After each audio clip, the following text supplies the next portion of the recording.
Chapter 401. Li Wangyu felt that there were a few pieces of crystals in the box. The medicine king, Sun Simiao, had entrusted these crystals to him to help make microscopes. Today, Li Wangyu had brought them with him to Chang'an. He planned to go to the eastern and western cities after leaving the palace to see if there were any shops that specialized in grinding crystals. When he felt the crystals, he thought of Sun Simiao.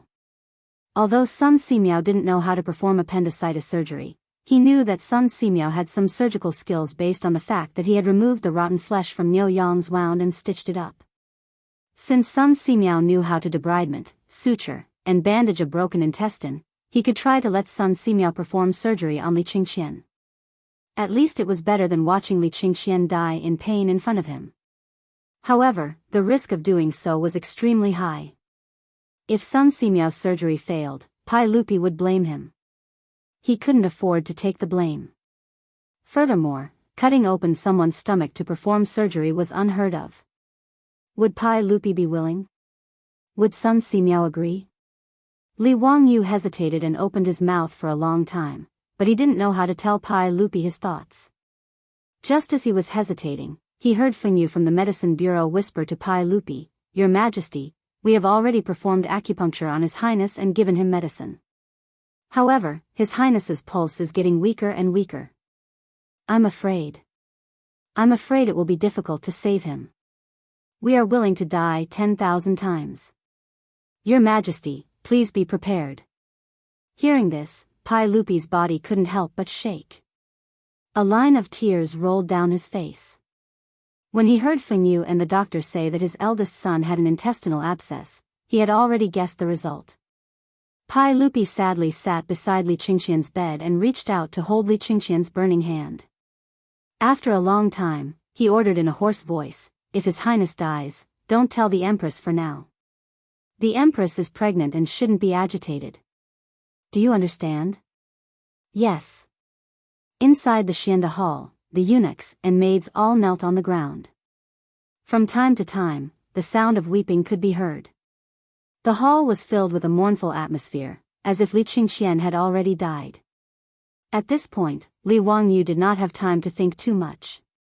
He suddenly said, "Uncle, Qingxian can still be saved." His words shocked Pai Lupi so much that he raised his head abruptly. He stared at him and asked word by word, "Zio, what did you say?" "I said Qingxian can still be saved." "Zio, you know medicine? How to treat it?" Pai Lupi grabbed Li Wangyu's shoulder and said anxiously. Li Wangyu shook his head. "I don't know anything about medicine, but the old immortal Sun Simiao does."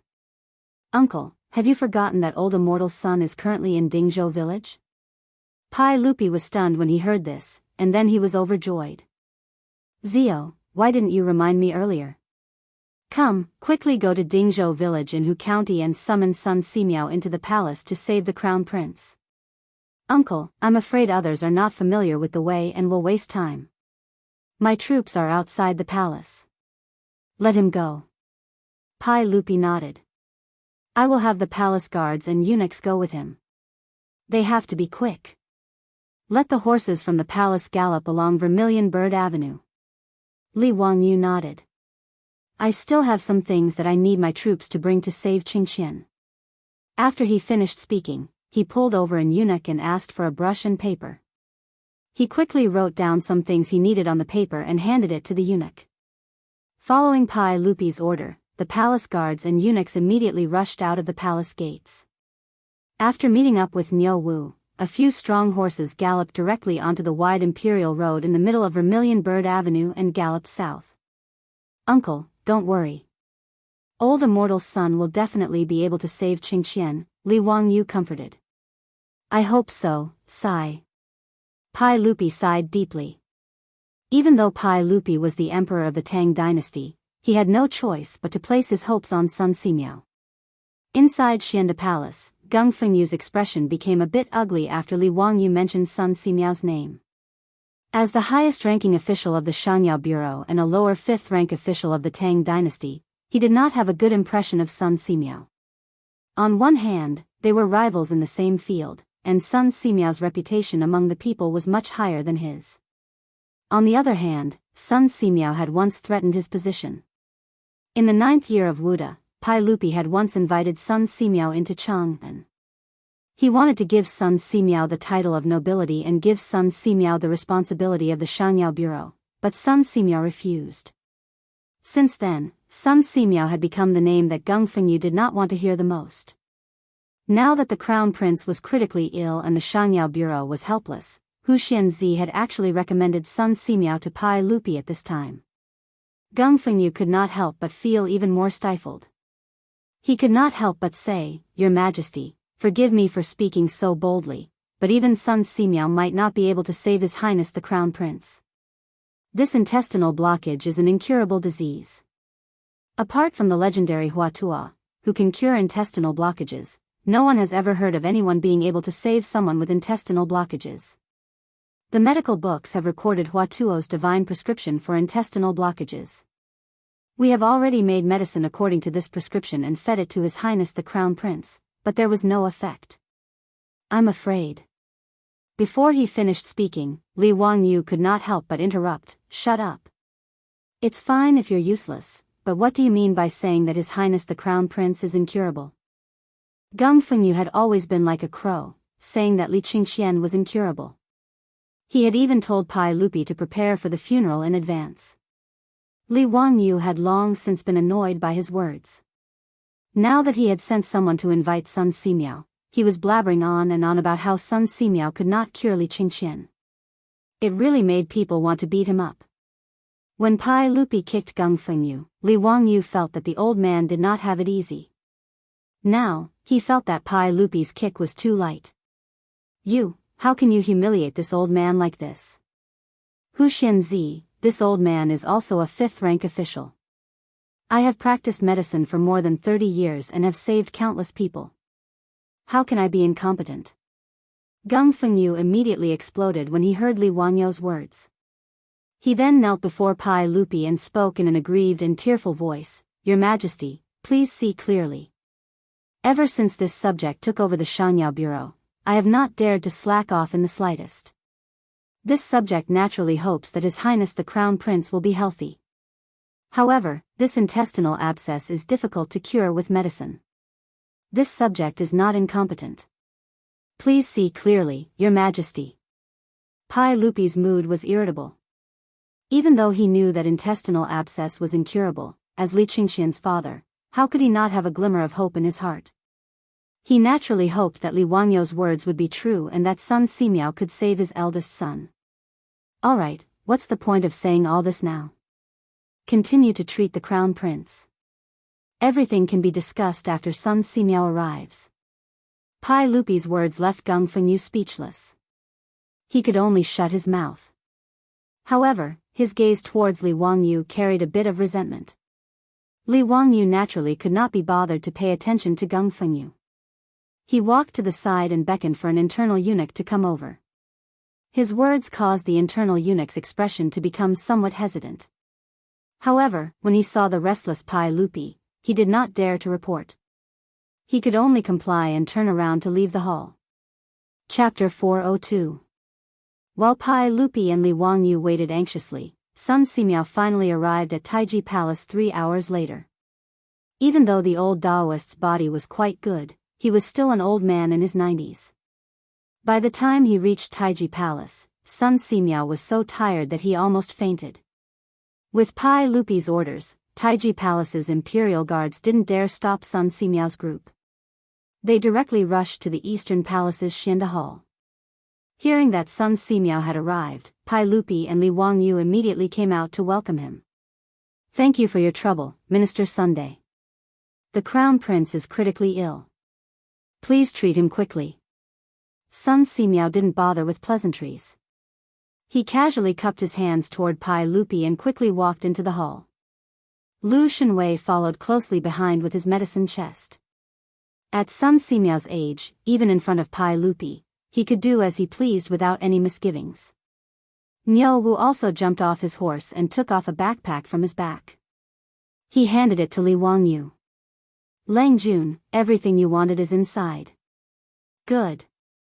Thank you for your trouble. You can return to the residence first." Tell Chongqing that I will be staying in the palace for a few days. Li Wangyu checked the things Niu Wu brought. After confirming that there were no mistakes, he patted Niu Wu's shoulder.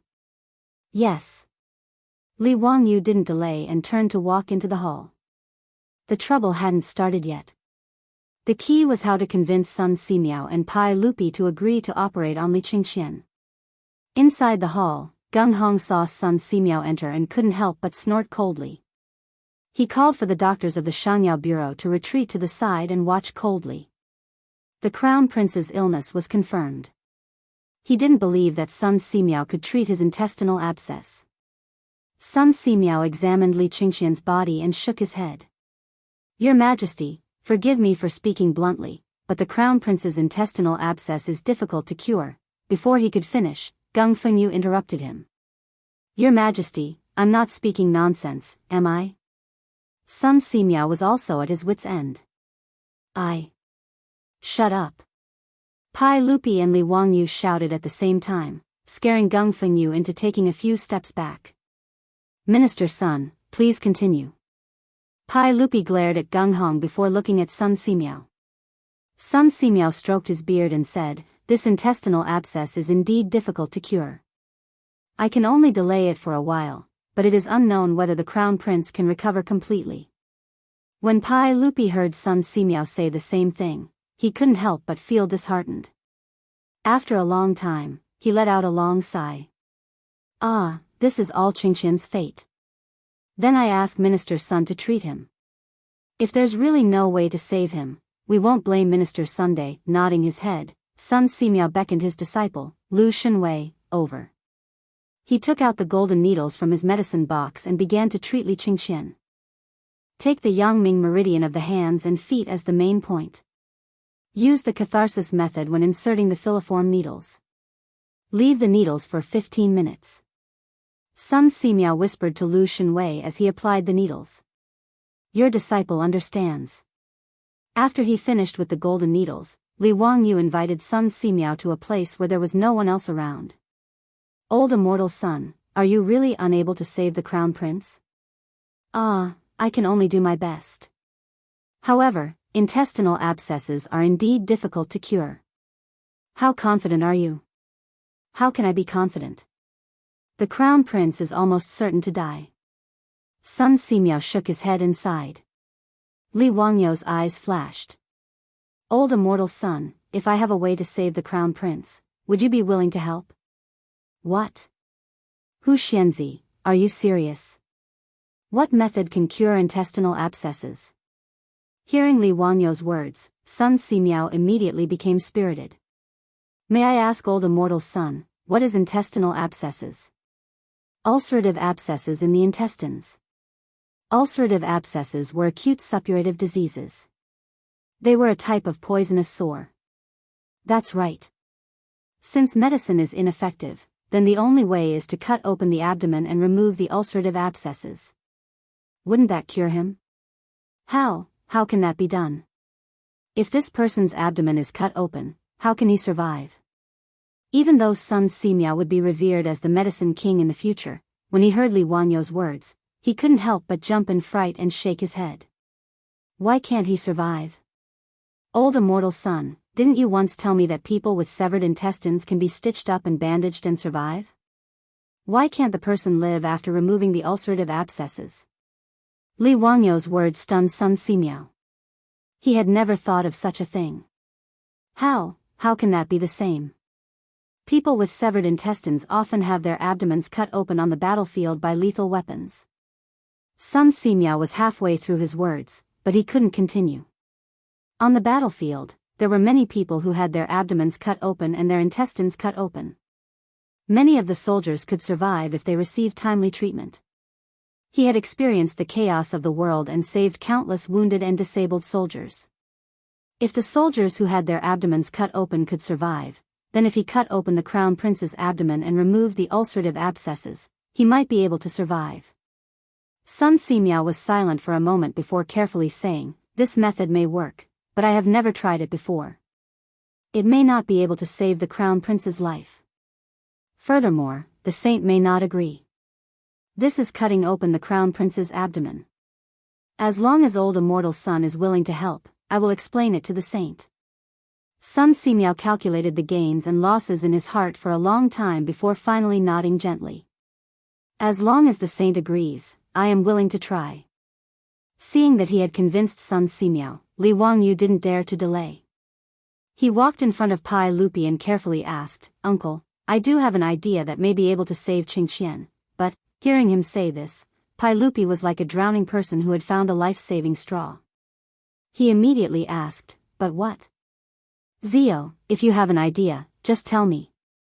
I will not blame you." "Uncle, do you know what the pathology of intestinal abscess is?" Hearing this, Pai Lupi couldn't help but frown. He only knew that intestinal abscess was an incurable disease, but he didn't know the pathology. Pai Lupi raised his eyes to look at Gung Hong, the Minister of Medicine at the side. Gung Hong immediately answered, "Your Majesty, intestinal abscess is a carbuncle in the intestines." Li Wangyu glanced at Gung Hong and continued, "So, uncle, the intestines are spoiled, and the medicinal stone can't do anything about it. There is only one way to cure the disease." Seeing Li Wangyu suddenly stop talking halfway, Pai Lupi couldn't help but panic. He quickly asked, "What is it?" "Zio, don't stutter. Tell me in detail." "Yes, uncle. The intestines are spoiled, so there is only by cutting it out, the person will be fine." "Cut it out?" Pai Lupi was surprised to hear this. He muttered to himself, "The intestines are in the abdomen. How do you cut it out?" "Naturally, you cut open the abdomen first." "Nonsense." Hearing this, Pai Lupi jumped to his feet in fright. "If you cut open the abdomen, wouldn't Qingxian die even more?" Hearing Li Wangyu's words, Gung Fengyu couldn't help but sneer, "Your Majesty, Wu Xianzi is simply spreading lies to confuse people. If you cut open the abdomen, how could he still be alive? Does he want to save the Crown Prince or harm the Crown Prince? Your Majesty, please punish Wu Xianzi for speaking nonsense." "You shut up. If you dare to speak any more nonsense, do you believe that I won't slap you to death?" Li Wangyu was also angry. He directly scolded Gung Hong right to his nose. Although Gung Hong was a lower 5th rank official, he didn't dare to speak in front of the furious Li Wangyu. He awkwardly took a few steps back. Chapter 403. After ordering Gung Fengyu to retreat, Li Wangyu looked at Pai Lupi with a serious expression. "Uncle, it was recorded in the book of the later Han that the divine physician Hua Tuo made an anesthetic powder and caused the patient to lose consciousness. He then cut open the abdominal cavity, remove the ulcers, wash away the rot, suture them with mulberry thread, and apply divine ointment. After 4 or 5 days, the patient will recover in a month. Why doesn't uncle believe that this can cure Qingxian's intestinal abscess?" But the divine physician Hua Tuo's secret technique has long been lost. We have never heard of anyone who could perform the technique like Hua Tuo. I roughly know how to perform the surgery, and old immortal Sun is also willing to give it a try. I am willing to assist him in saving Qingxian." Li Wangyu's words made Pai Lupi hesitate. Cutting open the stomach and cutting out the festering intestines, this was really too inconceivable. Li Er looked at the unconscious Li Qingxian on the bed and really couldn't make up his mind. "Your Majesty, you must not do this. If His Highness the Crown Prince were to be cut open, what kind of scandal would that be? Wouldn't that be skinning the Crown Prince alive? County Magistrate Hu Xian is simply crazy. I have been a doctor for more than 30 years and have never heard of anyone saving people like this. The matter of Hua Tuo is only a legend. How could it be true?" Seeing Pai Lupi hesitate, Gung Hong jumped out and knelt in front of Pai Lupi. He looked like a loyal and devoted servant as he complained tearfully. Before he could finish, he felt a huge pain in his back. Li Wangyu could not hold back any longer and kicked him. After Li Wangyu kicked him to the ground, he did not give up and kicked him a few more times, causing Gung Hong to wail, "Your Majesty, save me, save me. County Magistrate Hu Xian has gone crazy. Save me." "All right, Zio, stop making a fuss." After Pai Lupi spoke, Li Wangyu kicked Gung Hong again to stop beating this County Magistrate Hu Xian. However, his actions frightened the doctors of the Shangyao Bureau quite a bit. They didn't dare to look at this young county magistrate who had founded the country, for fear that they would also be beaten up. Their own superior, a lower fifth-rank official of the Medicine Bureau, had been humiliated by Hu Xianzi, but His Majesty had only reprimanded him. This allowed them to clearly see Hu Xianzi's position in the saint's heart. "Uncle, please forgive your nephew for being rude. It's just that this dog official is too infuriating. Qingxian is my disciple. Why would I harm him?" As matters stood, this was the only way to save Qingxian. Could it be that uncle has the heart to watch Qingxian pass away like this? His words moved Pai Lupi. He turned to look at Li Qingxian on the bed. "How confident are you?" 50%. Li Wangyu was very determined. "If something happens to Qingxian, uncle, you only need to remove my title of nobility and demote me to a commoner." In reality, he didn't have much confidence. He didn't even have a 10% chance. He didn't even know where the appendix was or what it looked like. He didn't know how to operate or how to close the wound. All of this depended on Sun Simiao. However, if he didn't say this, why would Pai Lupi agree to operate on Li Qingxian? Li Wanyu's only weapons were alcohol and cephalosporin. Alcohol could disinfect, and cephalosporin could reduce inflammation. With these two things, his survival rate would increase by a lot. Otherwise, if he rashly operated on him, he really didn't know whether he was saving or hurting people. This was also what he had Niu Wu bring back from Dingzhou village. Li Wanyu's words made Pai Lupi silent for a long time. His heart was in a mess. Originally, the Medicine Bureau and Sun Simiao's diagnosis had both sentenced Li Qingxian to death. This had already made Pai Lupi heartbroken. When Li Wangyu said that he had a way to cure the crown prince, Pai Lupi was like a ray of light in the darkness. However, he didn't think that Li Wanyu's method would be to cut open his own son's stomach. How could he believe such a thing? Although Li Wangyu said that the history books recorded the matter of Huatua, that was only a legend. Who had actually seen it? Pai Lupi hesitated for a long time before shaking his head. He slowly said, "Ziyu, I can't take this risk. If the crown prince dies, that's his fate. I can't let Qingxian be buried with a broken body." Pai Lupi's words made Li Wangyu about to go crazy. This was the only way to save Li Qingxian, and Pai Lupi actually rejected it. "Uncle. You." Li Wangyu still wanted to continue persuading him. However, Pai Lupi waved his hand and interrupted him. "Ziyu, don't mention this again. Your Majesty is wise." On the side, Gung Hong heard Pai Lupi's words and actually came over. Li Wangyu was so angry that he wanted to hit him again. Seeing that Pai Lupi didn't allow him to carry out the operation, Li Wangyu was so angry that he turned and left. This bastard was too stubborn. Hiding a disease for fear of treatment.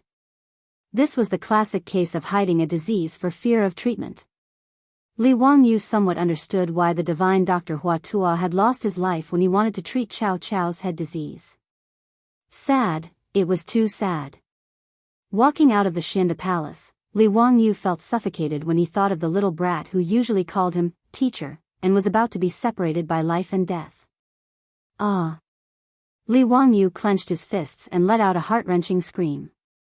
It startled the guards and eunuchs near the Shinda Palace.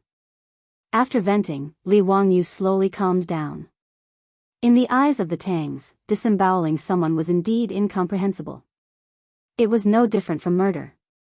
Now that Pai Lupi didn't agree to carry out the operation, Li Qingxian would definitely die. This feeling of powerlessness when there was a chance to save someone was really terrible. Li Wangyu felt that he couldn't just let it go like this. He had to find a way to save Li Qingxian. Even if the chances were low, he had to try. Li Wangyu wanted to find Empress Zhongsun. If she agreed, perhaps the operation could be carried out. But now Empress Zhongsun was pregnant. According to the history books he knew, she would give birth in more than a month. At this time, he didn't dare to tell Empress Zhongsun that he could save her son, but he needed to disembowel him and cut something out. If something happened to Empress Zhongsun, he would really be finished. In a fit of rage, Pai Lupi would probably push him to Shi City and behead him. After thinking for a while, Li Wangyu made up his mind and thought of a method that wasn't really a method. Li Wangyu returned to the Xianda Palace again and found Sun Simiao. Old immortal son, tell me the truth. How much longer can the crown prince last? Sun Simiao hesitated, then replied, I've performed acupuncture on the crown prince, but there was no improvement. The crown prince's pulse is weak. I'm afraid he won't make it through tonight. Li Wangyu looked up at the sky. It was about 3:00 in the afternoon. There should still be time to carry out his plan. He nodded and thanked Sun Simiao. Then he found Pai Lupi, who was sitting beside the bed. Uncle, I have something to do and need to return to Hu County. Please allow me to ride a horse on Vermilion Bird Avenue so that I can get back to the palace before the curfew. I'm Qingxian's master and disciple, and I want to see him off. Pai Lupi nodded and didn't object. He waved his hand to summon a palace guard and had him hand over a token to Li Wangyu, allowing him to ride a horse in Chang'an. After receiving the token, Li Wangyu immediately left the palace, mounted his horse, and galloped away. Chapter 404.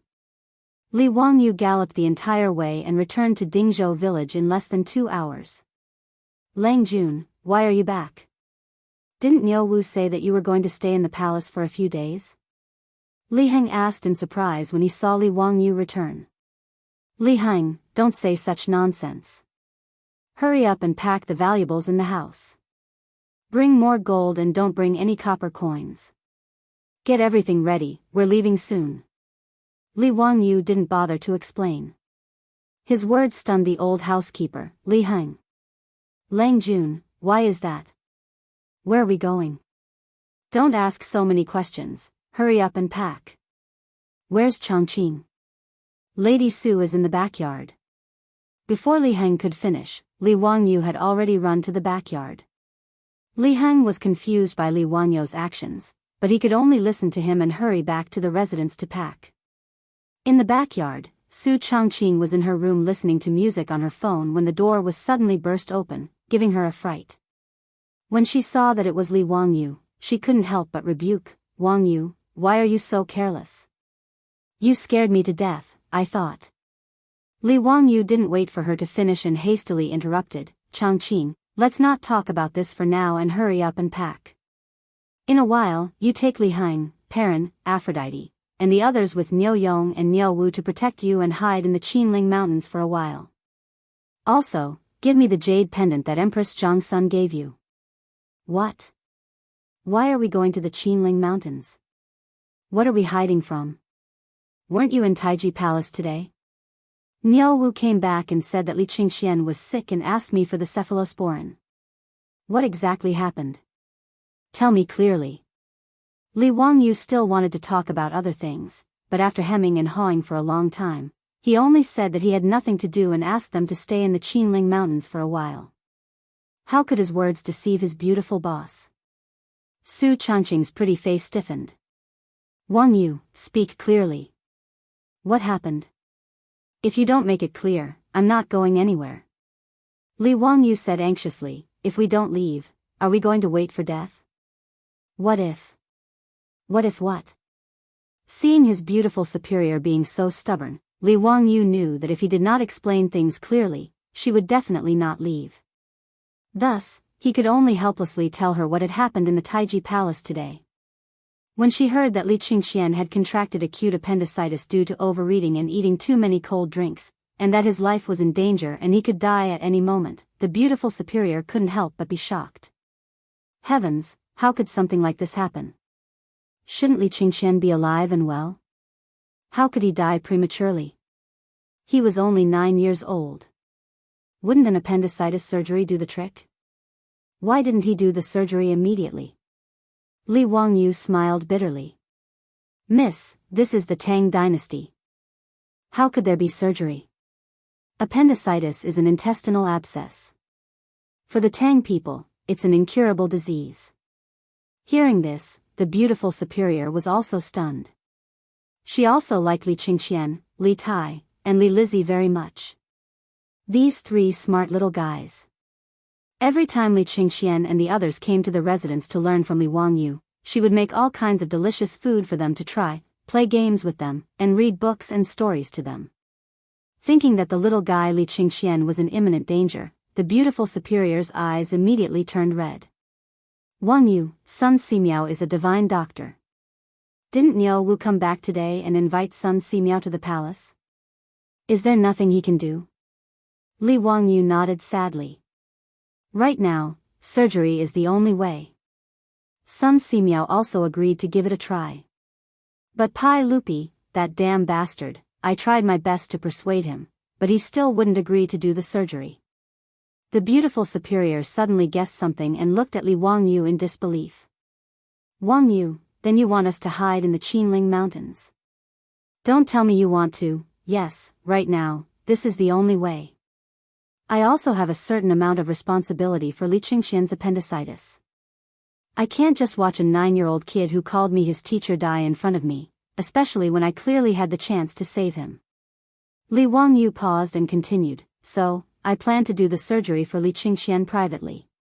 No matter what, I have to give it a try. But it's very risky to do the surgery in the Tang dynasty. If I can't save Li Qingxian, I'm afraid that Pai Lupi will do something irrational in his rage. So, I thought of asking Niu Yong and Niu Wu to protect you and hide in the Qinling Mountains first. Before he could finish his words, his mouth was blocked by his beautiful superior's flaming red lips, and he couldn't say anything else. After a long time, the lips and teeth parted.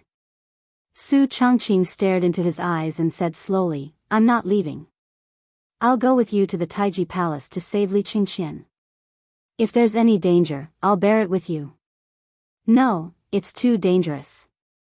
Li Wangyu didn't even think about it before rejecting. The beautiful superior shook her head firmly. Wangyu, I'm not that strong. If you're not here, I won't be able to survive in the Tang dynasty alone. Tears flowed out of her eyes, but she forced a smile and wiped her tears. I'm not like those heroines in novels who can still show off their skills in ancient times after transmigrating. If you're not here, who will take care of me? Hee, if that's the case, then let's go to the Taiji Palace together. The beautiful superior's words made Li Wangyu's heart clench. He reached out and hugged the beautiful woman in front of him. Chongqing, we're not going. We're not going to the Taiji Palace. Pai Lupi, that bastard, son of a bitch, I'm not going to play with him anymore. It's his own son. If he wants to die, then let him die. It's none of my business. We're not going. We're not going. We're staying in Dingzhou village. We're not going anywhere. Li Wangyu was a little out of control by the beautiful superior's words. He only wanted to let the beautiful superior and the others hide far away. If he didn't save Li Qingxian, Pai Lupi wouldn't be able to retaliate against Su Chongqing and the others. But the beautiful superior's words made him regret it. He wasn't a saint. Why should he risk his life to save Li Qingxian? If Pai Lupi didn't want to, then so be it.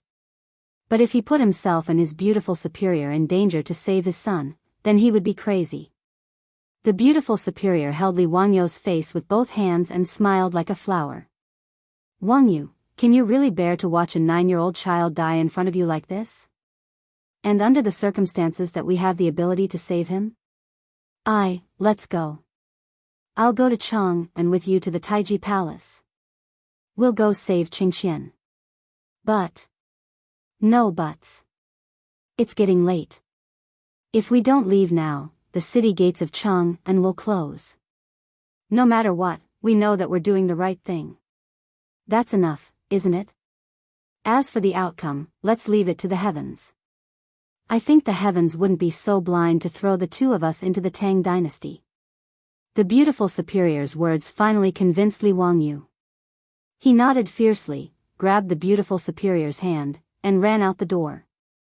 Chapter 405. Before leaving, Li Wangyu still instructed Niu Yong and Niu Wu, the two brothers, to bring his wife and everyone in the residence to temporarily move to the village to live. If he really couldn't save Li Qingxian, everyone in the mansion wouldn't be implicated by him. Li Heng and the others were confused by Li Wangyu's arrangements. Li Wangyu didn't explain and just let them do as they were told. After settling everyone in the mansion, the sky gradually darkened. Li Wangyu didn't dare to waste time. He and his beautiful superior rode Zhao Yibai and Jade Flower Kong. They whipped their horses and rushed toward Chang'an City. As the two galloped, they discussed what to do in the Taiji Palace. With his beautiful superior giving Li Wangyu advice, Li Wangyu's rough plan was quickly perfected. Hurrying, the two of them finally rushed into Taiji Palace at the same time as the drum of dusk sounded. At this time, there was already a morning atmosphere outside the Xianda Palace. In the Eastern Palace, there were palace maids taking out white silk and wrapping it around the outside of the palace. From time to time, the sound of crying could be heard. Li Wangyu couldn't help but feel upset. Could it be that he was too late?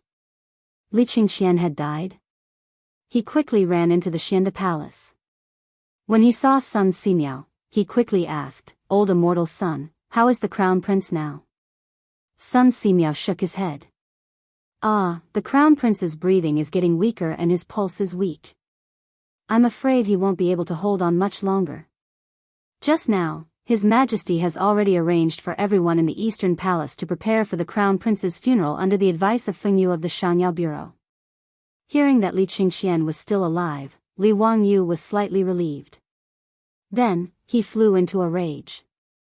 Damn it, the crown prince wasn't dead yet and he was already in a hurry to prepare for the funeral. This Gung Feng Yu, even if he was beaten to death, it wouldn't be an injustice.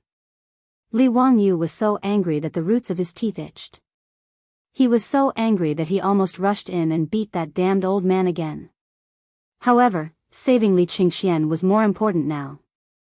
Li Wangyu didn't have the time to find trouble with Gung Feng Yu. He stretched out his hand to summon a palace attendant and asked where Li Tai, the king of Yu, was. As Li Tai was still young, he lived in the Chongren Palace.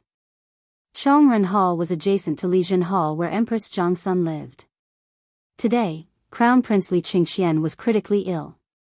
Li Tai obediently stayed in Lijin Hall to accompany his mother. After asking about Li Wangyu's whereabouts, Li Wangyu and his beautiful superior hurried over to Li Main Hall. Most of the imperial guards and eunuchs in the Eastern Palace knew Li Wangyu and knew that he was the Crown Prince's imperial tutor. Naturally, they wouldn't stop him. As for his beautiful superior, she often went to the Li Main Hall, so the imperial guards in the palace were even more familiar with her. The two of them had a smooth journey and arrived at Lijin Hall to seek an audience with Empress Zhongsun. "Greetings, Auntie." "Greetings, Your Highness." At this time, Empress Zhongsun's face was full of worry, and her eyes had lost their usual vigor. She weakly nodded towards Li Wangyu and her beautiful superior. "Ziyu, Chongqing, have you gone to see Qingxian? How is he now? Is there any improvement? I want to go see Qingxian, but Erlang won't agree no matter what." "Auntie, don't worry, nothing will happen to Qingxian." Li Wangyu could only comfort her like this. Thank you for your auspicious words. I hope the Taoist ancestor blesses Qingxian so that he can successfully survive this disaster. Li Wangyu and his beautiful superior comforted Empress Zhongsun for a bit and then used the excuse that Pai Lupi wanted to summon Li Tai to Xianda Hall. Empress Zhongsun didn't suspect anything and nodded for Li Tai to follow Li Wangyu. After leaving Lijin Hall, Li Wangyu stopped the little fatty Li Tai. "Qingke, right now, your brother is critically ill. Do you want to save him?" "Teacher, of course I want to save brother." "Is brother's illness very serious?" "Teacher, you can save brother, right?" The little fatty nodded and immediately asked. At this time, Li Tai and Li Qingxian naturally wouldn't turn against each other like they did when they became adults and fought for the throne. In addition to Li Wangyu's education of the two little ones, Li Qingxian and Li Tai could be said to be brothers who respected each other and were as close as real brothers. The little fatty didn't know what illness his brother had. He only knew that his mother had hugged him and cried the entire time today. The intelligent Li Tai also faintly had some bad guesses in his heart. Li Wangyu didn't immediately answer Li Tai's question. Instead, he waved his hand and had the eunuchs behind Li Tai move a bit further away. Only then did he whisper a few words into his ear. "Qingke, are you willing to help me with this matter that teacher has asked of you? If I do this, I can save brother?" The little fatty asked suspiciously. "Qingke, you don't believe your master? When have I ever lied to you?" Li Wangyu said with a stern expression. Li Tai tilted his head and thought for a while. "Last time, teacher said that children who play with fire will wet the bed. Later, brother and I played with fire when we returned to the palace, but we didn't wet the bed. You lied to us. Also, you said that you would take us swimming after we memorized the incantation for mental abacus. You still haven't fulfilled that promise. Also." Li Wangyu's face darkened and he hurriedly stopped the little fatty, who was counting on his fingers and counting the number of times Li Wangyu had lied to them. "Those were just jokes. Cough cough. Today's matter concerns your brother's life and death. I won't lie to you." Li Tai's face was full of suspicion as he raised his eyes to look at his beautiful superior. Only when his beautiful superior nodded, indicating that Li Wangyu wasn't wrong, did little fatty Li Tai finally nod in agreement. His reaction almost angered Li Wangyu to death. What kind of disciple was this? He actually didn't believe his words. If it weren't for the fact that they were in a hurry to save Li Qingxian, he would definitely teach this little fatty what it meant to respect one's teacher. After dealing with little fatty Li Tai, the group continued their journey to Xianda Palace. By the time they arrived at Xianda Palace, the sky had already darkened and the lights in the Eastern Palace had already been lit. Li Wangyu gave Li Tai a look that said, "Good luck, I have faith in you." Then he pulled his beautiful superior to him and stood in the darkness outside the palace. Li Tai jogged towards Xianda Palace. Father, Mother said that her stomach isn't feeling well. She asks you to go to Lijin Palace." Pai Lupi, who was sitting next to Li Qingxian's bed with a worried expression, jumped up in fright when he heard his son's words. "Qingke, what did you say? What's wrong with your mother? Where is she feeling unwell?" "Mother said that her stomach isn't feeling well and wants you to go." Little fatty blinked his eyes, lying as soon as he opened his mouth. This was what Li Wangyu had instructed him to say. His purpose was naturally to lure Pai Lupi away, using the tactic of luring the tiger away from the mountain. The reason why he had asked Li Tai to come forward was, of course, because other than him, no one else would dare to spread false information and make fun of Pai Lupi. In any case, Li Tai would at most be beaten up by Pai Lupi. It wasn't a big deal. But if it was someone else, not to mention whether or not they would dare to make fun of Pai Lupi, even if they dared, the consequences would most likely be losing their heads. With Pai Lupi guarding Li Qingxian, Li Wangyu didn't have the ability to perform surgery on Li Qingxian, no matter how great his abilities were. The distance between Xianda Palace, where the Crown Prince lived, and Lijin Palace was not close. As long as Pai Lupi left, Li Wangyu would have enough time to move the Crown Prince away. Pai Lupi naturally didn't doubt Li Tai's words at all. He glanced at Li Qingxian, who was still unconscious, and ordered Geng Fengyu and Sun Simiao, "Geng Fengyu, minister's son, take good care of the Crown Prince. We will be back soon." "Yes." Pai Lupi held Li Tai's hand, left Xianda Palace, and hurried towards Lijin Palace. As little fatty walked, he turned his head and winked at Li Wangyu, who was hiding in the dark. Chapter 406. As soon as Pai Lupi's figure disappeared from sight, Li Wangyu pulled his beautiful superior into the Xianda Palace. "Her Highness the Empress' imperial decree has arrived." Li Wangyu shouted as soon as he entered the palace, raising the jade pendant in his hand. In his hand was the jade pendant that Empress Zhongsun had given to his beautiful superior that day. The front of the jade pendant was carved with the phoenix that symbolized the Empress, while the back was carved with the words, "Ding has fire virtue, he is a phoenix." To some extent, this jade pendant represented Empress Zhongsun. Li Wangyu's words caused everyone in the Xianda Palace to immediately kneel and prepare to receive Her Highness the Empress' imperial decree. Although it was strange that the imperial decree had not been delivered by an eunuch, but rather by Hu Xianzi holding the Empress' jade pendant, no one thought too much about it. By Empress Zhongsun's imperial decree, the Crown Prince Li Qingxian is suffering from intestinal obstruction and is beyond cure. Today, Hu Xianzi, Li Wangyu and Sun Simiao are to immediately treat the crown prince without delay. However, those who obstruct will be severely punished. After Li Wangyu finished speaking, the eunuchs and palace maids in the Xianda palace naturally did not react. However, Gung Hong, who was kneeling on the side of the Shangyao bureau, immediately jumped up. This is impossible. How could Her Highness the Empress issue such an imperial decree? You are falsifying the imperial decree. Hu Xianzi, what are your intentions?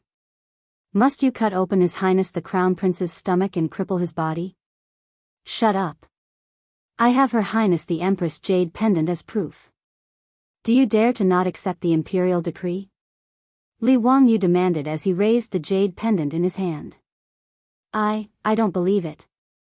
I will go and report to Her Highness the Empress. This official will not allow you to harm His Highness the Crown Prince. Gung Fengyu lifted his robe and turned to run out of the palace. How could Li Wangyu let him go out? If he ran out now and bumped into Pai Lupi, who had not gone far, everything would be exposed. He lifted his leg and kicked Gung Fengyu again. Gung Fengyu screamed and rolled a few times on the ground. Men, tie up this criminal official who doesn't obey Her Highness the Empress's decree. Li Wangyu shouted to the eunuchs in the hall. These eunuchs didn't care how much Gung Fengyu shouted. In any case, they recognized the Empress jade token in Li Wangyu's hand. Since this was the case, they naturally listened to Master Hu Xian's orders.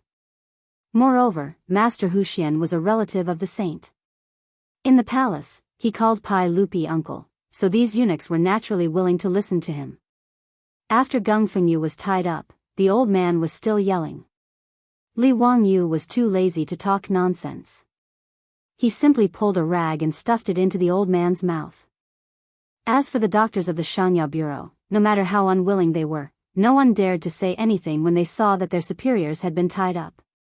After dealing with Gung Hong, Li Wangyu bowed to Sun Simiao. Old immortal son, thank you for your trouble. Now that Her Highness the Empress has agreed, let's hurry up and prepare to treat His Highness the Crown Prince. Sun Simiao looked at Li Wangyu with deep meaning, as if he had already seen through the problem.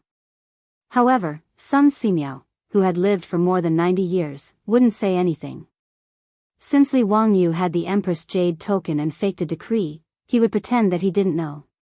This humble Taoist naturally has no problem. I will do my best to treat His Highness the Crown Prince. Li Wangyu nodded. Time was of the essence. It was hard to say how much time little fatty Li Tai could buy. It was better to hurry up. He looked around the hall and found the eunuch he had ordered in the afternoon. He reached out and called him over. I asked you to find a clean and spacious palace room. Are you ready? County Head Hu Xian, this servant is ready. I have already followed your instructions and had someone sweep it clean. The eunuch quickly replied. Have you sent the bronze mirrors I asked you to collect in the Eastern Palace to that palace room? They are all ready. That's good. Lead the way and send His Highness the Crown Prince there. Li Wangyu waved his hand and called for a few strong eunuchs to carry over a palanquin. They carefully lifted Li Qingxian onto it. Li Wangyu stopped the other eunuchs and palace maids from following. He only led his beautiful superior, Sun Simiao, and Lu Shenwei out of Xianda Palace while carrying Li Qingxian's palanquin. When Li Wangyu and the others disappeared, the doctors of the Shangyao Bureau hurried forward. They pulled out the rag stuffed in Gung Hong's mouth and untied the ropes binding him. Quick, go to Lijian Palace and find His Majesty. Hui Xianzi wants to murder His Highness the Crown Prince. This is treason and wild ambition. Go quickly. Go find His Majesty and have His Majesty issue an edict to arrest Hui Xianzi. Gung Hong didn't wait for the ropes to be untied before he began to howl at the top of his lungs. Upon hearing his words, the doctors of the Shangyao Bureau hurriedly ran out of the Hall of Illustrious Virtue to look for Li Er. On Li Wangyu's side, the eunuchs led him through many twists and turns in the Eastern Palace until they arrived at another palace. Hui Xianzi, this palace room is usually unoccupied. This servant has already cleaned it as you ordered. Li Wangyu nodded and had the eunuchs carry Li Qingxian inside. Together with his beautiful superior, he took out the alcohol that Nyo Wu had delivered and sprayed it all over the room to disinfect it. Soon, the room was filled with the pungent smell of alcohol. As for the knives in Sun Simiao's medicine box, Li Wangyu had him take them out and soak them in alcohol to disinfect them.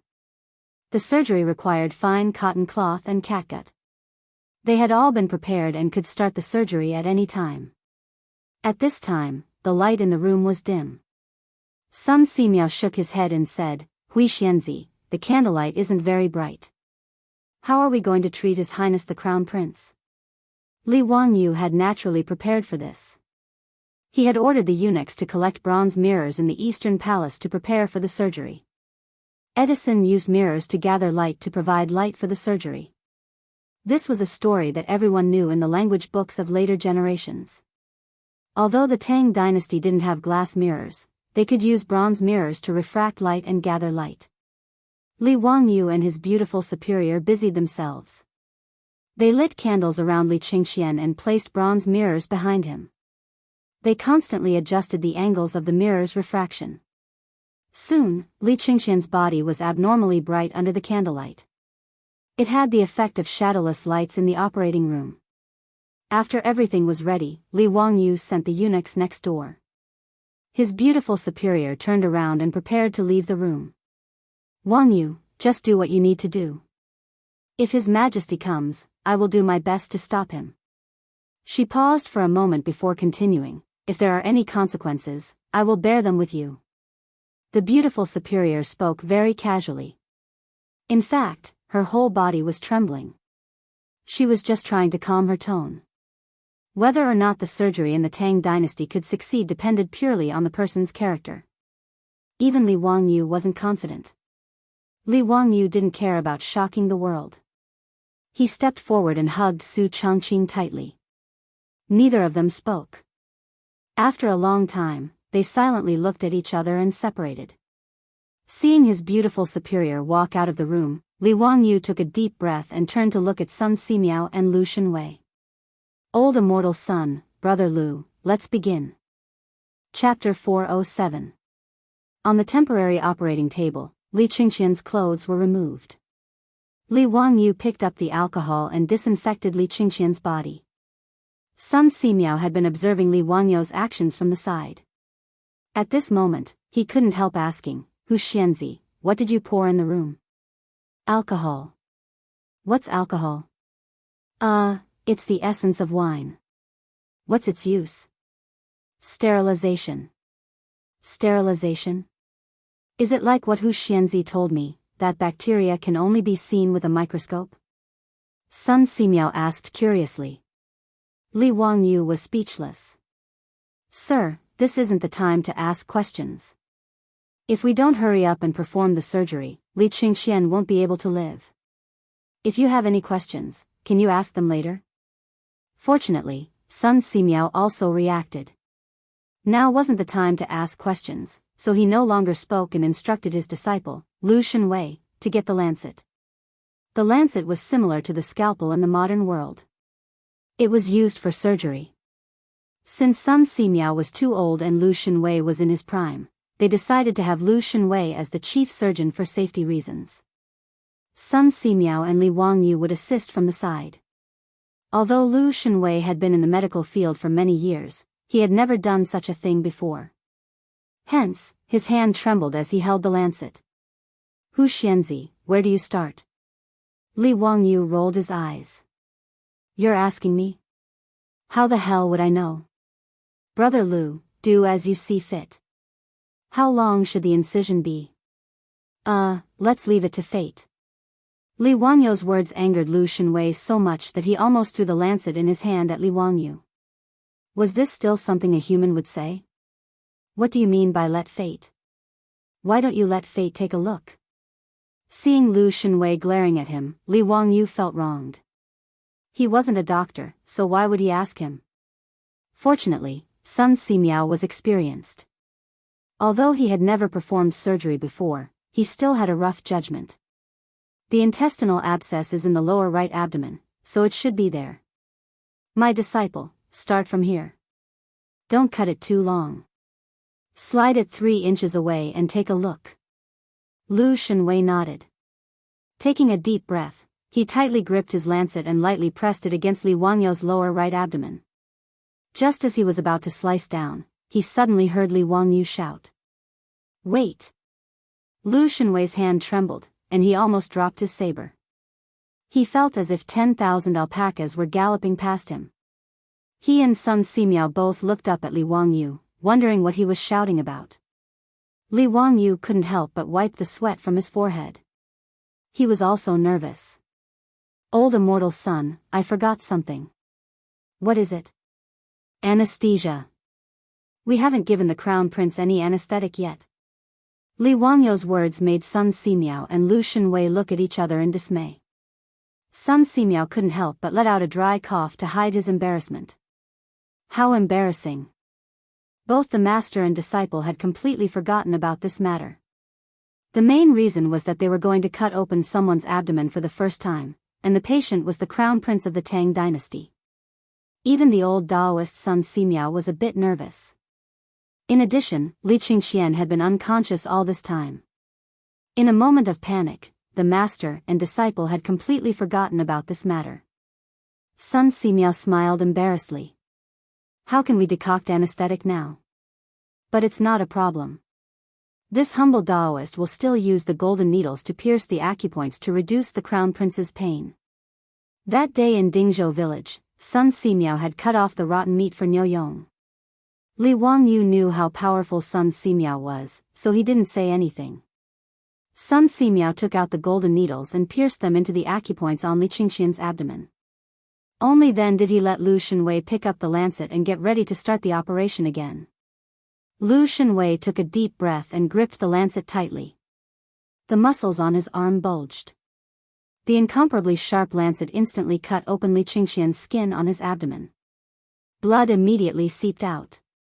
At the side, Li Wangyou's heart almost jumped out of his throat when he saw this. After the incision was about 3 inches long, Lu Shenwei's forehead was already sweating. "Teacher, what should we do now?" Sun Simiao looked at Li Wangyou with an inquiring gaze. "County head Huxian, what do you think?" "What do I think? I'll *King use my own eyes to see." Li Wangyou was also about to faint. How would he know what to do next? He didn't even know what the inside of the abdominal cavity looked like, let alone what the appendix looked like. "Old immortal son, can you see if there's any lesion? If there's any ulcerated intestines, it should be enough to just cut it out." Li Wangyou, Sun Simiao, and Lu Shenwei were like bad students going to an examination hall. At this moment, they could only rely on their intuition to perform the operation on the crown prince of the Tang dynasty, Li Qingxian. At this time, before Pai Lupi and Li Tai arrived at Li Main Hall, someone hurried over from behind. The person was stopped by the palace guards and hurriedly shouted, "I'm a doctor from the Shangyao Bureau. I have something important to report to His Majesty. Let me pass." Pai Lupi couldn't help but frown when he heard the commotion behind him. He was in an extremely bad mood today. At this time, there were still people who didn't open their eyes and were making noise in the palace. This made him even more irritated. "What's going on? Why is it so noisy?" Replying to everyone, "It's a doctor from the Shangyao Bureau. He said that he has something important to report," the eunuch quickly replied. "Let him come over." Pai Lupi's heart thumped. He was afraid that the news of the crown prince's death had come. The doctor from the Shangyao Bureau was brought to Pai Lupi and hurriedly knelt down. "Your Majesty, just now, County head Huxian went to the Xinda Palace with Her Majesty the Empress's jade pendant. He said that Her Majesty the Empress ordered him and Sun Simiao to immediately treat His Majesty the Crown Prince. We feel that this matter is strange and have come to ask Your Majesty, is this true?" "What? Say that again." Li Wangyou said that he was following the Empress's imperial decree. Pai Lupi asked in disbelief. "Yes, Gung Fengyu wanted to stop him, but he was beaten by County head Huxian. We were incompetent and couldn't stop County head Huxian from acting recklessly." Pai Lupi suddenly turned his head and looked at the uneasy Li Tai. "Qingke, does this matter have anything to do with you?" Tell us honestly, did your mother really tell you to go to the Xianda Palace to find us? Only now did he come to his senses. If Empress Zhongsun was truly unwell, she would have sent an eunuch to inform her. How could she have let a brat like Li Tai go to the Xianda Palace? Li Tai was frightened by his father's glare. He hurriedly knelt down and honestly replied, "Father, it was my teacher who told me to say this. My teacher said that this was the only way to save elder brother." The little fatty was very happy to sell out his teacher. When Pai Lupi heard Li Tai's words, he naturally understood everything and couldn't help but fly into a rage. Li Wangyu. What does he want to do? How daring of him! He actually dares to pass down a false imperial decree. Men, immediately go to the Xianda Palace and arrest that county head Hu Xin. Do not let him harm the crown prince. Yes, father. At Pai Lupi's order, the group of palace guards following Pai Lupi immediately turned and rushed to the Xianda Palace. Pai Lupi also hurriedly followed. He didn't have time to deal with Li Tai. Li Tai saw his father hurriedly leave and couldn't help but stick out his tongue. He turned and ran to Li Main Hall. If his father wanted to beat him, he would have to ask his mother for protection. However, when the guards arrived at the Xianda Palace, Li Wangyu was nowhere to be seen. Even Crown Prince Li Qingxian had disappeared. Chapter 408. As soon as Gung Hong saw Pai Lupi arrive, he immediately went forward to complain. "Your Majesty, that county's son is truly unscrupulous. I wanted to stop him from harming the crown prince, but he beat me up in public and tied me up." Pai Lupi's eyes were red as he angrily stared at Gung Hong. "Where is the crown prince now?" I don't know. After Li Wangyu tied me up, he found a few eunuchs to carry the crown prince away on a palanquin. He must be looking for a place to cut open the crown prince's stomach." Before Gung Hong could finish his sobbing words, another wave of pain came from his body. He was kicked to the ground by the furious Pai Lupi. "If anything happens to the crown prince, I will have someone cut open your stomach." "You bastard, what did I tell you before I left? Is this how you take care of the crown prince?" "Your Majesty, I am innocent. That Li Wangyu has the Empress Jade tablet, so I can't do anything to him." Gung Hong repeatedly kowtowed. Pai Lupi ignored him and angrily said, "Scram.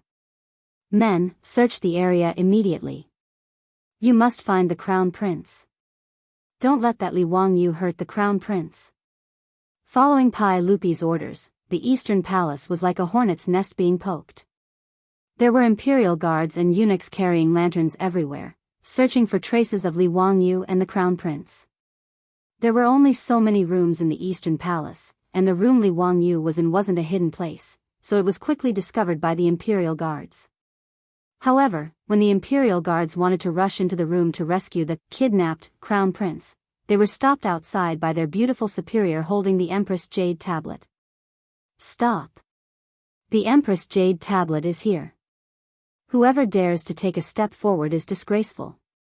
The crown prince is currently being treated inside, so no one is allowed to enter.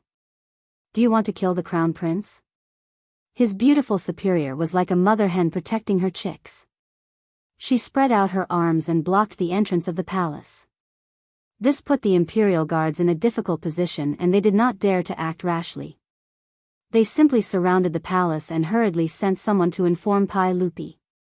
Pai Lupi, who had received the news, was escorted by many palace guards and eunuchs to the outside of the palace where the surgery was taking place. "Lady Su, get out of the way. You can't stop these guards. I don't want to hurt you. As long as my crown prince is not harmed, I can let bygones be bygones. Don't make a mistake."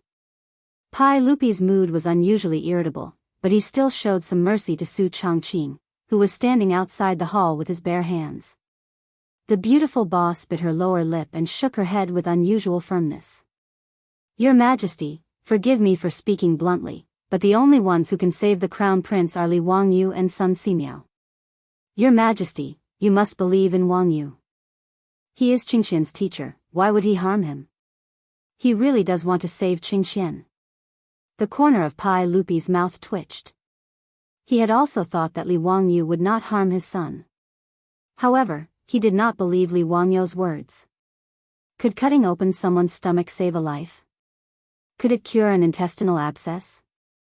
Lady Su, get out of the way. No matter what Li Wangyu wants to do, let me go take a look at Qingxian first. No, Your Majesty. Right now, the Crown Prince is being treated inside. If you charge in, the Crown Prince will die without a doubt. The beautiful boss's words made Pai Lupi hesitate. Naturally, he was not willing to risk his son's life. Seeing Pai Lupi hesitate, the beautiful boss continued, Your Majesty, as far as I know, the doctor at the Shangyao Bureau said that the Crown Prince will not make it through tonight. An intestinal abscess is an incurable disease that cannot be cured. If Li Wangyu is not trying to save the Crown Prince, why would he do such a thing? What good would it do him to do such a thing? Your Majesty, do you really not want to save the Crown Prince's life? Would you rather see the Crown Prince die? He is only 9 years old. The beautiful boss's words finally moved Pai Lupi. Can Li Wangyu really save my Crown Prince? Yes. I guarantee it with my life. In reality, Su Chongqing did not have much confidence. With the medical conditions of the Tang dynasty, whether or not Li Qingxian could survive depended on whether or not his life was strong enough. However, she could only grit her teeth and insist that she could save Li Wangyu to buy time for Li Qingxian and the others, who were still in surgery. Pai Lupi could not help but be moved when he heard this. After a while, he slowly said, Since that is the case, I will give him this time. Men, surround this palace.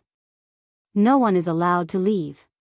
At this time, the group of doctors from the Shangyao Bureau, as well as Fenyu Gunghong, received the news and hurried over. Hearing Pai Lupi say this, Gunghong could not help but panic, Your Majesty, you cannot. Even if a Daluo golden immortal came, it would be difficult to save this intestinal abscess. How can we allow His Highness the Crown Prince to be wantonly insulted by Li Wangyu? Your Majesty, do not listen to this woman's nonsense. You cannot. Enough. Pai Lupi suddenly roared, scaring Gunghong, who was still incessantly trying to persuade Pai Lupi, into immediately shutting his mouth and keeping quiet out of fear. If anyone tries to stop Huxianzi from saving the Crown Prince again, they will be beaten to death. Pai Lupi coldly ordered, then glanced at Gunghong with disgust. He had also thought things through. His son had an incurable disease and was on the verge of death. The Shangyao Bureau's Fengyu and doctors were incompetent and could not save the Crown Prince. At this time, Li Wangyu dared to risk universal condemnation, which meant that he really wanted to save Li Qingxian. As a teacher, he could do what Li Wangyu did, even going as far as falsifying an edict to save his son. Even Lady Su in front of him dared to use her own head as a guarantee. What could Pai Lupi say? Her Highness the Empress has arrived. Another eunuch announced loudly. It was the pregnant Empress Zhongsun, who had also arrived with Li Tai. The matter in the Eastern Palace had become so big that Empress Zhongsun naturally also received the news. In addition, Li Tai was afraid of being punished by Pai Lupi, so he straightforwardly confessed everything to Empress Zhongsun. After learning that Li Wangyu had faked her imperial edict and kidnapped Li Qingxian from Xianda Hall, how could Empress Zhongsun sit still? She did not care whether Pai Lupi allowed it or not. She led a group of eunuchs and palace maids and hurried to the Eastern Palace. Erlang, how is Qingxian? How could Zio cause trouble like this? I will definitely take care of him later. Pai Lupi hurriedly and carefully supported his wife. Guanyin maid, didn't I tell you to properly rest in Lijun Hall? Qingxian's matter is with me, why are you doing this? He then glared angrily at the group of eunuchs and palace maids behind Empress Zhongsun. I ordered you to take good care of the Empress. Why did you let the Empress come here? Erlang, don't blame them. It was I who wanted to come. Quickly tell me, how is Qingxian right now? Pai Lupi grimaced and pointed at his beautiful superior blocking the door to the palace. I also don't know. This Lady Su is fighting with her life and will not allow me to enter the palace. She said Li Wangyu, that bastard, is currently treating Qingxian. Empress Zhongsun finally noticed Su Chongqing and hurried forward. Niece Chongqing, is it possible for me to go in and take a look at Qingxian? I will go in alone and not bring anyone else. Your Highness, it is not that I do not want you to enter. It is that Li Wangyu and the others are doing their best to treat the crown prince and cannot be distracted. Also, you have not disinfected it. If you rashly enter, it will be easy to cause the crown prince's wounds to fester and endanger his life. Pai Lupi and Empress Zhongsun did not fully understand Su Chongqing's words. But now, it was too late to say anything. Li Wangyu acted first and reported later. No matter how nervous the husband and wife were, they could only wait patiently outside the palace and hope for the blessings of the heavens. Chapter 409. Inside the palace, Li Wangyu and the others naturally heard the commotion outside. However, Li Wangyu could only choose to trust his beautiful boss and hope that she could stop Pai Lupi. He had no time to be distracted. Huxianzi, do you think we should remove this part? This section of intestine looks like it has ulcerated, so it should be the lesion. Old immortal son, do as you see fit. Li Wangyu looked at Li Qingxian's abdomen and almost vomited. He had never seen a living human organ before. He only felt that it was a mess of flesh and blood. How could he tell if there was a lesion in the intestine? Lu Shenwei's voice trembled. Teacher, should we cut it? Cut. Sun Simiao was still calm and gave his disciple an encouraging look. Lu Shenwei calmed himself down and swung the lancet in his hand. The next moment, a section of intestine stained with blood was thrown in front of Li Wangyu. Li Wangyu, who was already feeling nauseous, could no longer hold it in. He covered his mouth and ran to the side hall. He grabbed a decorative porcelain bottle and vomited. He had overestimated his own mental endurance, but Li Wangyu couldn't be blamed for this. Even in the future, many new medical students would vomit during their first dissection class. This was a normal physiological reaction. As for Sun Simiao and Lu Shenwei, although they had never performed surgery on anyone before, they had been doctors for many years and treated patients. They had seen bloody scenes before, so they were already used to it. Li Wangyu swore that he would never eat his beloved intestines again. Yes, he would not eat them for at least a week. After vomiting for a long time, Li Wangyu wiped his mouth clean and rinsed his mouth with water before returning to the operating table. Sun Simiao smiled. Huxianzi, what should we do next? Li Wangyu thought for a moment. We should suture the intestines, right? And then? Then we should suture the cut abdomen. That should be it. Li Wangyu was not sure. Why didn't his beautiful boss bring a medical manual with her when she transmigrated to the Tang dynasty? When Sun Simiao saw that Li Wangyu could not say anything more, he could only follow medical common sense and discuss with his disciple to continue the surgery. An hour later, Li Qingxian's abdomen was finally stitched up. Sun Simiao applied some ointment on the wound on his abdomen and carefully wrapped it with a cotton cloth. That's it? Li Wangyu looked at Sun Simiao, then at Lu Shenwei. Sun Simiao didn't say anything. He just gently placed his finger on Li Qingxian's wrist to feel his pulse. After a while, Sun Simiao smiled and nodded at Li Wangyu. Although the crown prince's pulse is weak but strong, it has already improved. There should be no danger to his life for the time being. When Li Wangyu heard Sun Simiao's words, he couldn't help but let out a long sigh. At this time, he felt that his legs were sore and weak, and he almost sat on the floor. Old immortal son, when will the crown prince wake up? Anytime. Okay, then let's wait. When he thought of the furious Pai Lupi outside the door, Li Wangyu decided to wait for Li Qingxian to wake up before opening the door. Otherwise, when the Pai Lupi came in and saw his son lying on the operating table with intestines in the porcelain basin next to him. Under this kind of stimulation, wouldn't the Pai Lupi have the imperial guards behead him on the spot? That would be too much of an injustice. Sun Simiao and Lu Shenwei had the servants in the side hall bring in clean water to wash their hands. They also wiped away the blood that had seeped out during the surgery. The operating table finally didn't look so scary. After waiting for the time it takes to burn a stick of incense, Li Wangyu acutely noticed that Li Qingxian's eyelids trembled a few times before he slowly opened his eyes. Ugh, so painful. Commander, is that you? Where am I? I'm so scared. Li Qingxian blinked his small eyes and turned his neck left and right to look around. When he saw Li Wangyu, the rims of his eyes immediately turned red. Qingxian, be good. Don't be afraid. When you were sick before, I helped you with old immortal Sun and the others. Qingxian, listen to us and you'll get better soon. I promise to bring you and Qingke to swim. Li Wangyu used his hand to gently stroke Li Qingxian's small head and comforted him. Although he took such a big risk to let Sun Simiao perform surgery on Li Qingxian, he still couldn't say that Li Qingxian was safe and sound. Removing the appendix was only the first step. The more important thing was to prevent the wound from getting infected.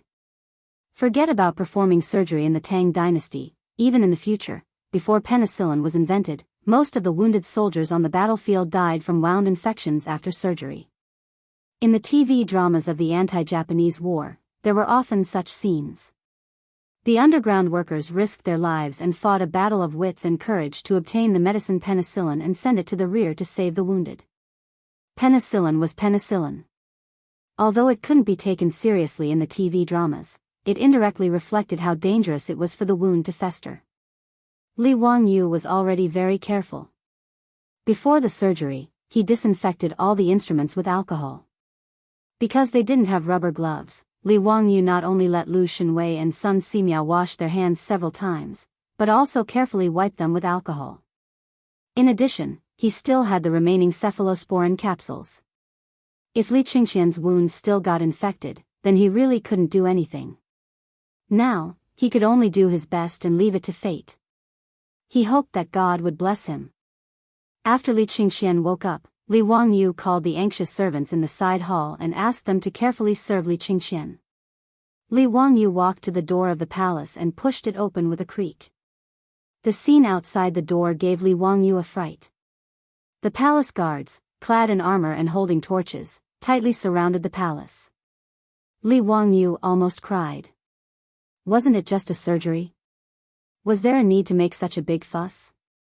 When Pai Lupi and Empress Zhongsun saw the door of the palace open, they hurried forward. Li Wangyu, you bastard, you still dare to come out. You really have guts.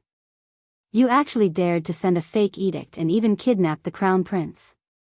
You really want to kill me. I ask you, how is Qingxian now? Pai Lupi was truly anxious. His words were incoherent. Li Wangyu secretly curled his lips. What do you mean I still dare to come out? Am I going to stay in this palace forever? Now that Li Qingxian had already woken up, Li Wangyu's courage had increased a bit. Uncle, why are you so angry? Nephew greets aunt. Aunt, you also came? Humph. Stop laughing and smiling here. How is Qingxian? Can I go in and see Qingxian now? Pai Lupi still remembered what his beautiful superior had said to scare him. Something about there being germs on his body and not being disinfected. Although he was anxious, he didn't dare to rush in rashly. Li Wangyu made a gesture of invitation. The crown prince is safe and sound. Uncle, aunt, please. Pai Lupi and Empress Zhongsun looked at each other. The couple lifted their feet and walked into the palace. Gung Hong and a group of doctors from the Shangyao Bureau also wanted to follow in, but they were stopped by Li Wangyu.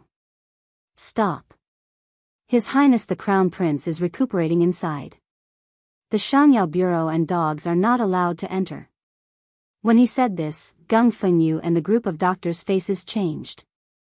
Their old faces instantly flushed red. They glared angrily at Li Wangyu, so angry that their bodies trembled. Chapter 410. Li Wangyu doesn't care how Gung Fengyu and the other doctors of the Shangyao Bureau glares at him. He doesn't allow them to enter. As a cynical man, Li Wangyu holds a grudge. He has already written down the names of Gung Fengyu and the others who spoke ill of him in the black notebook.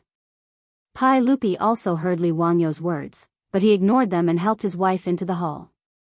The little fatty Li Tai blinked and quickly followed. Pai Lupi naturally doesn't have a good impression of Geng Fengyu from the Shangyao Bureau.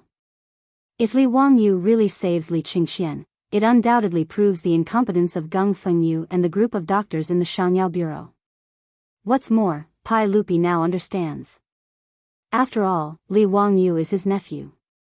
He dares to take such a big risk and insists on saving Li Qingxian. Naturally, he has his reasons. So when Li Wangyu insults the people of the Shangyao Bureau, Pai Lupi just pretends not to hear. Li Wangyu pulls his beautiful boss into the hall, turns around, and closes the door with a bang. Geng Fengyu and the others are so angry that they stomp their feet outside. Father, mother. Li Qingxian, who is still lying on the operating table, immediately cries when he sees Pai Lupi and Empress Zhongsun. Qingxian, don't cry, don't cry. How is it? Does your stomach still hurt? Empress Zhongsun is overjoyed to see her son wake up. She gently caresses Li Qingxian's pale little face with her hand. Tears of heartache fall like pearls from a broken necklace. It hurts, it still hurts. Li Qingxian's words scared Li Wangyu to the side. His face is almost white. F***ck, could it be that Sun Simiao and Lu Shenwei cut the wrong place? But before, it was abdominal cramps. Now it doesn't hurt, but the stomach still hurts. Li Wangyu finally breathed a sigh of relief. This stinky boy, he speaks with a big pause. Since the abdominal cramps are no longer there, it means that the inflamed appendix has been removed. As for the stomachache, that was not strange. No matter who it was, they would feel pain when their stomach was cut open. Empress Zhongsun and Pai Lupi didn't understand the difference. Hearing Li Wangyu say that his stomach hurt, they couldn't help but turn to look at Li Wangyu. Pai Lupi was even more furious. Li Wangyu, you bastard, didn't you say you treated Qingxian? Why was his lower abdomen still hurting? Is this intestinal abscess cured or not? Li Wangyu hurriedly picked up the porcelain basin that contained the removed appendix. Uncle, aunt, this is Qingxian's ulcerated intestine. It has already been removed by old immortal's son and his disciples' miraculous hands. The pain that Qingxian feels now is only from the wound on his abdomen. After a few days of rest, the wound will heal completely. When Empress Zhongsun saw the bloody appendix in the porcelain basin, she couldn't help but exclaim.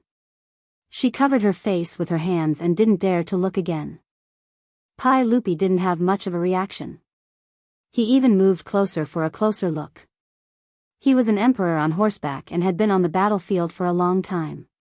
He had killed countless people with his own hands. How could he be afraid of this intestine? Yes, it really is ulcerated. Was this really removed from Qingxian's body? Of course. Uncle, look, the wound is still here. Li Wangyu pointed at the bandaged wound on Qingxian's abdomen. Then has Qingxian's intestinal abscess been cured? Empress Zhongsun didn't have time to cover her eyes and asked impatiently. Li Wangyu hesitated for a moment, but still answered honestly, Aunt, we still have to see if Qingxian's wound will become infected or inflamed in the next few days. As long as it isn't inflamed, when the wound heals, Qingxian will be as good as new. Empress Zhongsun didn't understand medicine and could only look at Pai Lupi. Pai Lupi understood Li Wangyu's meaning, but because of this, his expression was bitter. Ziyu, do you know that less than 1 in 10 of the wounded soldiers in the army survive because their wounds become infected? Qingxian is so young. Can he really make it through? Pai Lupi had seen the section of intestine that had been removed and no longer had any doubts about Li Wangyu's earlier words. The way he addressed Li Wangyu also returned to how it was before. However, when he thought of the fatal problem of the wound becoming infected, his heart, which had just been half at ease, couldn't help but tighten again. Uncle, this is the reason I didn't let you in earlier. Can you smell anything in this palace? Pai Lupi couldn't help but twitch his nose a few times at his reminder. It seems to be the smell of alcohol, but it's also different. Uncle is wise. This is the smell of alcohol. The alcohol is the essence that I extracted from the alcohol. It is specifically used to disinfect wounds to prevent infection. Li Wangyu simply used the words he had used to fool Sun Simiao and explained to Pai Lupi and Empress Zhongsun what bacteria were and what disinfecting was. He also explained that Sun Simiao was trying to make the miraculous medicine, penicillin. As for the matter of the cephalosporin capsule, he concealed it and didn't mention it. After all, the cephalosporin had been used up after saving Li Qingxian. He also couldn't explain the origin of the cephalosporin capsule to Pai Lupi, so he simply concealed it and didn't mention it. Pai Lupi listened to everything half believing and half doubting. After learning that Sun Simiao was currently experimenting with penicillin, he became excited and grabbed Li Wangyu's shoulder tightly. Does penicillin really have such miraculous effects? Can it really prevent wounds from becoming infected? If so, then wouldn't most of the wounded soldiers in the army be able to survive? Damn it, do you know how many of my comrades in the army died because their wounds became infected after they were injured? If you dare to deceive me, I won't forgive you. Li Wangyu was startled by Pai Lupi's excited appearance. What was he doing? How could he know that Pai Lupi's heart was in turmoil when he heard about the miraculous medicine, penicillin? In the era of cold weapons, there weren't many people who were directly hacked to death by weapons on the battlefield. Most of the wounded soldiers died because of the lack of effective first aid on the battlefield, as well as the lack of effective methods to prevent wounds from becoming infected. This led to the high mortality rate. Even a miraculous doctor like Sun Simiao couldn't prevent Niu Yang's wounds from becoming infected after he was injured. Needless to say, there was no need to talk about the lack of hygiene on the battlefield. Hearing that there was a way to prevent wounds from becoming infected, Pai Lupi didn't even care about his son who was lying on the operating table. Compared to a miraculous medicine like penicillin, the Crown Prince's safety wasn't worth mentioning. Uncle, please be gentler. This nephew can't bear Uncle's domineering aura. Li Wangyu's face was bitter as he begged for mercy. His shoulder was in pain from being grabbed. This damned Pai Lupi's strength wasn't any less than Qing Yaojin's. This bastard Pai Lupi didn't know how to control his strength. He actually dared to destroy the flower bud of his motherland. He really didn't deserve to be a son. Don't talk nonsense. Quickly answer my question. If this penicillin can really be produced, then it can be used to prevent wounds from becoming infected. However, this nephew doesn't know if old immortal's son can succeed. Pai Lupi immediately looked at Sun Simiao. Minister's son, are you confident in producing penicillin? This subject will do his best. Good. Then I'll have to trouble Minister Sunday. I'll allocate another 100,000 strings of cash for Minister Sun's expenses. Once the penicillin is produced, I'll reward you handsomely. Pai Lupi didn't hesitate to allocate a large sum of money. It could be seen how important this penicillin was to him. When Li Wangyu heard this, his eyes couldn't help but light up. He rubbed his hands and smiled. Uncle, this nephew also has a presumptuous request. Chapter 411. Li Wangyu rubbed his hands together and smiled awkwardly. Uncle, I also have a presumptuous request. Old immortal's son wants to experiment with penicillin, but he needs to make a microscope first. Heh, I wonder if Uncle can order the supervising craftsman to help me make a microscope? Pai Lupi glared at him. If you need the cooperation of the supervising craftsman, you can go find Yen Lide. Do you think that I don't know that in recent days, you had the supervising craftsman help you make that vending machine? Li Wangyu was slightly embarrassed. He had the supervising craftsman do private work, and Pai Lupi had found out. He rubbed his nose. Heh, Uncle, the main thing is to make a telescope. It needs a large amount of high-quality crystal, Pai Lupi replied unhappily. All right, I know. I'll have the Shangsha Bureau send you some crystal later. During the Sui and Tang dynasties, there was no imperial treasury in the palace. There were only 6 bureaus and 24 divisions responsible for managing palace affairs. The Shangsha Bureau was responsible for managing palace furnishings and tents. Most of the crystals were used as decorations, so they were naturally managed by the Shangsha Bureau. Li Wangyu asked Pai Lupi for crystals again. Naturally, it wasn't that Sun Simiao didn't give him enough crystals, but because of the microscope, he had thought of many other good things that could be made from crystals. Thus, he took this opportunity to ask for more. He could also use his position for personal gain and make some other novel things. After talking about penicillin, Pai Lupi turned his attention back to Li Qingxian. Ziyu, can we send Qingxian back to Xianda Palace to rest now? Li Wangyu shook his head. Uncle, it's best to let Qingxian rest in this palace. After all, I've already used alcohol to disinfect this place, so the chances of Qingxian's wound getting infected are lower. If that's the case, then we'll do as you say. However, Pai Lupi paused and then looked at the people in the palace. However, no one can say a word about what happened today. I don't want the matter of the crown prince's intestines being cut out to become the talk of the town. Everyone understood what Pai Lupi meant. After all, cutting open someone's stomach and removing their intestines was simply too absurd to the Tang.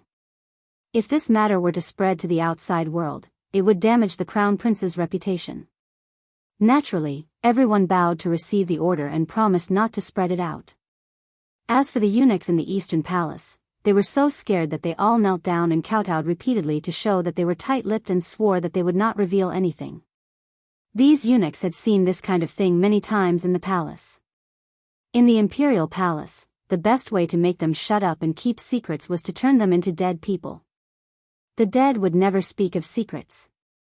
Even if Pai Lupi was an enlightened ruler, he might not be merciful to the servants in the palace. At this moment, he looked at the eunuchs with an unfriendly gaze. It was as if he was contemplating whether or not he should summon the imperial guards to drag these eunuchs out and beat them to death. Li Wangyu saw the eunuchs kowtow like they were pounding garlic and couldn't help but feel pity. Uncle, Qingxian still needs to recuperate here for a few more days and needs people to serve him. These eunuchs have worked hard today. Why don't we let them continue to serve Qingxian here? Hearing this, Pai Lupi thought for a moment and nodded slightly. If that's the case, then we'll do as you say. When he said this, the eunuchs felt that they had escaped death and didn't dare to say more. They only kowtowed heavily in Li Wangyu's direction a few more times before standing up and silently retreating to the side. Uncle, that Dr. Fengyu and Dr. Fengyu of the Shangyao Bureau probably know how I treated Qingxian. Can they keep it a secret? Li Wangyu didn't forget to give Gung Hong and the others a hard time. It doesn't matter. They haven't seen it with their own eyes and won't believe it. I will have the palace guards lock down this palace room. Other than you, no one is allowed to enter or leave until Qingxian fully recovers. Yes, sir. Empress Zhongsun and Li Tai chatted with Li Qingxian for a long time before they were persuaded to leave by Pai Lupi. As for Li Qingxian, he was naturally left to recuperate in this palace room. Li Wangyu, Sun Simiao, and Lu Shenwei also temporarily stayed in this palace room and were responsible for looking after Li Qingxian. After the sun rose the next day, the beautiful superior returned to Dingzhou village and comforted the old butler, Li Heng, and the others. Pai Lupi had the palace guards lock down the palace room in the Eastern Palace and didn't mention a single word about Li Qingxian's illness. However, he didn't think that this would lead to a notice storm. In reality, there weren't any secrets to speak of in the Eastern Palace. Even in this Taiji Palace, there were leaks everywhere. As long as there was any movement, the moment Pai Lupi found out, the outside world would be in an uproar. The news that the crown prince had an intestinal abscess that was beyond cure and was on the verge of death had already spread to the hundreds of officials in the imperial court the next day. Towards this, the officials had different reactions. Those who were worried about the crown prince's life were worried that if the crown prince died, the new crown prince would be able to inherit the throne. After Pai Lupi locked down the news of the Eastern Palace, all sorts of rumors spread. No one knew what was going on with Crown Prince Li Qingxian. There were even officials who guessed that the crown prince had already died, but Pai Lupi didn't want to announce it. As for the aristocratic families led by the 5 families and 7 hopes, they were suddenly energized and felt that they had grasped Pai Lupi's weakness. Within the Zheng family residence in Xinjiang, a banquet was held as usual and a large number of guests were invited. The family heads of the aristocratic families hid in a private room and whispered to each other. Lord Wang, is the news from the palace true? That Li Qingxian really has an intestinal abscess? That's right, there's no doubt about that. I've asked Feng Yu of the Medicine Bureau and a few other doctors who have diagnosed Li Qingxian, and they all confirmed that he has an intestinal abscess. Tisk tsk, that means that Li Qingxian is definitely going to die. That should be the case. I've asked many famous doctors, but there's no medicine that can cure intestinal abscess. Needless to say, a brat like Li Qingxian definitely won't be able to survive. I heard Gung Fengyu say that the little bastard surnamed Li wants to cut open Li Qingxian's stomach to cure his intestinal abscess. That can't be true, right? Huh, Lord Wang, you actually believe such ridiculous words? If cutting open someone's stomach can cure an illness, isn't Li Wangyu a Daluo golden immortal that came down to earth? Huh, that's right, that's the case. However, if that's the case, once Li Qingxian dies, it'll be worth us doing something. Last time, we let that bastardly Shimin use the so-called Dao ancestor to escape a calamity. This time, I'd like to see how he'll escape. Lord Lu, Lord Shui, Lord Wang, I won't hide it from you guys. I've already ordered people to get in touch with the retired emperor. In the private room, Zheng Yuanshou lowered his voice and whispered to the aristocratic family heads.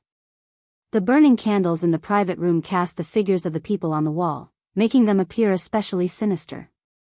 Chapter 412. In recent days, the atmosphere in Chang'an had become strange. Whether it was the streets or the imperial court, it was filled with the atmosphere of a coming storm. The news that the crown prince was seriously ill and might even have passed away had inadvertently spread throughout the 108 streets of Chang'an. Regarding this, the people were all discussing it. As for the imperial court, the atmosphere was even more strange. Although the daily court sessions seemed to be no different from usual, even a general like Qing Yaojin could sense that something was wrong. In the past, when discussing local government affairs, the officials from aristocratic families would always argue endlessly with the officials who represented the interests of the imperial court. It was not rare for them to quarrel.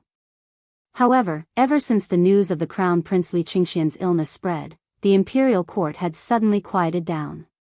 It seemed that when discussing government affairs in the daily court sessions, the officials were absent-minded and hastily finished their work. Qing Yaojin and the other high dukes naturally knew that it had something to do with the crown prince Li Qingxian's illness. Relying on his close relationship with Pai Lupi, he had also indirectly asked Pai Lupi about the crown prince's condition. However, no matter who came to inquire, Pai Lupi only pretended to be profound and smiled without saying anything. Even Qing Yaojin and the other high dukes could not make heads or tails of this. The news that spread from the eastern palace was that the eunuchs and palace maids had not seen the crown prince for some time. This news was naturally known by the 100 Horsemen department and reported to Pai Lupi. Li Er only laughed at this and did not care at all. There was no need to care about this kind of nonsense. Once his son fully recovered, he would naturally be able to slap the faces of these gossiping officials. He would visit Li Qingxian in the Eastern Palace every day. Li Qingxian's condition was getting better and better. Pai Lupi, who was originally stubborn, had no choice but to believe that disemboweling someone could really cure the illness. With Li Wangyou's alcohol disinfection and the lethal cephalosporin capsule, as well as the meticulous treatment by Sun Simiao and Lu Shenwei, Li Qingxian's wounds were healed. Not only was Li Qingxian's wound not infected after the surgery, but he could also get off the bed and walk slowly. He would recover in a few days. Therefore, Pai Lupi didn't take the 100 Cavalry Department's report to heart. However, Pai Lupi had not expected that by hiding Li Qingxian's illness, he would detonate a huge bomb in the imperial court. On the 7th day of the 7th month of the 2nd year of Zhengguan, it was the day of the imperial examination. The 1st and 15th of every month was the time for the imperial court assembly. All civil and military officials above the 9th rank would enter Taiji Palace to participate in the imperial court assembly. The imperial censor Wei Zhang led his subordinates to the Taiji Palace hall, urging the hundreds of officials to go to work. In the main hall, the officials and civil servants were on the left and the generals on the right. Pai Lupi ascended to the throne, and all the officials kowtowed. After a series of complicated formalities, Pai Lupi had yet to open his mouth when an attendant in the hall suddenly announced loudly, "The retired emperor has arrived."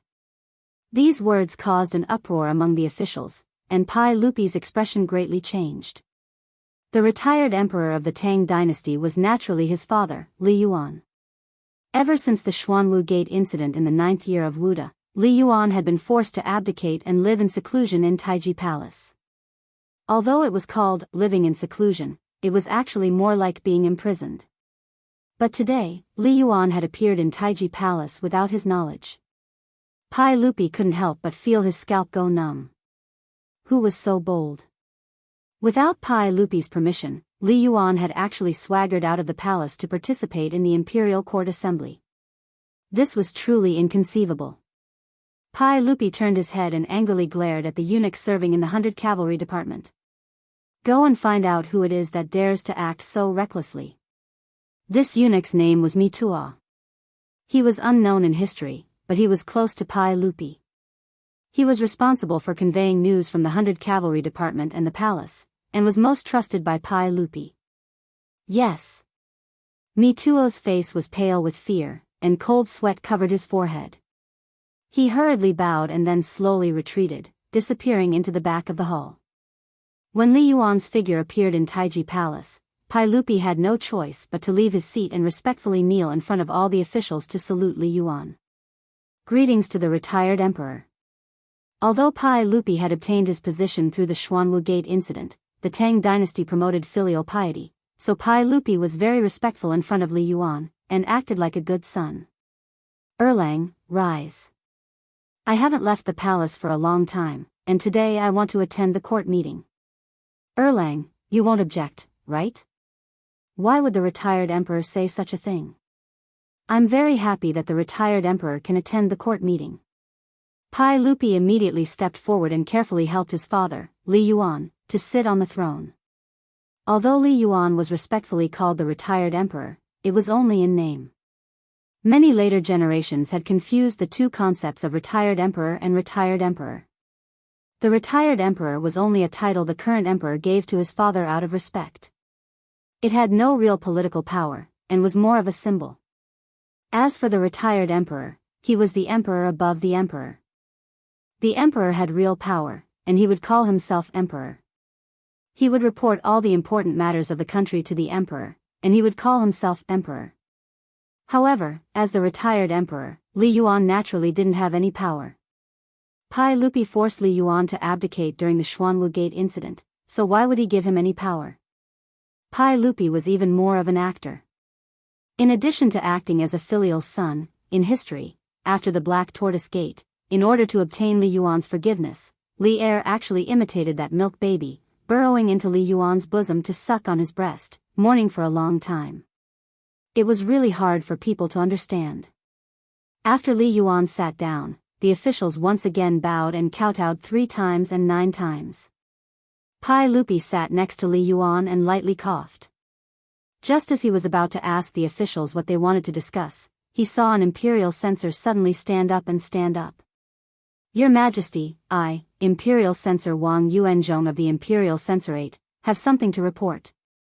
The Imperial Censorate of the Tang dynasty consisted of the Tai Yuan, the Imperial Censorate, and the Censorate. The Tai Yuan was responsible for censoring officials and impeaching those who violated the law. The Imperial Censorate was responsible for censoring officials and the 6 departments of the Minister of State. The Imperial Censor of the Imperial Censorate was not a very high rank, at the 7th rank or higher. Pai Lupi thought to himself, which civil official or general was it that had been caught by this imperial censor? Wang Qing has reported. Your Majesty, this subject has heard that County Magistrate Li Wangyu entered the Eastern Palace 10 days ago with the token Your Majesty bestowed upon him. But for some reason, County Magistrate Hu Xian has not left the palace. Today, County Magistrate Hu Xian is attending court, so why is County Magistrate Hu Xian not attending? This subject wishes to impeach County Magistrate Hu Xian for disrespecting the law and acting recklessly. This is a great disrespect. Pai Lupi couldn't help but frown. What did Wang Yuanzhong mean by this? Was it really just to impeach Li Wangyu? Or did it have to do with Li Yuan's sudden appearance at the court? Pai Lupi was just about to find an excuse for Li Wangyu when Li Yuan suddenly spoke. Nonsense. That County Magistrate Hu Xian is County Magistrate Li Wangyu? We have heard of this person. He is only 16 years old and is highly regarded by the emperor. At such a young age, he was granted a noble title. Since this is the case, he should be even more loyal to the emperor. Why is he so preposterous as to not even attend the court? Quickly summon that county magistrate Huxian to the hall. Pai Lupi couldn't help but shiver at Li Yuan's words. It seemed that something was about to happen today. Chapter 413. After all, Li Yuan was the emperor emeritus in name. Now that he had spoken, Pai Lupi could not refute him in front of all the officials. The eunuch looked inquisitively at Pai Lupi. Pai Lupi lightly nodded, indicating that someone should go to the Eastern Palace and summon Li Wangyu to Taiji Palace.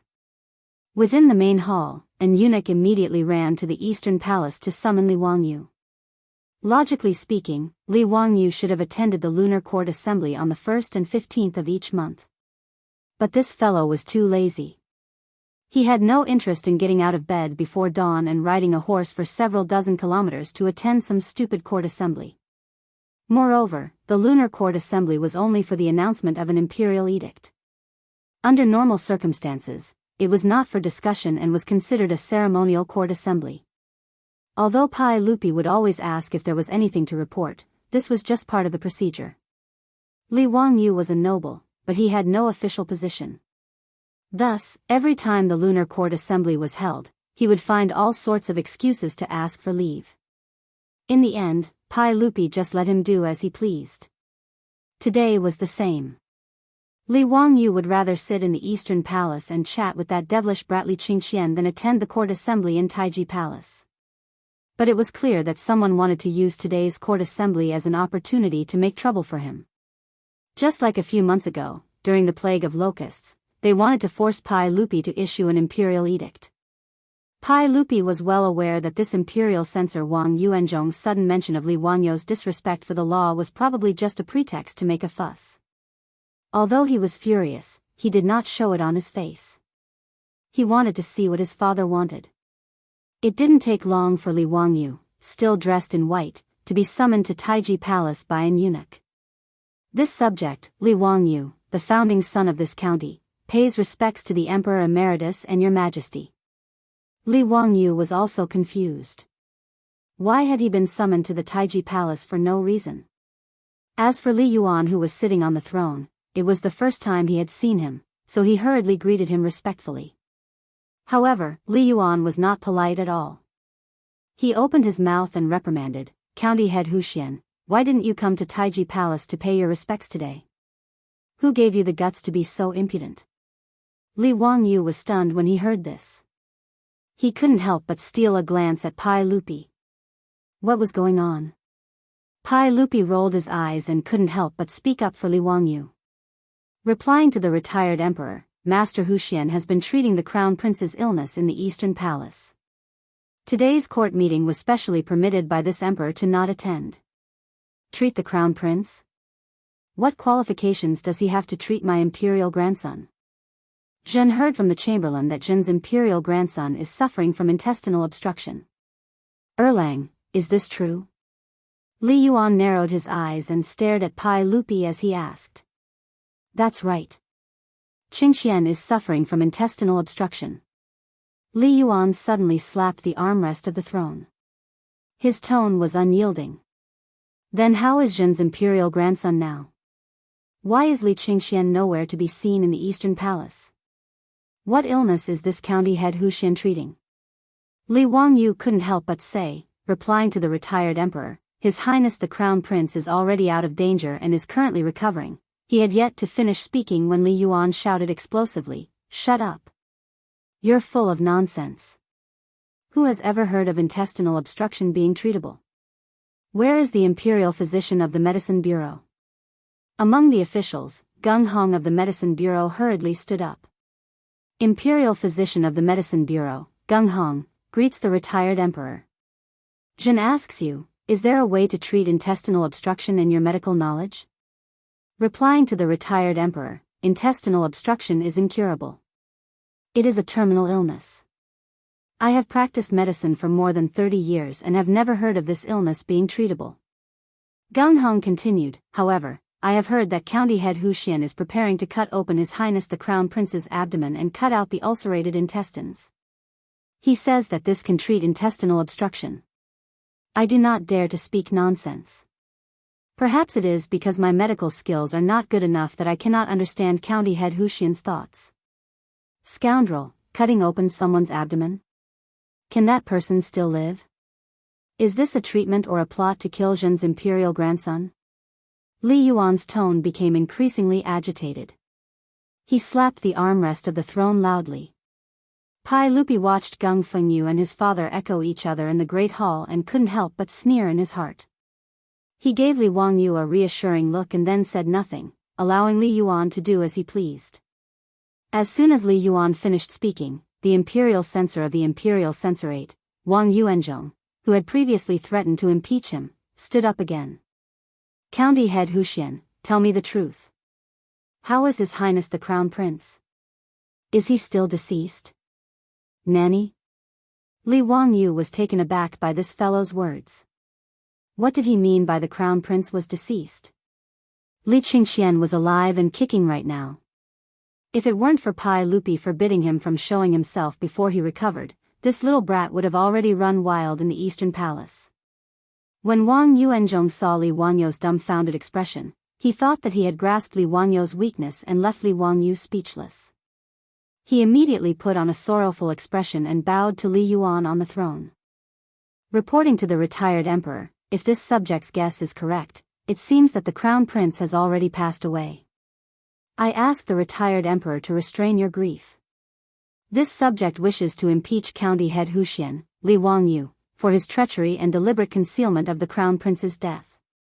He truly harbors ill intentions. Li Wangyu didn't know whether to laugh or cry at this fellow. Which eye of his saw that Li Qingxian was dead? He actually dared to speak with such certainty. Was he really not afraid of losing his head? Li Yuan glanced at the stone-faced and silent Pai Lupi and asked, how can you be so sure that my imperial grandson has already passed away? This matter is of great importance. You cannot speak irresponsibly. Wang Yuanzhong quickly replied, the retired emperor can ask the Shangyao Bureau's Gung Fengyu about this matter. Gung Hong quickly replied, reporting to the retired emperor, the crown prince fell ill 11 days ago in the Eastern Palace's Xianda Hall. At the time, this subject and 9 doctors under the Shangyao Bureau made a joint diagnosis and confirmed that His Highness the Crown Prince was suffering from intestinal obstruction. This subject can vouch for this with my head. This subject has practiced medicine for many years and rarely has anyone with intestinal obstruction lasted more than 3 days. He then pointed at Li Wangyu. Moreover, that night, County Head Huxian falsely issued an imperial edict to Her Highness the Empress, beating this subject and kidnapping the Crown Prince. Later, he falsely claimed that he had cured the Crown Prince. However, other than His Majesty and Her Highness the Empress, no one has seen the Crown Prince's face. Even this subject has never seen the Crown Prince, much less been able to treat him. As for why there has been no news of His Highness the Crown Prince, this subject does not dare to make wild guesses. Li Yuan turned his head to look at Pai Lupi. Erlang, is this Gung Fengyu speaking the truth?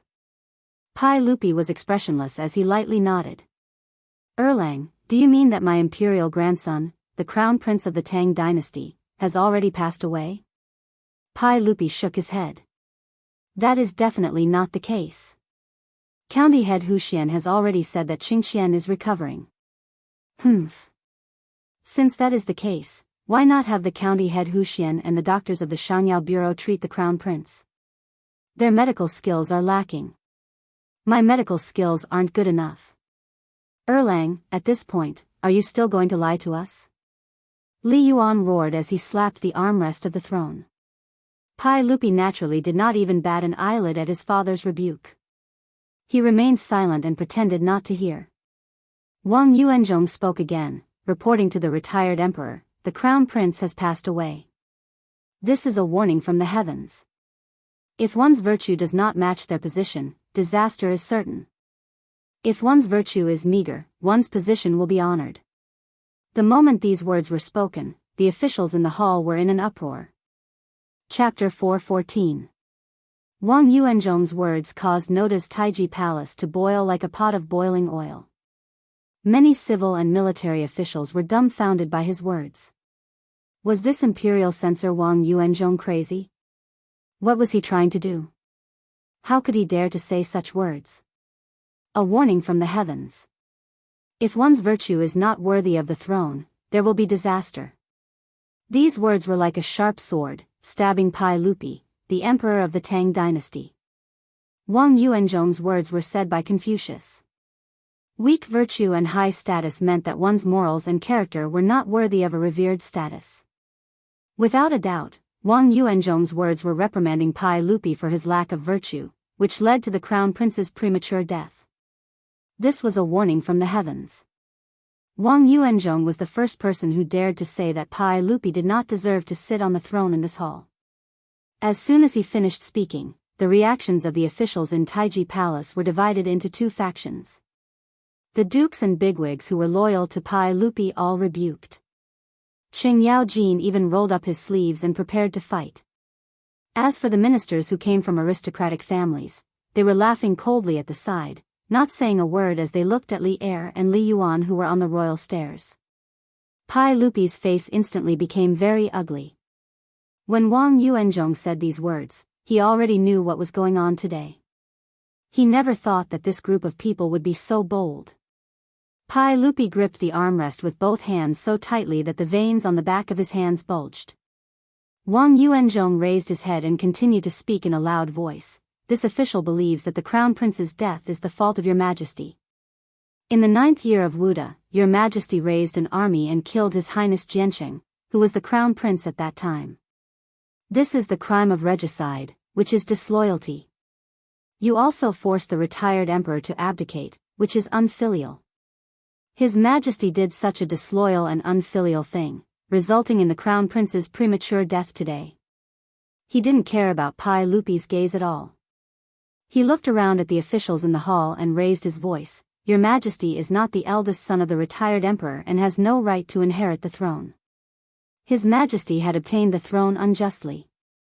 Now, retribution had fallen upon the eldest son of His Majesty. That was why the crown prince had died at such a young age. Your Majesty, haven't you learned your lesson?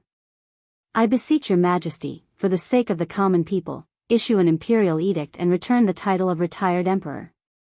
After Wang Yuanzhong finished speaking, the Taiji palace that had been in chaos just a moment ago fell completely silent. He looked straight at Pai Lupi, who was on the royal staircase, with a proud expression on his face. At this point, Wang Yuanzhong felt that he was a moralist today. Even if Pai Lupi immediately ordered people to drag him out and beat him to death, he was not afraid at all.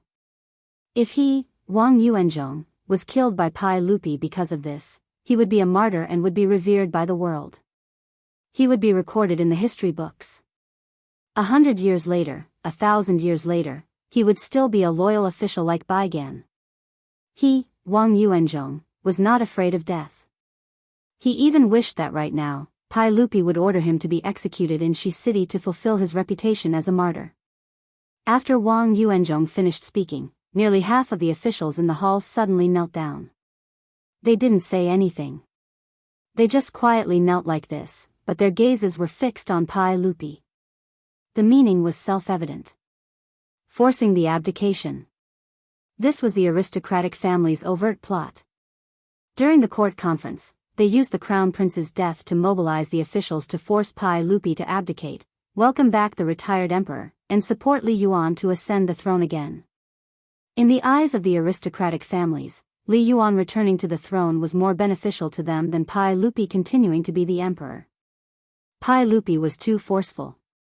Even these 1,000-year-old aristocratic families felt great pressure when facing Pai Lupi. And Pai Lupi was constantly working to weaken the aristocratic family's power. This made the 5 clans and 7 aristocratic families feel even more threatened. Thus, these aristocratic families that wanted to suppress Pai Lupi used the crown prince's death to contact retired Emperor Li Yuan, who had been placed in the depths of the palace. They tried in vain to force Li Yuan to abdicate and return him to the throne. Perhaps in the eyes of later generations, using the crown prince's death to attack Pai Lupi was truly absurd and laughable. Li Wangyu was stupefied as he listened. The civil officials of the Tang dynasty could play like this? They could even say such deceptive words. But in the eyes of the Tang, the crown prince's death was no small matter. Earthquakes, plague of locusts, floods, and other natural and man-made disasters could all be attributed to the emperor's mistakes. Attributing the crown prince's death to Pai Lupi's lack of virtue truly could obtain the approval of the masses. After all, the rulers of China had always proclaimed that they received orders from the heavens, that the emperor was the father of the heavens and the mother of the earth, and that they were the sons of the heavens. Confucius also said that the Son of Heaven received orders from the heavens. Thus, if the Son of Heaven's chosen successor died, the responsibility naturally rested with the Son of Heaven himself. It was the Son of Heaven's lack of virtue that had killed the retired emperor's eldest son, causing the heavens to punish the Son of Heaven and take away his eldest son's life. Wang Yuanzhong's words caused many of the non-aristocratic officials in Taiji Palace to fall silent. For a moment, they didn't know how to retort. The aristocratic families were simply not afraid that Pai Lupi would fly into a rage out of humiliation. Even if Pai Lupi was furious, so what? Could it be that he, Li Heir, could order people to kill half of the officials in this hall? If that really happened, not to mention whether or not the Confucian scholars of the world would spit on him, the aristocratic families would definitely sever ties with Pai Lupi. At that time, it would be just like the chaos at the end of the Sui dynasty. The Tang dynasty would probably fall apart and collapse. Both Jing Yuanshou and Wang Renyu were certain that Pai Lupi wouldn't dare to do such a thing. Pai Lupi's eyes were tightly shut. Li Yuan sat on the throne next to him. He didn't say anything, only smiled and looked at his son. After a long time, Pai Lupi suddenly opened his eyes. His eyes were filled with killing intent. Wang Qing, are you done? Wang Yuanzhong was not afraid of Pai Lupi at all. Your Majesty, this subject asks Your Majesty to execute the founder of Hu County, Li Wangyu. This person has misled the public with his lies and falsified imperial edicts. He is guilty of the most heinous crimes and should be executed as a warning to others. Your Majesty, this subject is doing this for the sake of the Tang dynasty.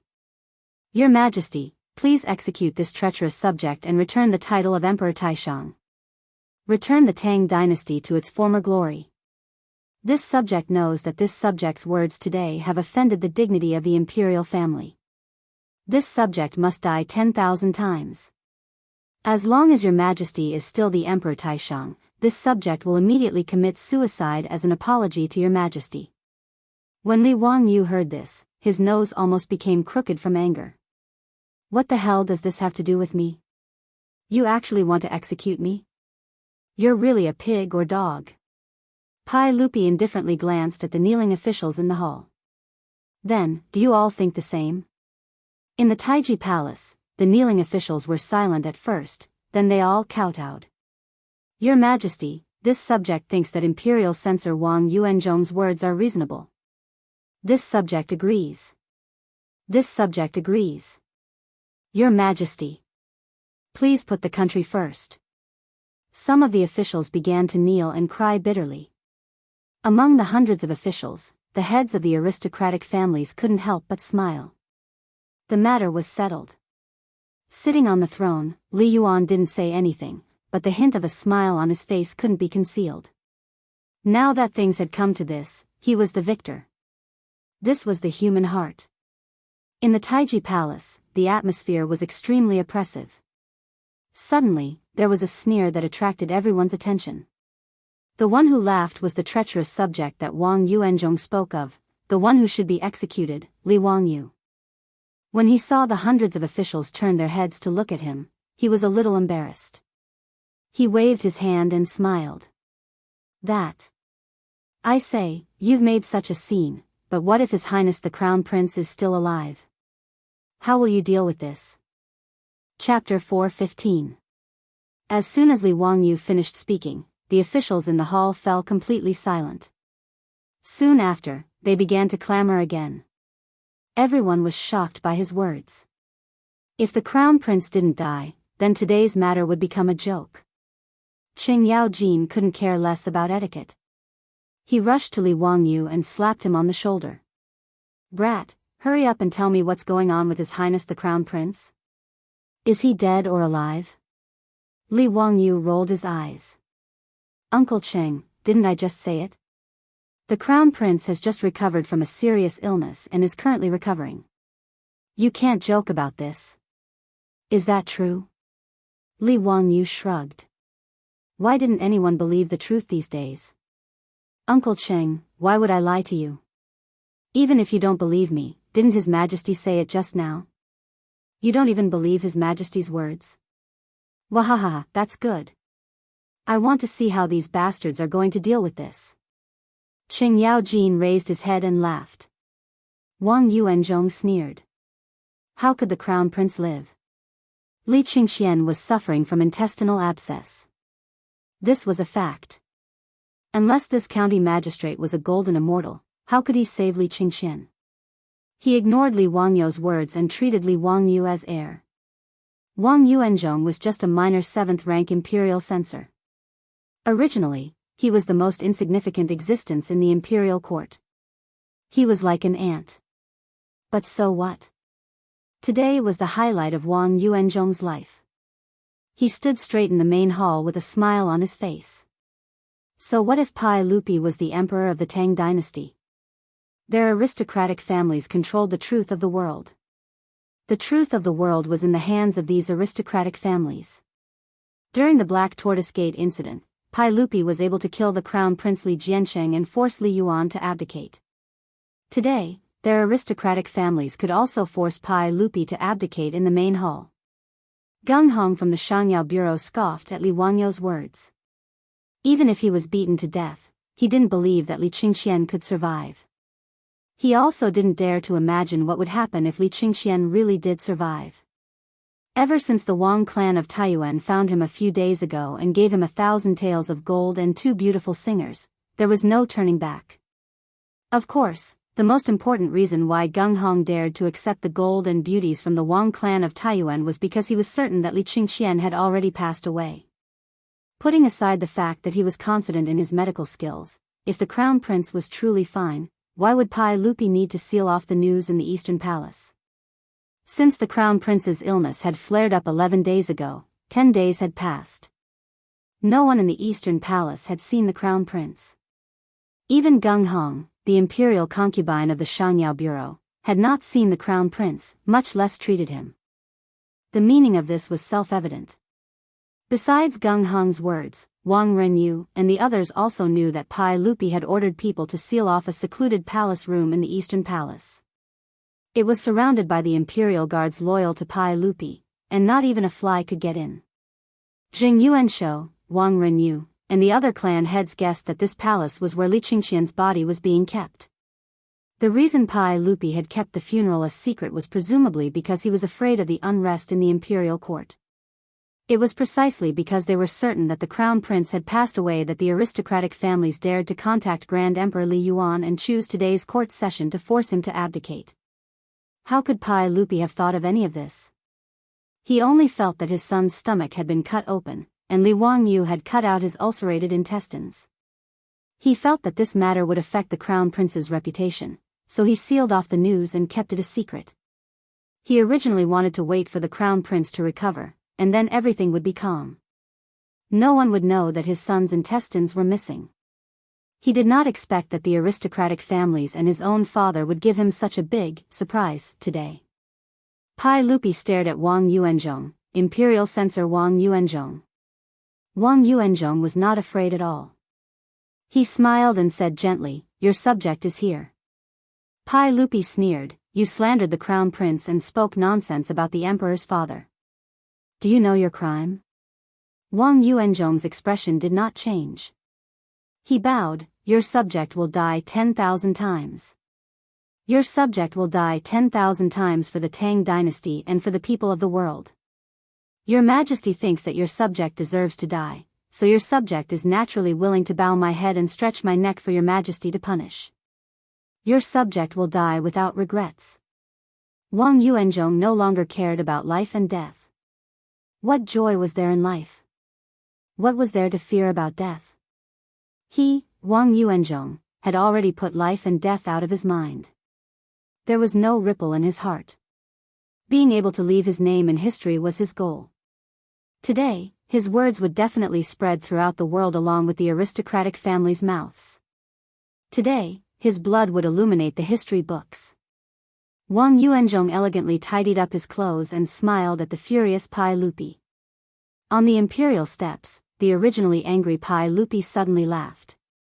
Ha ha ha ha, Wang Qing, you must think that after today, your name will definitely go down in history? But in my eyes, you are just a jumping clown. Wang Yuanzhong also smiled elegantly. Your subject's name will be judged by future generations. Pai Lupi sneered, I think you won't shed tears until you see the coffin. Li Wangyu, go to the Eastern Palace and invite the Crown Prince. I want to let these blind people see if my Crown Prince has really died. Li Wangyu immediately accepted the order. He bowed and turned to leave Taiji Palace. As soon as he left, Li Yuan, Wang Renyu, Jing Yuanshou, and the others couldn't help but panic. Could it be that their information was wrong? Crown Prince Li Qingxian was really still alive? If Li Qingxian was still alive and well, then everything that had happened today would really be a farce. A haze flashed through Wang Yuanzhong's heart. He turned to look at Gung Hong and saw that Gung Hong's legs were beginning to tremble. He kept muttering, impossible, this is impossible. The Crown Prince has intestinal obstruction. There is no medicine that can cure it. Impossible, this is absolutely impossible. The aristocratic family officials who were still kneeling in the main hall were even more at a loss. Silence. In the main hall, no one was interested in talking. Everyone was silent, quietly waiting for the moment when the truth would be revealed. Noda's Taiji Palace fell into a deathly silence. The air seemed to have condensed. The distance between the Eastern Palace and Taiji Palace was not close. Everyone in the main hall waited in this anxious and uneasy atmosphere for the time it took for a stick of incense to burn. Finally, footsteps came from outside Taiji Palace. Everyone turned to look. When they saw who it was, many people in the main hall collapsed to the floor as if their spines had been pulled out. Wang Yuanzhong was even worse. He seemed to have aged several decades in an instant. His calm and relaxed appearance was no longer there. His knees gave way and he knelt on the ground. The person who had come was Li Wangyu. He was holding the hand of the bouncing Crown Prince Li Qingxian. Behind him were Sun Simiao, Lu Shenwei, and a large group of eunuchs and palace guards. Your subject Li Qingxian greets your Majesty and Grand Emperor. Chapter 4:16. After Li Qingxian entered the palace, he respectfully knelt down and paid his respects to his father and grandfather. In formal situations, the Crown Prince still needed to refer to himself as a subject. Although his face was slightly pale, anyone with a discerning eye could see that Li Qingxian's body was fine. The so-called passing away was even more of a joke. Li Yuan's face was as dark as water, but he had to squeeze out an extremely ugly smile. Our good imperial grandson, you've recovered? In response to Grand Emperor, this subject's illness has recovered. Many thanks for Grand Emperor's concern. We heard that Qingxian had an intestinal abscess. How was it cured? Li Yuan asked again. Grand Emperor, it was this subject's teacher, Li Wangyu, the founder of Hu County, who cured this subject's illness. Li Qingxian very cleverly pointed at Li Wangyu and said with great grievance, this subject heard that some people have cursed this subject to pass away. Grand Emperor, please uphold justice for this subject and punish these bad people. Although Li Qingxian was only 9 years old, being born in a royal family, he matured much earlier than normal children. On the way to Taiji Palace, Li Wangyu had already explained to him what had happened in court today in a few words.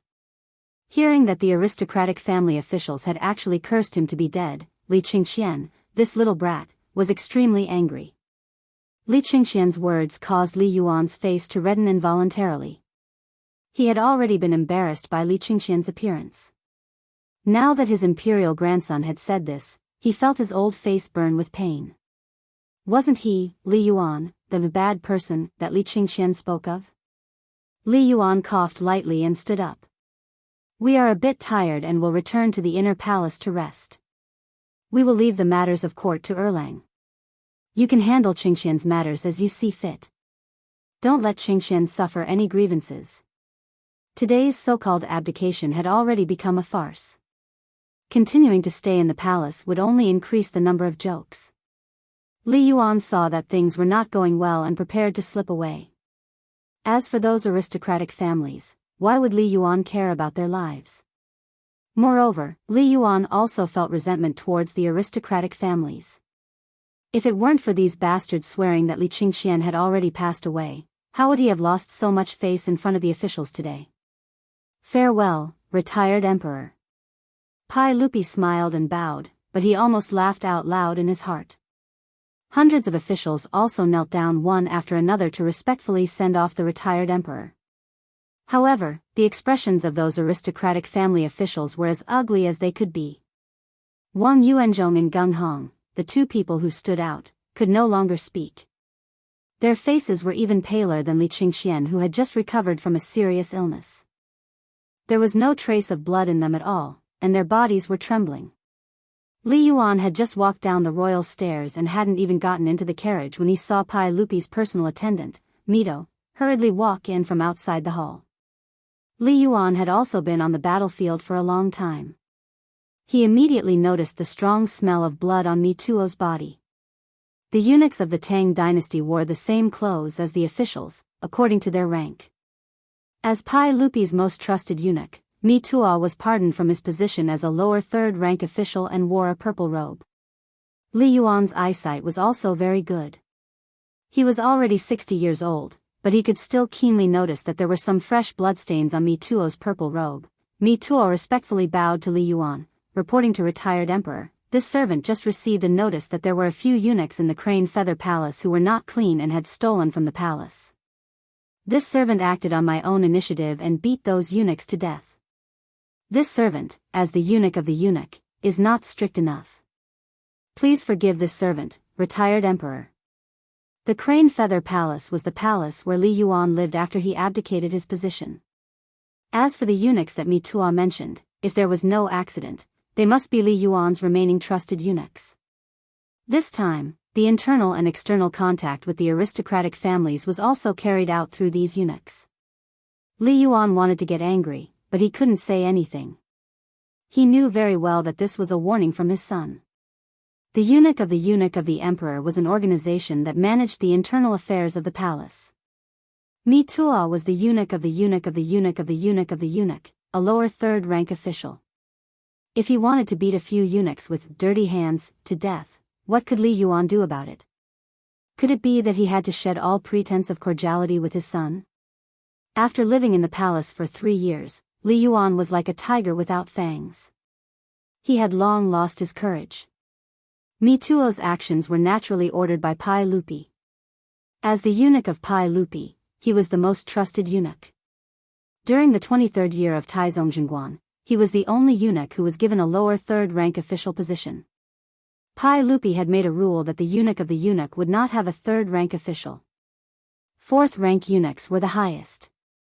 For Mituo to be given a lower third-rank official position, it could be seen how much Pai Lupi trusted him. He went to Li Yuan's palace to investigate who was colluding with the aristocratic families. Without much effort, he found a few eunuchs in Li Yuan's palace. After getting their confessions, Mituo didn't care about Li Yuan's face and beat the eunuchs to death. Li Yuan could only grit his teeth and bear with Mituo's impudent actions. I know, Li Yuan's face was gloomy and he didn't say anything else. He sat on the carriage and planned to return to the Crane Feather Palace. Mituo stopped in front of the carriage and continued to report. Retired Emperor, I also found that in the Crane Feather Palace, there were concubines in the harem who were disorderly and promiscuous. I also beat them to death. I didn't ask for retired emperor's permission and acted on my own. I asked for retired emperor's forgiveness. He said it casually, but in Li Yuan's ears, his body couldn't help but shake. Li Yuan's old face instantly flushed red. His hand trembled as he pointed at Mituo. You have big guts. Mituo didn't say anything. He just smiled and bowed. After a long time, Li Yuan put down his arm. He didn't say anything. He waved his hand and indicated that the eunuchs who were carrying the carriage could leave. In Li Yuan's harem, there were beauties from aristocratic families who were very much favored by him. After he abdicated, there was nothing else to do in the harem. Doting on beauties became his only hobby.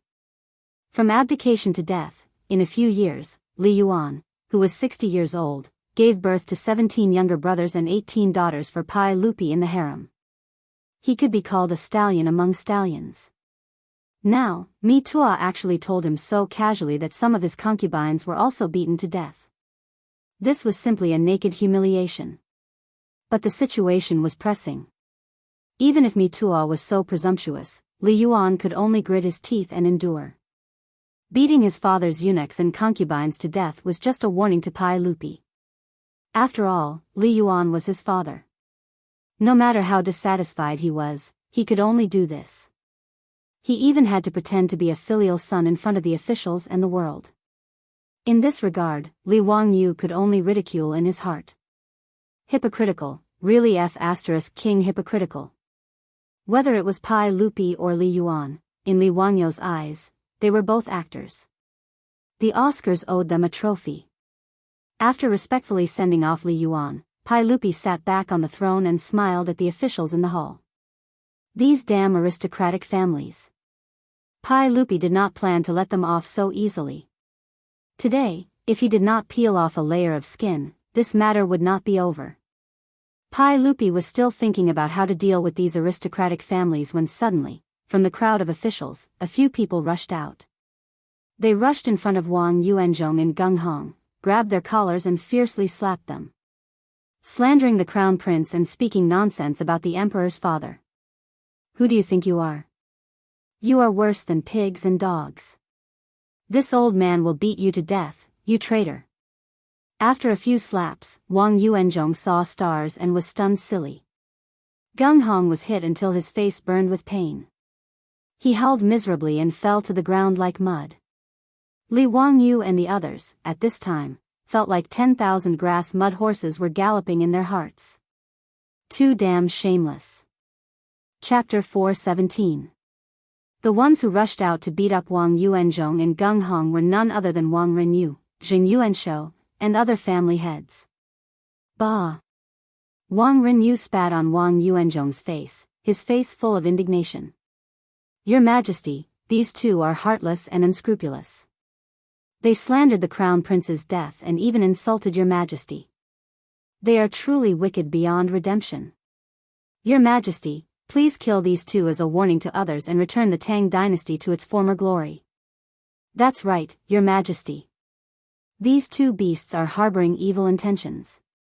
We were careless and were deceived by these treacherous officials. It is our fault for being disrespectful to Your Majesty. Please forgive us, Your Majesty. As soon as Wang Renyu and the others spoke, including the officials from the aristocratic families, they couldn't help but curse in their hearts. Shameless, truly too shameless. Obviously, in the eyes of Wang Renyu and the others, Wang Yuanzhong and Gung Hong no longer had any value. They didn't mind pushing these two out for Pai Lupi to vent his anger. In the main hall, the officials from the aristocratic families didn't react any slower than their family heads. They all kowtowed. We were deceived by these treacherous officials. We deserve to die 10,000 times. Your Majesty, these two beasts are deceiving the public and slandering the emperor's father. They deserve to be killed. We should die 10,000 times for being deceived by these treacherous officials. Such an unruly and fatherless dog, his death is not worth pitying. Your Majesty, please issue an edict to kill these two beasts. In the main hall, countless officials began to shout and shout. Gung Hong was so scared that he wet his pants. A puddle of stinky yellow liquid flowed out from his crotch. He couldn't care less about this. He desperately kowtowed and banged his head so hard that his forehead was soon covered in blood. Your Majesty, please spare me. Your Majesty, please spare me. I deserve to die. I was blinded by lard, that's why I said those nonsense. Your Majesty, please spare me. As for Wang Yuanzhong, he didn't beg for mercy like a kowtowing bug. He just lay on the ground and shivered. Wang Yuanzhong wasn't afraid of death. He even wanted Pai Lupi to give the order to kill him. But now, he felt a deep sense of fear. He originally thought that he could become a loyal minister like Bai Gan and leave his name in history. But he didn't expect that Crown Prince Li Qingxian would be completely fine. His bold and visionary words just now had become a big joke. The reprimanding voices from his colleagues in the hall made him shudder even more. Wang Renyu, who was pointing at his nose and scolding him, was his uncle. The reason why he stood out today to take the lead in forcing Wang Renyu to abdicate was naturally because he was following Wang Renyu's arrangement. In the Great Hall, Wang Yuanzhong looked around. Many of the people who were pointing at him and cursing him were from the Taiyuan Wang clan. Most of them were related to him by blood, and his uncles were usually very close to him. Ha ha ha ha. Wang Yuanzhong suddenly became crazy, pointing at Wang Renyu and laughing. Wang Yuanzhong, you disloyal and unfilial dog, what are you laughing at? I'm laughing at my own stupidity. Ha ha ha ha, heaven and earth are heartless, treating all living things like straw dogs. I'm laughing at you all for making animals into dogs, using them for sacrifice, and abandoning them after the deed is done. Wang Yuanzhong's words came from Zhuangzi Tianyun, which meant that the straw dogs used for sacrifice were highly valued before the sacrifice. But after the sacrifice was done, they were abandoned and trampled on at will. A straw dog was a fake straw dog. Wang Yuanzhong felt that he was that straw dog, pushed to the front of the stage by the aristocratic families, and now abandoned and trampled on. His maniacal laughter caused Wang Renyu and the other aristocratic families and ministers' expressions to change. After Wang Yuanzhong finished laughing, he only felt a sweetness in his throat. He directly spat out a mouthful of blood in the Great Hall, and then collapsed on the floor. In fact, Wang Yuanzhong didn't care that Wang Renyu and the other members of the Wang clan beat him up and insulted him. Even if he was abandoned and trampled on as a straw dog, he wouldn't be surprised. The reason why he spat out blood was mainly because his illusion was shattered. Wang Yuanzhong cared more about his reputation, but now, it was all for naught. Half an hour ago, he thought that he would be able to leave his name in history. But now, it seemed that he, Wang Yuanzhong, was just like Pai Lupi said, a jumping clown. His heart was dead, and there was no greater sorrow than the death of his heart. Qing Yaojin and the others, previously, couldn't wait to skin Wang Yuanzhong, a mere 7th-grade imperial censor. But now, seeing him being beaten up by this group of shameless aristocratic family heads, and being despised by everyone, they even felt some sympathy for this person. Hateful. Lamentable. Pitiful. Pai Lupi didn't know whether to laugh or cry at the actions of Wang Renyu and the others. Who were they trying to trick? Did they really think that he, Pai Lupi, was blind? Couldn't see who was behind all this? However, Pai Lupi really couldn't do anything to Wang Renyu, Jing Yuanshou, and the other aristocratic family heads. Not to mention that he couldn't do anything to Wang Renyu and the others, he could only reprimand these aristocratic family officials who were still kneeling on the floor and let them go. What else could he do? Should he let the imperial guards arrest all of these officials and send them to the imperial censor's prison? Then the empire of the Great Tang would be finished. Pai Lupi slightly raised the corner of his mouth and said indifferently, Wang Yuanzhong, now that things have come to this, do you have anything else to say? Wang Yuanzhong crouched on the floor, I only ask for death. If you want to die, I will naturally fulfill your wish. Men, drag Wang Yuanzhong and Gung Hong away and beat them to death. Beating them to death meant that in front of everyone, they would be beaten to death. Gung Hong cried until his tears and snot flowed. He kept kowtowing and begging for mercy, but it was no use. He was dragged out of the Taiji palace by the imperial guards who were like tigers and wolves. They raised the planks and began to beat him. Wang Yuanzhong didn't howl. When he was dragged out, he just stared at Wang Renyu and the others and kept muttering, Heaven and earth are heartless, treating all things as straw dogs. Heaven and earth are heartless. Outside the palace, the sound of the planks hitting flesh and Gung Hong's howls made all the aristocratic family officials in the palace shudder.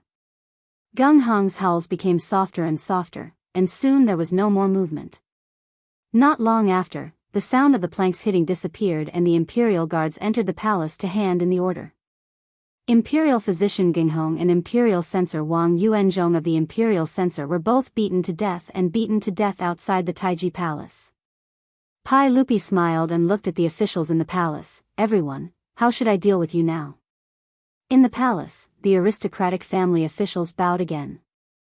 We will die 10,000 times, Your Majesty, please punish us. Although these words were pleasant to the ears, everyone knew that this matter was over. The bird that stuck out had been beaten to death, and the aristocratic families had lost face because of Pai Lupi. At most, Pai Lupi would reprimand them a little. Both sides would find a way out and return to their respective homes. Pai Lupi smiled and said nothing. After a while, he suddenly turned to Li Wangyu and asked, County Magistrate Hu Xian, how do you think we should deal with them? Li Wangyu looked at the officials and suddenly smiled. Your Majesty, since they all say that they will die 10,000 times, why don't we just kill them all? The palace was in an uproar when he said this. Li Wangyu, you're worse than a pig or a dog, but you're actually so ambitious. In their hearts, the officials had already developed a relationship beyond friendship with Li Wangyu's 18 generations of ancestors, and they were cursing him endlessly. Chapter 4:18. Li Wangyu's words not only stunned the officials in the hall, but even Pai Lupi didn't know whether to laugh or cry. Li Wangyu had naturally said this on purpose to disgust these shameless aristocratic clans. In any case, even if he was an idiot in politics, he knew that Pai Lupi couldn't kill these officials. Unexpectedly, Pai Lupi was also a drama queen. He actually played along with Li Wangyu's words. County Magistrate Hu Xian's words are reasonable. Slandering the emperor's father should be executed. Since that's the case. Before he could finish speaking, the aristocratic clan's officials were already so frightened that their faces turned pale. Li Er must have gone crazy from the shock today, right? Why wasn't he following the script? Could it be that he really dared to kill the more than 300 officials in the hall who were trying to force the emperor to abdicate? Wang Renyu, Jing Yuanshou, and the other aristocratic clan's big shots all paled. If Pai Lupi really did go crazy and killed them all, the Tang dynasty would inevitably fall into chaos. But what was the use of that? Could it save them? Wang Renyu and the others didn't have the resolve to sacrifice themselves for righteousness and leave their names in history. Just as they were feeling awkward, Li Qingxian suddenly stepped forward and said, Your Majesty, this subject read from Mencius. If the Son of Heaven is heartless, he cannot protect the four seas. If the feudal lords are heartless, they cannot protect the country. If the ministers and doctors are heartless, they cannot protect the ancestral temple. If the scholars and commoners are heartless, they cannot protect the four bodies. Today, this subject made a mistake, but they have already repented. This subject believes that Your Majesty can forgive them. Presumably, they will be grateful for Your Majesty's mercy. His words immediately received the approval of the other officials. His Highness the Crown Prince is wise. Your Majesty, our Tang dynasty is fortunate to have the Crown Prince so intelligent. This is the fortune of our Tang dynasty and our people. Your Majesty, this subject knows his mistake. Today, we were deceived by others and almost made a big mistake. This subject has now completely repented. Please forgive us, Your Majesty. Because of these words, Li Qingxian gained a wave of popularity among the officials. Pai Lupi sat on the throne and looked at the officials with a smile. When no one was paying attention, he turned his head and glared at Li Wangyu. Don't think that we didn't see that you pushed Li Qingxian out just now. Li Wangyu shrugged his shoulders and grinned at Pai Lupi, revealing 8 white teeth. Pai Lupi stood up, and the hall suddenly quieted down. Everyone, although you all have ulterior motives today, we do not intend to let you all be punished for your words. Am I such a narrow-minded person? Since the Crown Prince is pleading on your behalf, then today's matter will end here. I will not pursue this matter any further.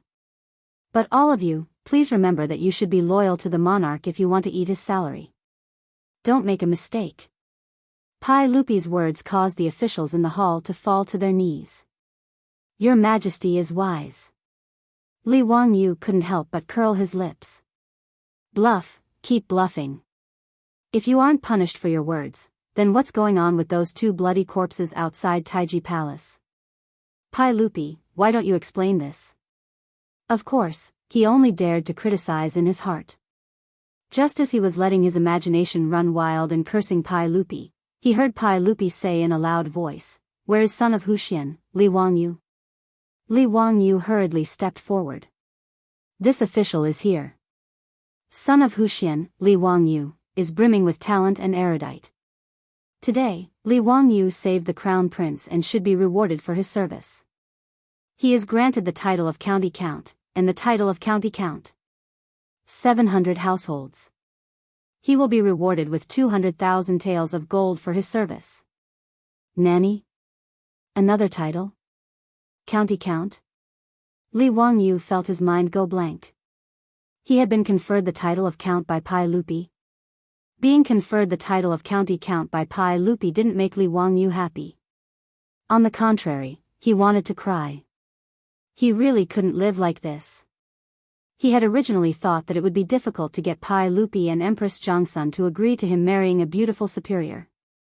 Now that his title had been increased, wouldn't he be forced to elope with his beautiful superior? Pai Lupi, King did this on purpose, didn't you?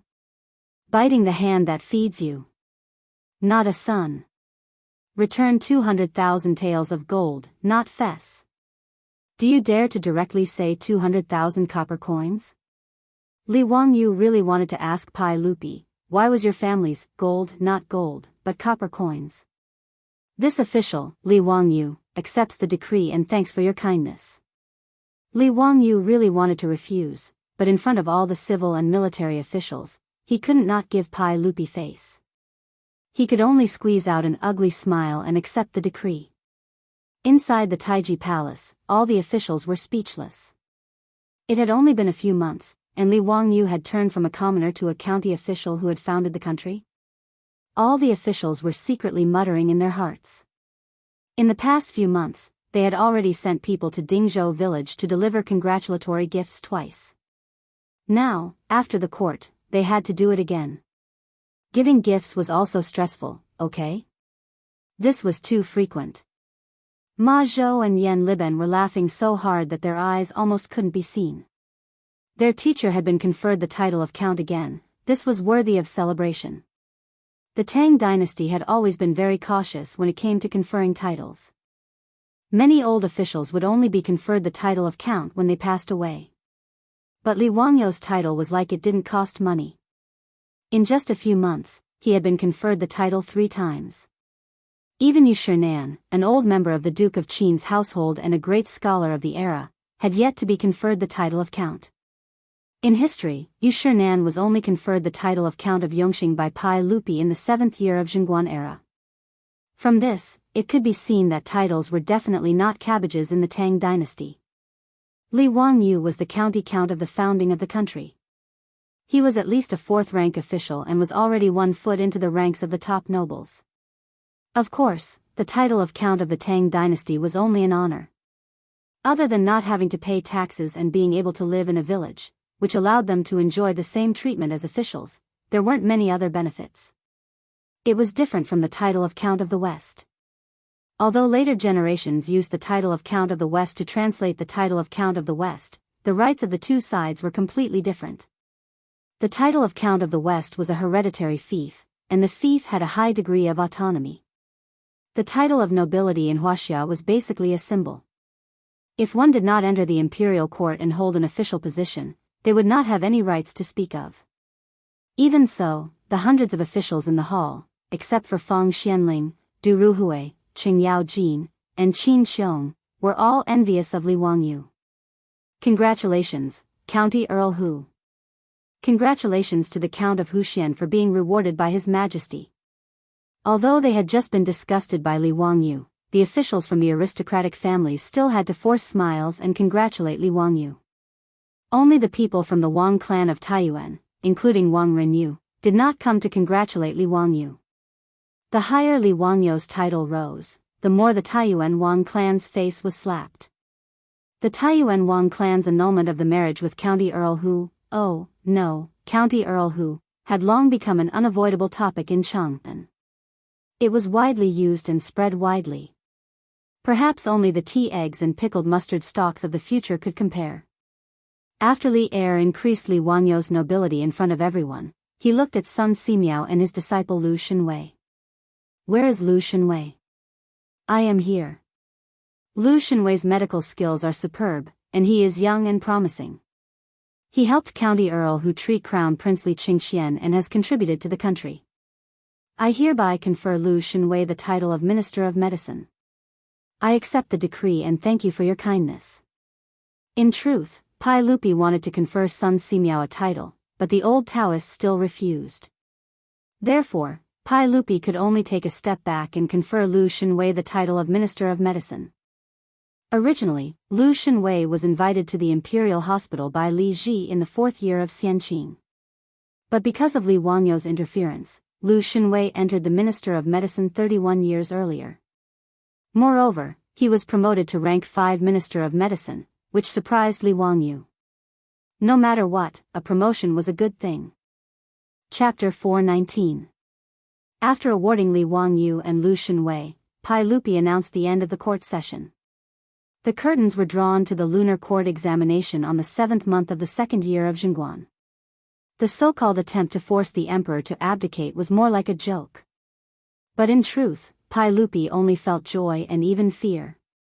If Li Wangyou had not risked everything and sent a fake edict to kidnap Li Qingxian would probably have already died.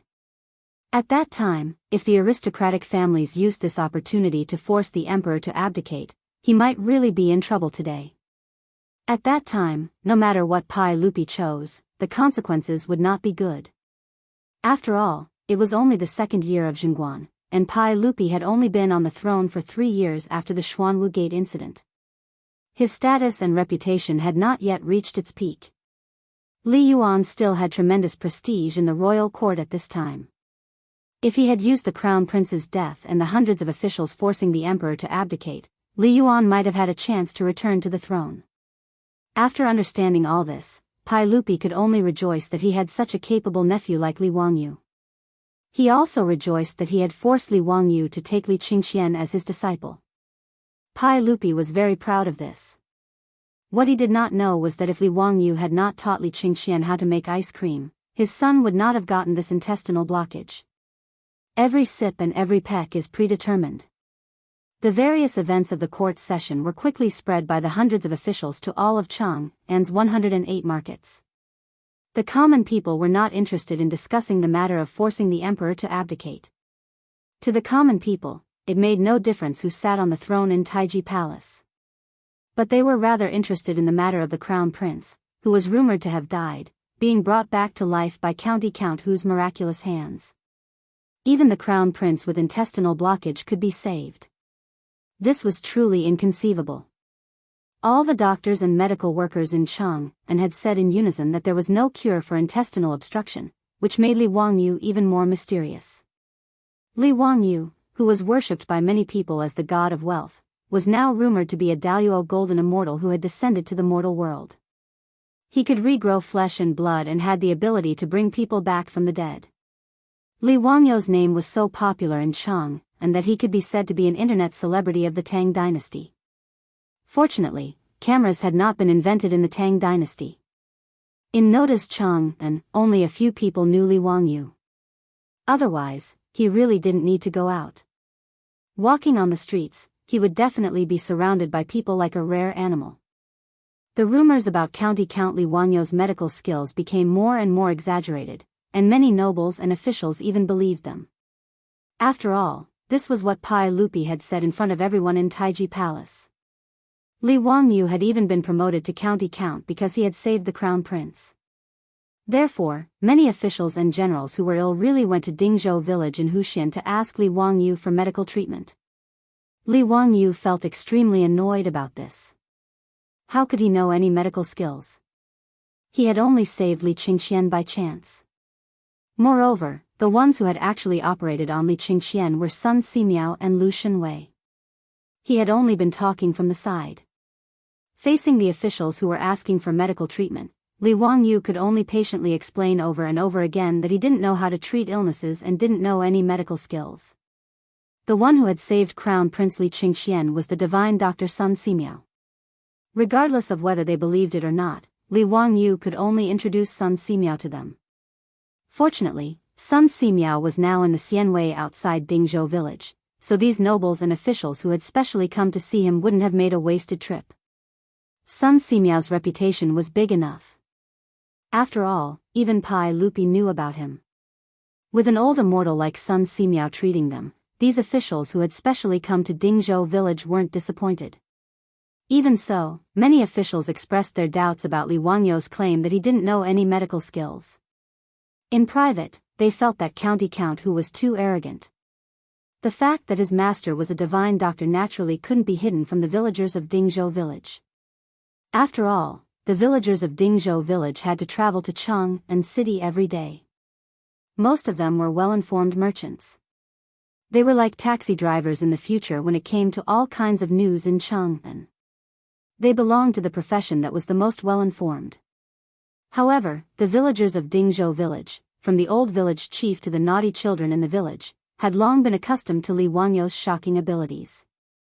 Even when their master was given a title and became the county count of the founding county, most of the villagers' reactions were, "Oh, Lang Jun has been given a title again. Amazing, amazing." After that, there was no more after that. They each went about what they were supposed to do and were quite calm. After all, to be given a title 3 times in a few months was too frequent. It really wasn't exciting. Even the old housekeeper Li Heng's first reaction when he learned that his Lang Jun had been given a title by the saint was, the plaque that was hung on the door of the manor with the words, "Founding County Count," written not long ago was a waste, a waste. The villagers of Dingzhou village mostly had the same thought. However, none of the villagers came to seek medical treatment like those nobles and officials. It wasn't that they didn't trust Li Wangyu's medical skills, but they felt that they had minor illnesses such as headache and fever. They felt embarrassed to trouble Li Wangyu, the great magic doctor. Moreover, since the Xianwei temple on the hillside outside the village was completed, the villagers of Dingzhou village immediately jumped to the top of the Tang dynasty's medical conditions. It could be said that they were full of happiness. Sun Simiao didn't come to Dingzhou village alone. He was fooled by Li Wangyu's penicillin and wanted to develop a new drug here. Of course, he had to bring his disciples along.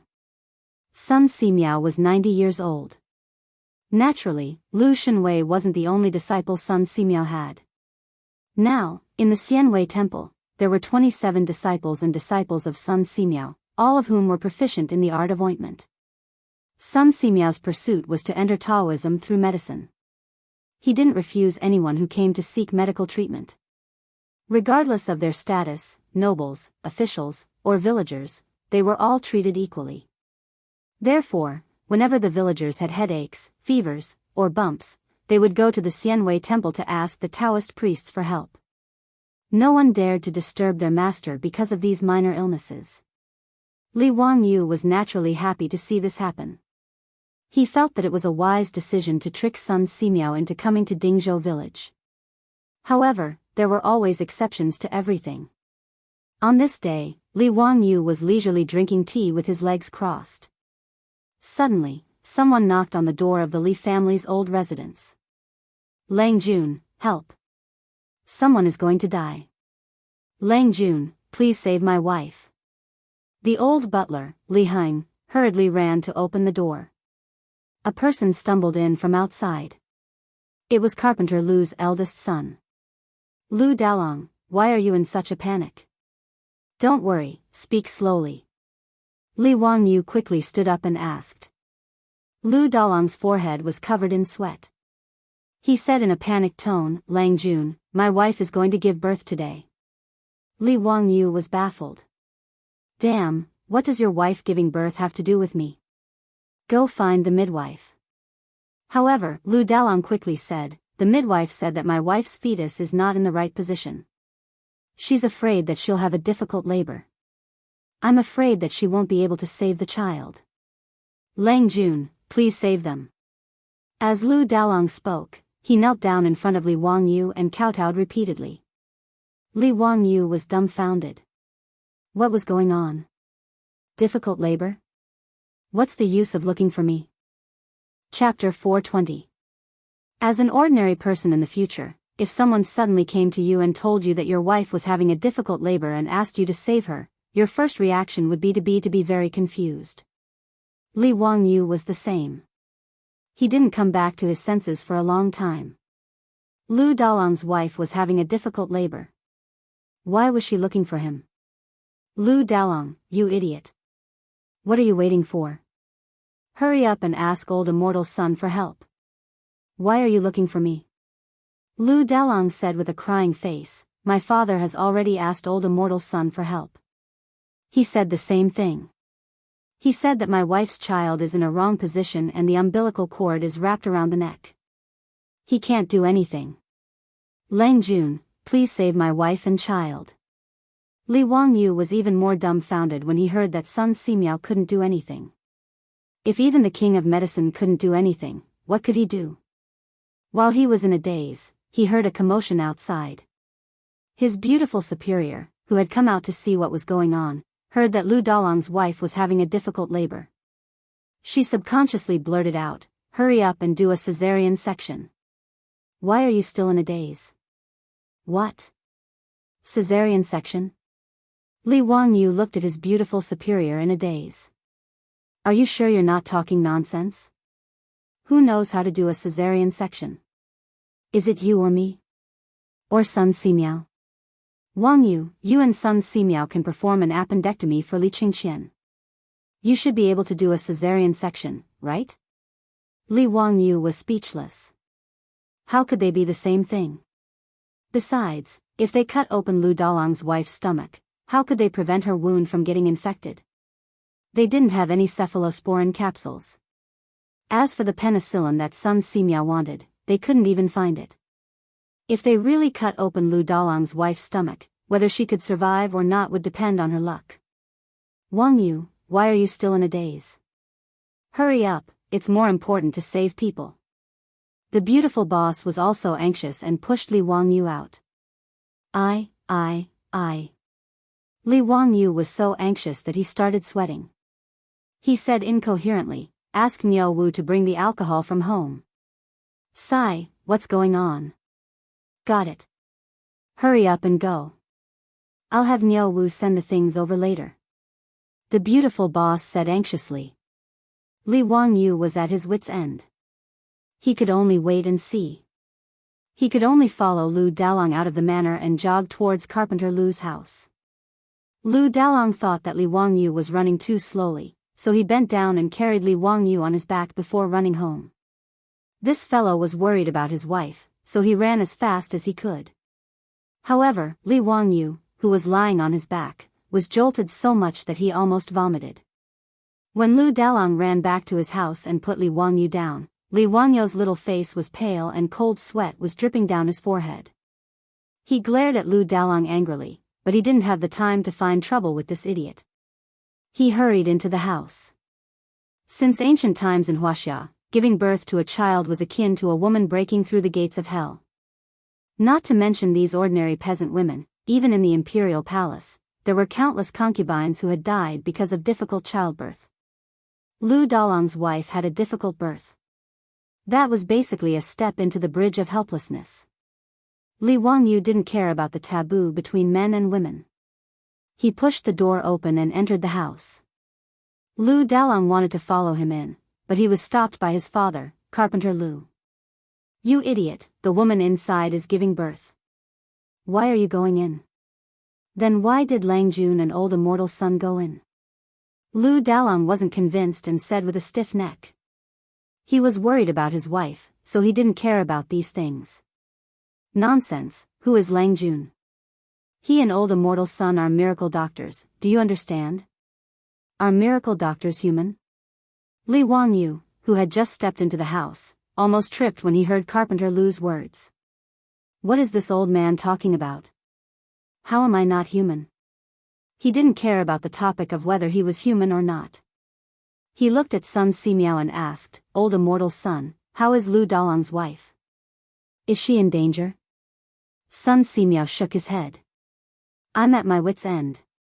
The umbilical cord is wrapped around the fetus neck, and it's not in the right position. I'm afraid it's difficult to save the child.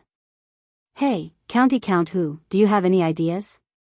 Ever since Li Wangyu suggested a cesarean section to cut out Li Wangyu's ulcerated intestines and really save the crown prince, Sun Simiao had an inexplicable expectation for Li Wangyu. He felt that this young county count might have some strange ideas. As expected, Li Wangyu did not disappoint him. However, the words that came out of his mouth stunned Sun Simiao. Yes, we can only do a cesarean section now. A cesarean section? How?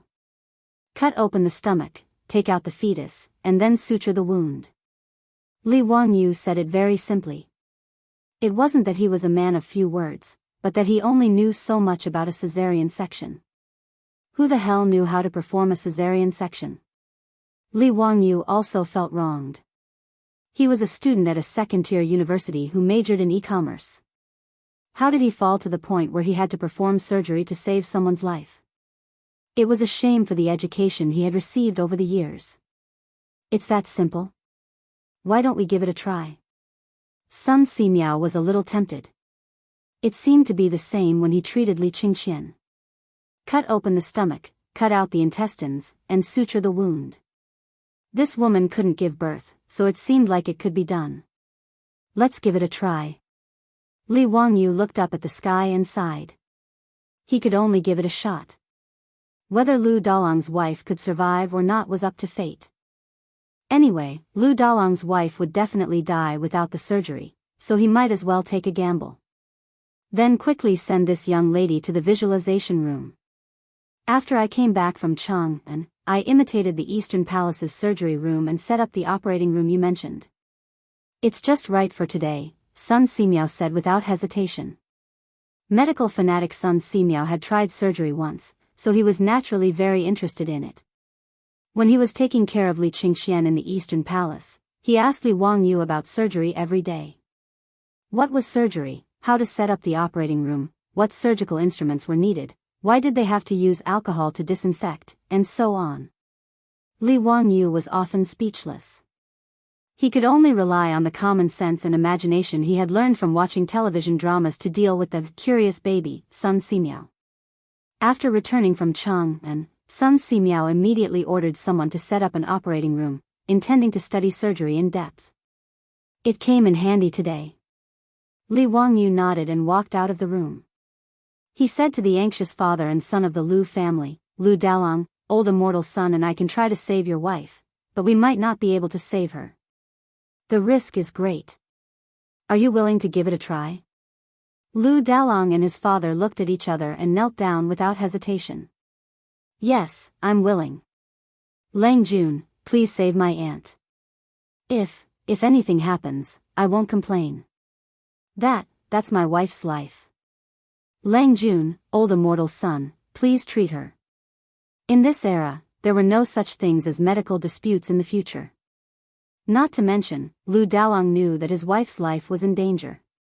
She could die at any time. If they really couldn't save her, the father and son of the Lu family couldn't blame Li Wangyu and Sun Simiao. They still had to thank them for saving her. Li Wangyu didn't argue and ordered, if that's the case, immediately carry your wife to the visualization room and prepare for surgery. Lu Dalong naturally didn't understand what surgery was, nor did he dare to ask. He hurriedly removed the door planks and asked the midwife and his mother to dress his wife. Together with his father and two brothers, they carried the groaning auntie to the manifestation realm. Chapter 421. After the father and son of the Lu family carried Lu Dalong's wife to the temple, they could only wait anxiously in the temple and pray silently for the Tao ancestors' protection. In the operating theater of the Taoist temple, Li Wangyu was in a dilemma. There was no other reason. In order to perform the surgery, he had to first disinfect and take off Lu Dalong's wife's clothes. There were no such things as surgical gowns these days. Neither Li Wangyu nor Sun Simiao had thought of preparing such things. With the sanitary conditions of the Tang dynasty, the clothes on Lu Dalong's wife's body were not hygienic at all. There might be a lot of bacteria. What made Li Wangyu feel troubled was not only the problem of taking off her clothes. He seemed to remember that before performing a cesarean section, he had to prepare the pregnant woman's hair. That meant, cough, cough, cough, that was to shave off the body hair to prevent bacterial infection. At this moment, only Li Wangyu and Sun Simiao were in the operating theater. After all, he was delivering a woman's child. Sun Simiao was too embarrassed to ask his disciples to help. The old Taoist priest was prepared to perform a cesarean section on Lu Dalong's wife himself. Anyway, he was a doctor and was 90 years old. He no longer had to care about these things between men and women. As for Li Wangyu, in Sun Simiao's opinion, he was just a young man. His hair was not fully grown yet, so there was no need to avoid him. Besides, Sun Simiao did not even know what a cesarean section was. Without Li Wangyu's help, the old Taoist priest was not confident. This was a living human life. If something went wrong, 2 lives would be lost. He could not be careless. Li Wangyu wanted to hide, but he was stopped by the old Taoist priest. He had no choice but to stay. Old immortal son, that, cough, cough, we have to take off her clothes first. Li Wangyu's face was red as he pointed at Lu Dalong's wife who was moaning on the operating table. Lu Dalong's wife was in so much pain that her forehead was covered in sweat.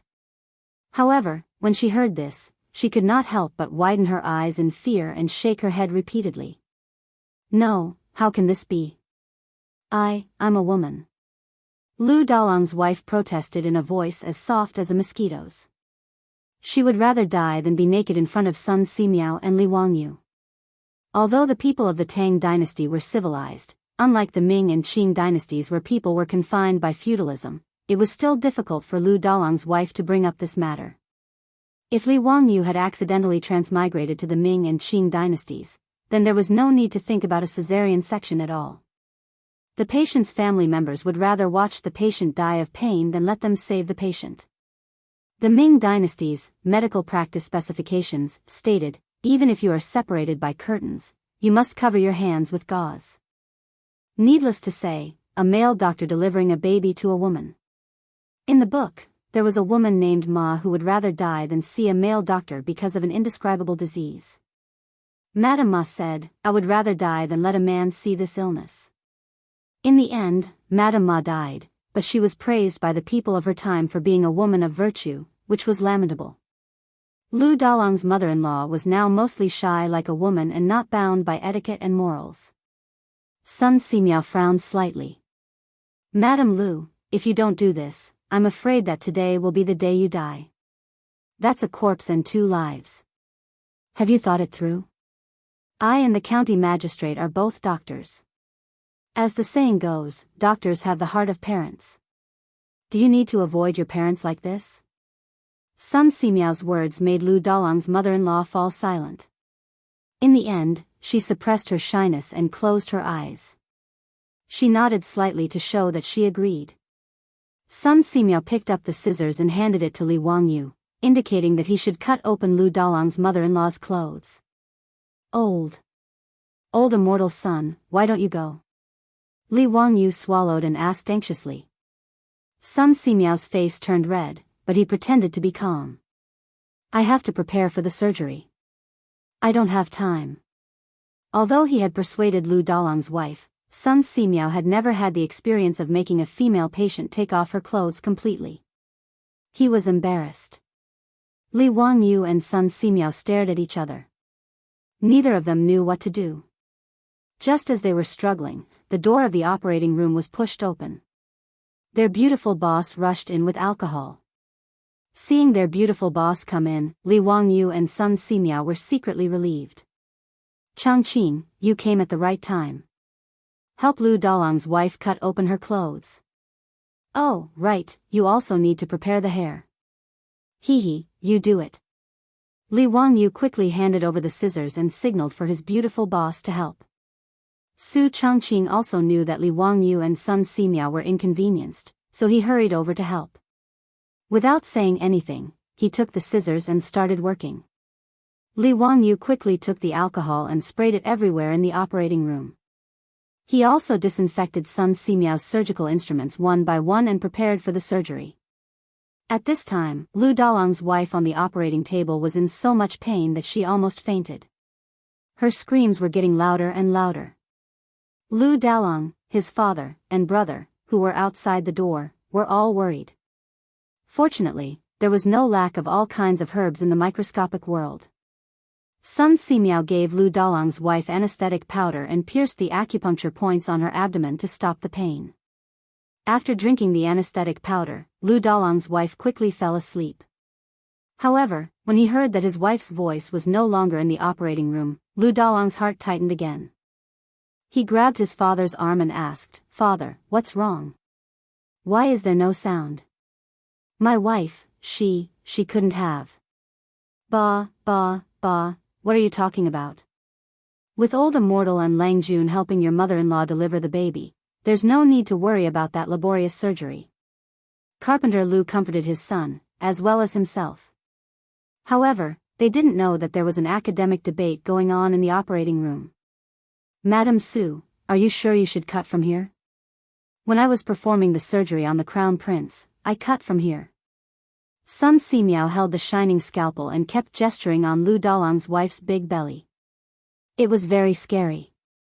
The beautiful boss used her hand to gesture on Lu Dalong's wife's belly. "It must be cut here, there's no mistake. My best friend had a cesarean section, and the scar on her belly was in this position. I remember very clearly that she complained that she didn't look good in a bikini." Before Su Changqing could finish speaking, Li Wangyu covered her mouth with his hand. She then realized that she seemed to have let it slip. "Madam Su, what do you mean by best friend? Is it the meaning of best friend? Has someone done a cesarean section? Who is so amazing? Why haven't I heard of it? Then what is a bikini?" Sun Simiao frowned and asked. Li Wangyu quickly changed the topic. Cough, old immortal son, now is not the time to ask about this. Saving the baby is more important. Lu Dalong's wife can't hold on for long. Sun Simiao nodded and didn't ask any more questions. He raised the lancet again. "Then I'll cut it?" "Cut it. However, old immortal son, you must be careful. Don't hurt the baby inside." "I know." After all, Sun Simiao was an expert who could live for more than 140 years. Although he was already 90 years old, his hands didn't tremble and his eyes didn't blur. He firmly held the lancet in his hand and gently cut open Lu Dalong's wife's belly. Chapter 422. Lu Dalong, who was anxiously pacing back and forth in front of the operating room, heard a woman's scream from inside the room. He couldn't help but tremble in fear and almost fell to the ground. Father, what's going on?" Carpenter Lu was also frightened. I don't know. Dalong, don't be afraid. The voice just now didn't sound like your wife's. It sounded like Mrs. Su's voice." "That's right. It's Mrs. Su's voice," Carpenter Lu's other two sons quickly replied. Only then did Lu Dalong feel a little relieved. Then, he realized something. "What's Mrs. Su's name? Could it be?" "Don't think too much. It's nothing. Old immortal son and Lang Jun are here." Carpenter Lu comforted himself. The four of them were confused. They couldn't understand what was going on in the operating room. As for Lu Dalong's mother, she was at a loss. She could only murmur, "Dao ancestor bless, Dao ancestor bless." The one who screamed was their beautiful superior. When Sun Simiao used the lancet to cut open Mrs. Lu's belly, blood immediately seeped out. Su Changqing, who had never seen such a scene, was shocked and couldn't help but scream. Her scream scared Sun Simiao so much that his hand trembled and the incision was almost crooked. Li Wangyu and Sun Simiao both raised their heads and glared at their beautiful superior with dissatisfaction. She also realized that her performance just now was too embarrassing. She quickly covered her face with her hands and apologized. I'm sorry. I didn't react in time and was scared. Changqing, go prepare some hot water so that we can wash the child later. Also, Ask the Liu family to prepare some loose clothes so that we can change into them after the operation. The embarrassing preparations before the operation had already been completed by their beautiful superior. Li Wangyu saw that she was so afraid of seeing blood, so he simply sent her away. Li Wangyu was forced to go through 2 surgeries for no reason. He realized that he had also trained himself. At least when he saw Sun Simiao use the lancet to cut open Mrs. Liu's belly, he didn't feel nauseous to the point of vomiting. Li Wangyu didn't even feel that the Liu family's daughter-in-law was beautiful when he saw her lying naked on the operating table. After all, a woman with a big belly and a big bloody wound was not something a normal person would think of as erotic. The beautiful boss did not refuse. She obediently left the operating theater. As soon as she came out, she was immediately surrounded by Carpenter Liu's family. "Lady Su, how's my mother-in-law? Why is there no sound coming from inside? Where's Eva? Has the baby been born yet?" The beautiful boss couldn't help but feel a little nauseous when she thought of the bloody wound just now. She frowned and covered her mouth with her hand, suppressing her disgust as she replied, "She hasn't given birth yet. Old immortal son just cut open your wife's abdomen." "What? Cut open the abdomen? Lady Su, what do you mean by that?" "Oh my God, this person's stomach has been cut open. Can he still live? My poor son." The beautiful boss didn't know how to explain it to Carpenter Liu's family. She could only comfort them with Li Qingxian's matter. "Have you forgotten how old immortal son and the others saved the crown prince? Don't worry, it'll be fine." Although she said that, Carpenter Liu's family was still scared to death. No one would be able to remain calm after hearing such a thing. The whole family began to cry silently, thinking that their daughter-in-law would not be able to live. In the operating theater, Sun Simiao was still discussing with Li Wangyu how to proceed with the operation. "County count who, this is the uterine palace. The fetus is inside. Where should we cut open the uterine palace? How long should we make the incision?" Li Wangyu rolled his eyes. How would he know? It was better to leave it to fate. Sun Simiao was also skilled and daring. Although he had never done surgery before, he still dared to do it. Seeing that Li Wangyu couldn't give any suggestions, he decided to cut open the uterine palace based on his own feelings. When Sun Simiao took out a wet and wrinkled baby from the womb of the Liu family's daughter-in-law, Li Wangyu was completely dumbfounded. This old Taoist was really a god. As expected of the king of medicine. He could even succeed like this? He didn't care about the filth and quickly reached out to take the baby. He held the baby clumsily and carefully. Seeing that the baby didn't move, Li Wangyu suddenly thought of a plot he had seen in a TV series. He reached out and slapped the baby's butt heavily. Suddenly, the baby in his arms cried loudly. The sound was so loud that Li Wangyu felt his ears ring. Outside the operating theater, Carpenter Liu's family, who were already in tears, was stunned when they heard the baby's cry. The next moment, expressions of wild joy appeared on the faces of Carpenter Liu's family.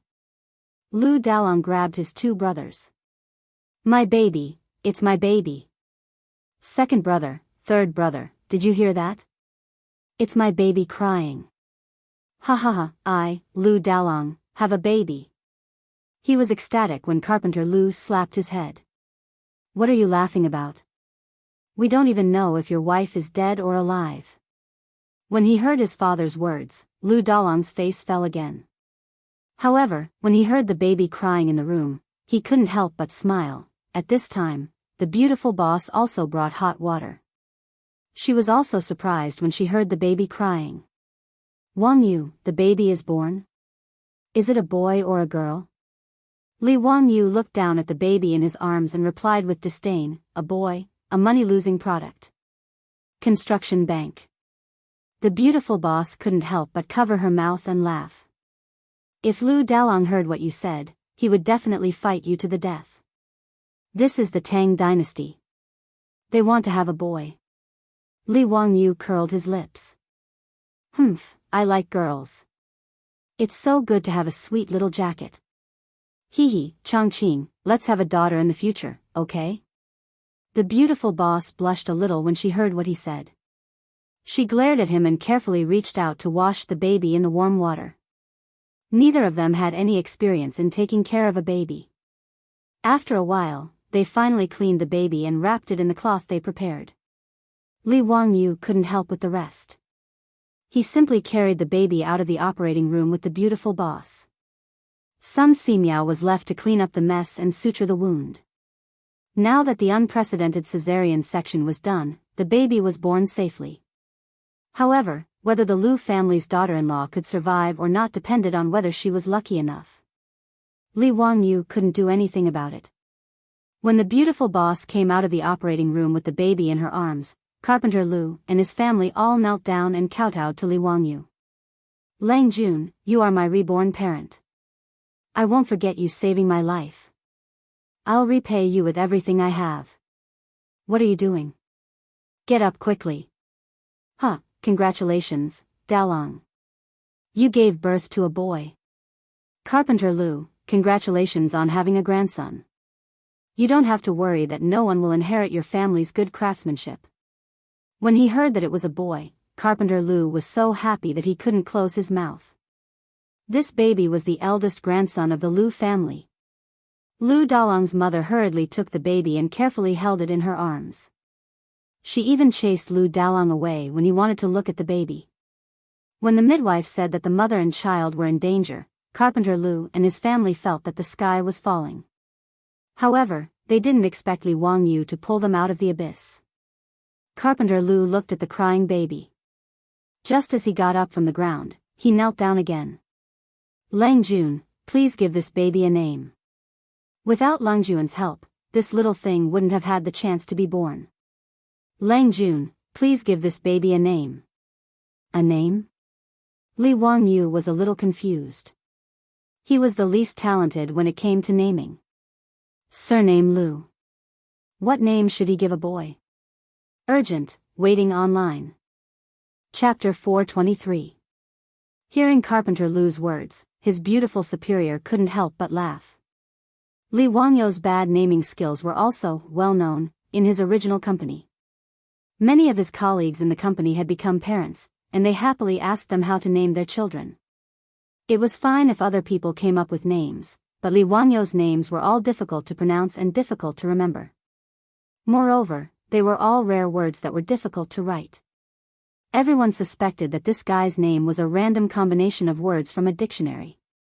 Of course, Li Wangyu would never admit to this, even though he had indeed done so. In short, after experiencing this a few times, no one in the company asked Li Wangyu how to name his children.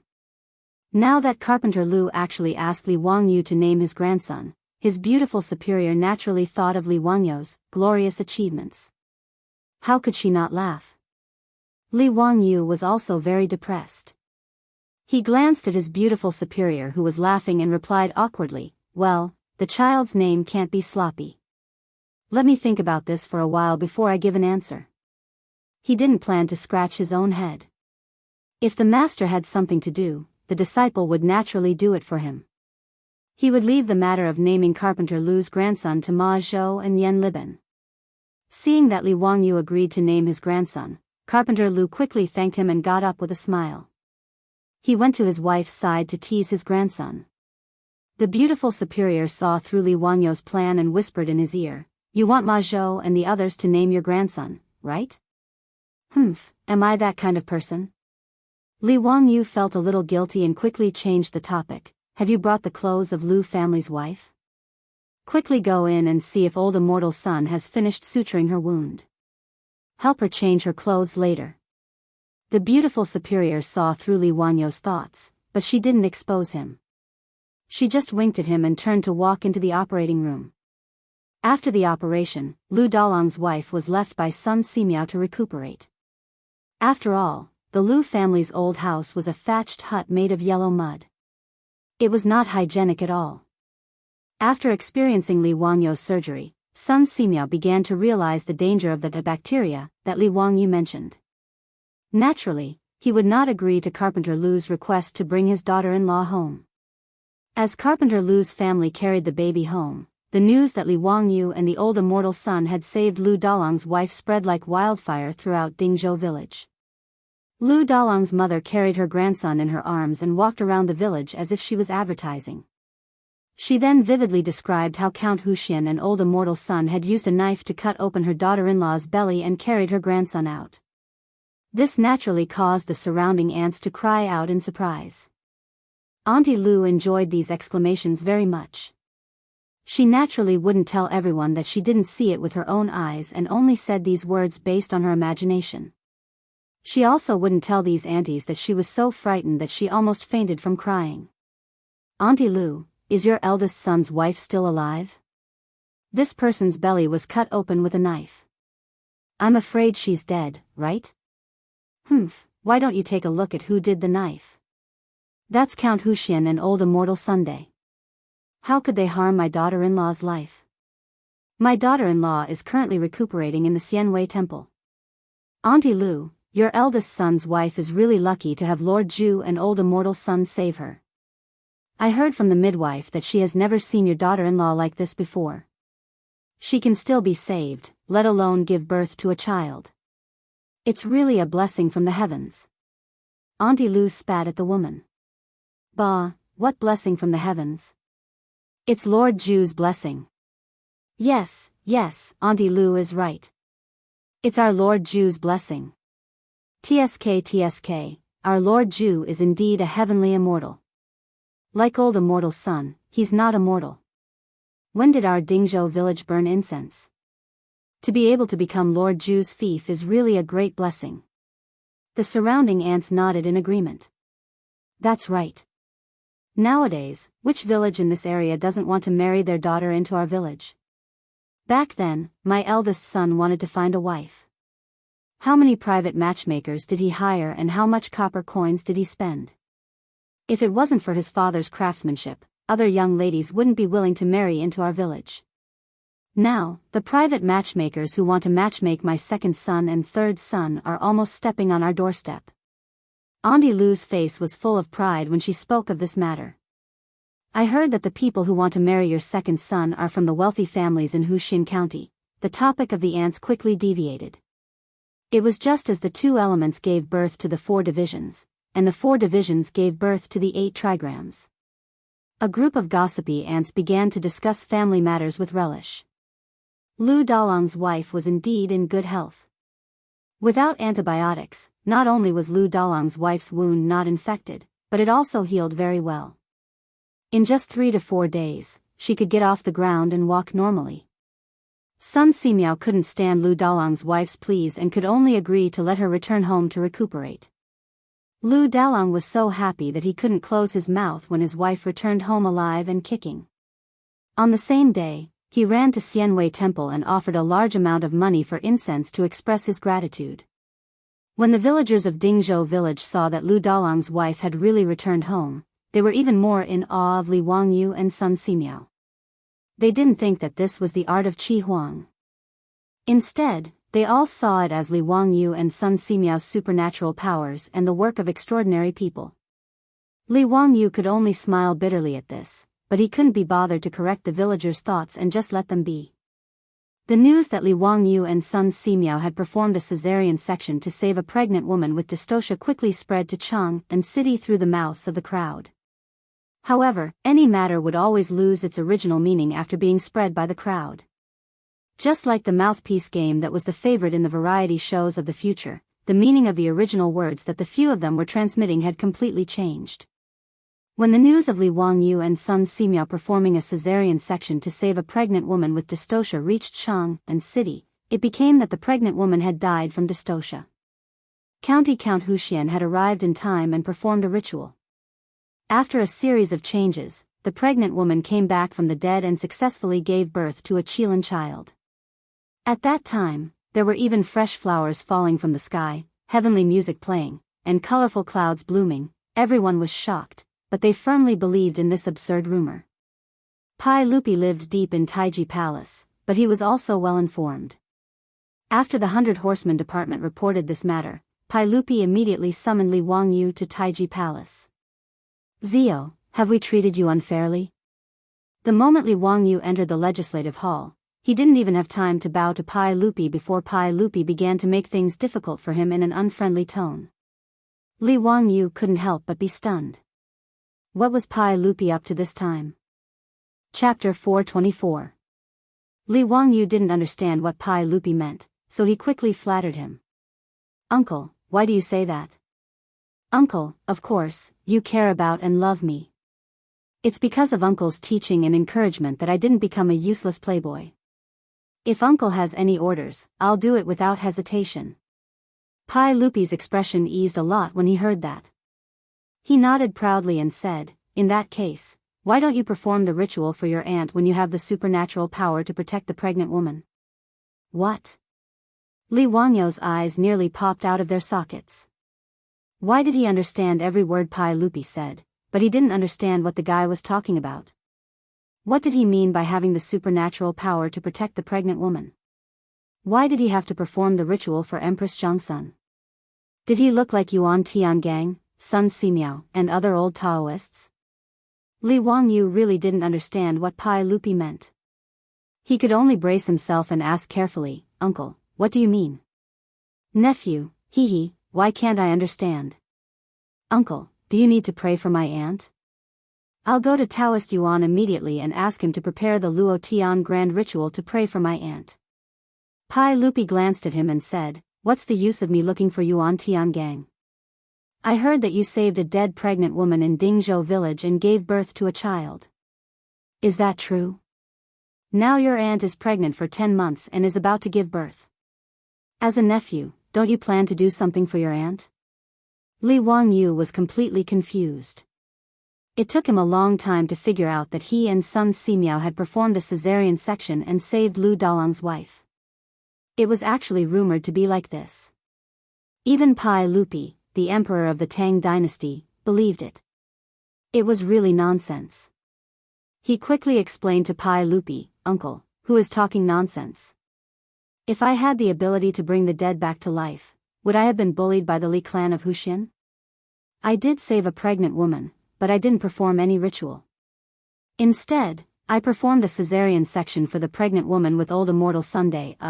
Just like saving Qingqian, we cut open the pregnant woman's abdomen and took out the fetus. That's all. Pai Lupi was skeptical, really? If I lie, may the heavens strike me with lightning.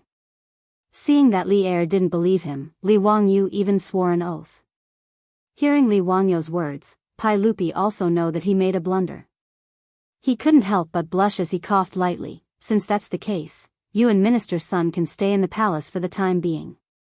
So's, your and wife's, SSS right. Li Wangyu instinctively wanted to refuse Pai Lupi's words. Living in Dingzhou village was so comfortable, and he could whisper sweet nothings to his beautiful boss every day. Living in Taiji Palace was too stifling. How could it compare to living in his own manor? Moreover, Empress Zhongsun was pregnant with the future Emperor Gaozong of Tang, Li Ji. Li Wangyu knew that Li Ji had given birth smoothly without any hiccups. Asking him to come live in the palace to prevent Empress Zhongsun from giving birth was like taking off his pants to fart. Wasn't that superfluous? However, Li Wangyu swallowed the words that were about to come out of his mouth. He knew the history, but Pai Lupi didn't. He couldn't tell Pai Lupi that his wife would give birth smoothly on the 21st day of the 7th lunar month in the 2nd year of Jingguan. She would give birth to a boy, and he would be named Li Ji. His nickname was Ji Nu, and he would inherit his throne in the future. It would be strange if Pai Lupi didn't think he was crazy. Li Wangyu counted the days. It was already the 16th day of the 7th lunar month. Li Ji would be born in 5 days. Since that was the case, he didn't want to talk nonsense. He would just come to Taiji Palace and stay for a few days. Understanding this point, Li Wangyu nodded happily and agreed. Uncle, don't worry. I won't be careless about Aunt's matter. I'll go back to Dingzhou village first and get ready. Tomorrow, I'll go to the palace with old immortal Sunday. Pai Lupi nodded. Okay. Li Wangyu chatted with Pai Lupi for a while and then left the palace. He didn't rush back to Dingzhou village. Instead, he planned to go to the Chou Manor first. Now that the Chou Manor had taken over the business of the beverage vending machine, it was doing well. In Chang'an City, the beverage vending machine could be seen everywhere. The ice-making workshop in Dingzhou village was also built. Every day, large amounts of ice were transported by four-wheeled carriages to the boiled water shops in Cheng'an City. Naturally, the machine, which could automatically produce iced boiled water with copper coins, attracted the curiosity of everyone in Cheng'an City. The sales kept increasing. Now, the copper coins that were transported back to Dingzhou village every day gave the old housekeeper Li Heng a headache. He didn't know where to store so many copper coins. Li Wangyu passed by a boiled water shop. He also took out his copper coins and bought 2 bamboo tubes of iced drinks. He drank with Niu Wu as they walked. It was very pleasant. He went to the Chou Manor not only to discuss the vending machine, but also to discuss the transportation of sorghum from the Chou Manor.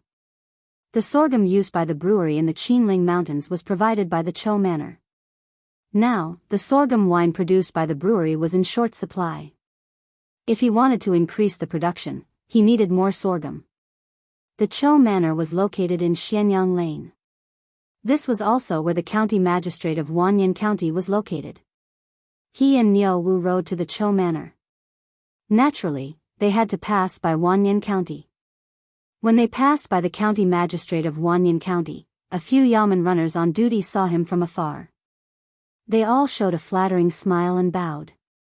Greetings to the county magistrate. Some of the flatterers even immediately knelt down and kowtowed. Greetings to the county magistrate. Li Wangyu had just been granted the title of county magistrate when Wang Ziqiao colluded with the head of Wanyan County to frame him. He was almost taken to jail. Later, a group of wastrels caused a ruckus in the county magistrate's office. Only then did Wanyan County Magistrate Lu Deheng find out that the person who was arrested was the county magistrate. After that, the head of Wanyan County Magistrate was sentenced to 3,000 miles. Not long after, Wang Ziqiao and the others were forced to leave Cheng'an City. Li Wangyu's title became higher and higher, and his reputation became more and more prominent. The yamen runners of Wanyan County naturally had a deep impression of Li Wangyu. Now that they saw him riding a horse, how could they not hurry to greet him? Li Wangyu smiled and cupped his hands at the yamen runners. It could be considered a greeting. Just as he was about to urge his horse forward, he saw a group of people not far away.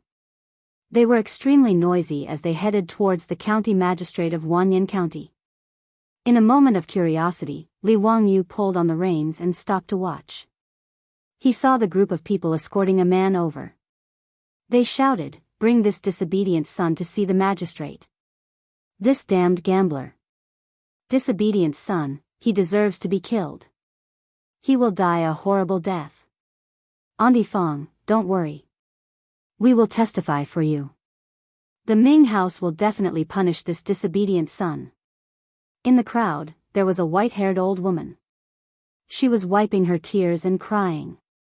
What was going on?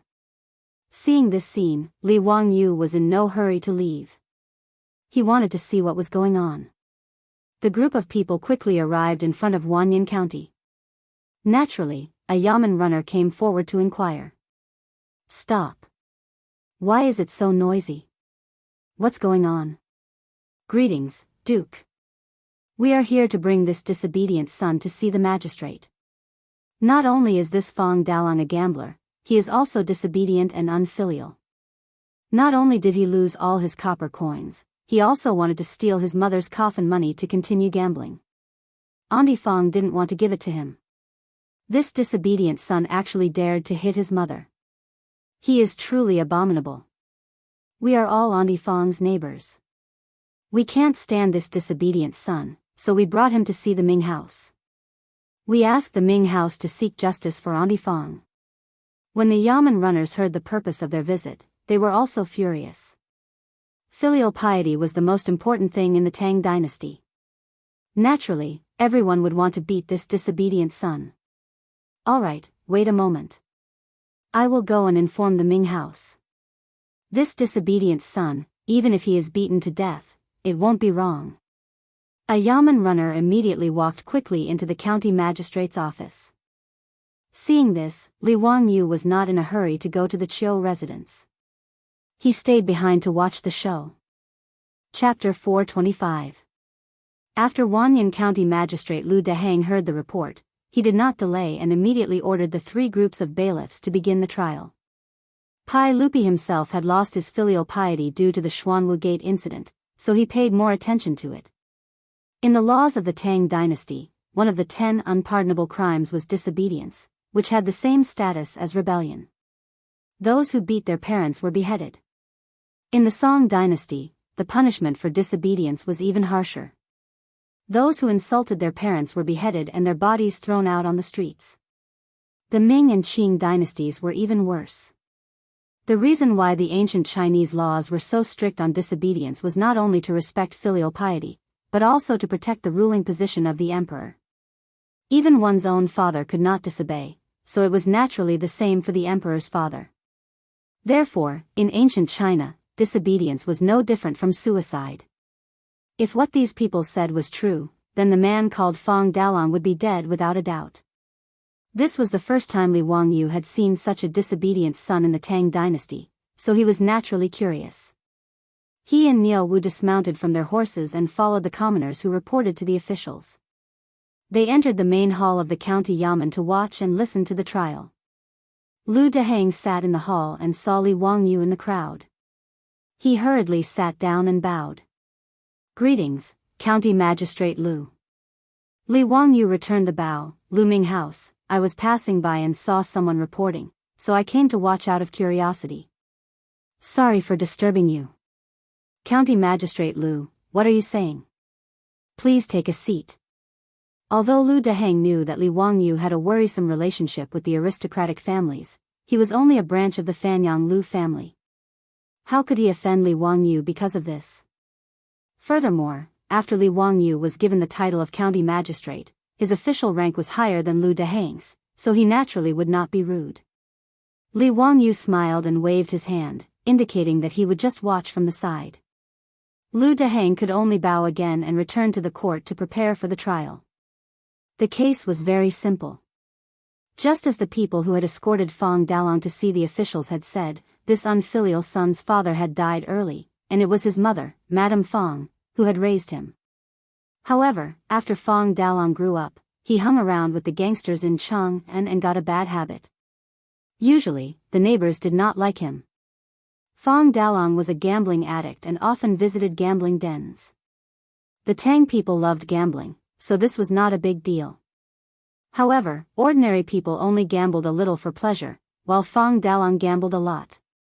The copper coins that his mother had painstakingly saved were all sent to the gambling house by him. Not only that, but he also owed a lot of bad debts. Today, he lost another copper coin in the gambling house. In a fit of anger, he was eager to recoup his losses, so he ran home and rummaged through the cabinets in search of copper coins. After being stopped by his mother, he actually flew into a rage out of humiliation and attacked his mother. When the neighbors found out about what had happened to the Fong family, they were furious. They clustered around Aunt Fong and escorted her unfilial son to the magistrate. Aunt Fong's heart ached for her son, but when she reached the main hall, she suddenly regretted it. This old woman kept saying that her son did not hit her, but that she accidentally fell down and was misunderstood by the neighbors. With Aunt Fong protecting her son, the crime of disobedience naturally could not be judged. Although Lu Dehang was angry, he understood Aunt Fong's feelings as a parent. In the end, he could only find an excuse to have the yamen runners beat Fong Dalong 20 times and chase him out of the county yamen. Li Wangyu also shook his head. He did not believe that this kind of gambling addict would repent after being beaten. However, Fong Dalong's mother did not want to watch her son be beheaded, and the bystanders could do nothing about it. The people in the main hall dispersed, and Li Wangyu and Lu Dehang greeted each other again. "Ming House Lu, these gambling houses are abominable. The saints should ban these harmful gambling houses," Li Wangyu said angrily. Lu Dehang shook his head. "You may not know, but these gambling houses are indeed filthy and often cause trouble. In the imperial court, there has long been debate on whether to ban gambling, but..." He lowered his voice and continued, "However, do you know who owns those gambling houses?" Li Wangyu naturally did not know the secret, so he could only shake his head. In Chang'an, there are 72 gambling houses, big and small. They are all controlled by the various dukes, nobles, and wealthy families, Lu Deheng explained in a low voice. This was not a secret. Even the yamen runners of Wanyan County in Chang'an knew about it. Pai Lupi, the emperor of the Tang dynasty, was also well aware. The Tangs loved gambling, so gambling houses naturally opened up everywhere in Chang'an. Even dukes like Qing Yaojin and Yuqi Jingda also owned gambling houses in Chang'an. Therefore, it was very difficult to ban gambling in Chang'an. Even if someone proposed it in the imperial court, it would be difficult to pass. This was the first time Li Wangyu had heard of such a thing, and he could not help but be speechless. These gambling houses were the source of income for the various families. It was easier said than done to ban gambling. If Li Wangyu dared to propose a ban on gambling, Qing Yaojin, that old man, would probably immediately come knocking on his door. Understanding this, Li Wangyu could only bitterly smile and shake his head. In fact, he and Pai Lupi were openly gambling by selling lottery tickets. Even the large-scale polo field and polo league that Li Wangyu was planning would not be able to get rid of gambling. He really did not have the right to propose a ban on gambling. Understanding this, Li Wangyu could only awkwardly say goodbye to Lu Deheng. He left the Wanyan County Yamen, mounted his horse, and continued to the Chou mansion. He had not gone far when he saw a familiar figure enter a courtyard in Xianyang Lane. There was a sign hanging at the entrance of the courtyard with the words, Yongyi Gambling House, written on it. Li Wangyu was stunned. Wasn't this the Fang Dalang who had been punished 20 times in the imperial court? He had just left the county yamen and was already limping to gamble? What king talent? Li Wangyu was too lazy to care about this kind of nonsense. This kind of gambler would sooner or later lose his life. He was not worthy of sympathy. Just as he was about to leave, he was stunned to notice that there was a sign in front of the gambling house. The content written on it made Li Wangyu dumbfounded. He was really crazy. How could he gamble on such a thing? The owner of this Yongyi gambling house was so daring? Were they not afraid that Pai Lupi would fly into a rage out of humiliation and exterminate their 9 generations? Li Wangyu thought for a moment, turned his horse around, and headed back to the Wanyan County Yamen. Seeing Li Wangyu return, he hurriedly went forward to greet him. Greetings, County Earl. Do you still have something to discuss with the Ming House? Li Wangyu shook his head. No, I have something to ask you. Do you know the origin of this Yongyi gambling house? Which family is the owner behind it? The yamen runners looked at each other and hesitated for a moment before answering in a low voice. County Earl, it is the Taiyuan Wang clan. Li Wangyu suddenly understood. Indeed, only people with 5 surnames and 7 hopes would do such a thing. They had forced Pai Lupi to abdicate in Taiji Palace and asked him to return Li Yuan. Pai Lupi could not do anything to them. After figuring out the owner behind Yongyi gambling house, Li Wangyu did not go to the Chou mansion. He called Niu Wu and went straight back to Dingzhou village. Chapter 426.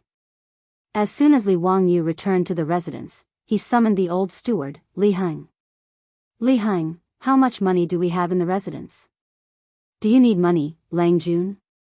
The gold used to build the baseball field has already been handed over to the Ministry of Works.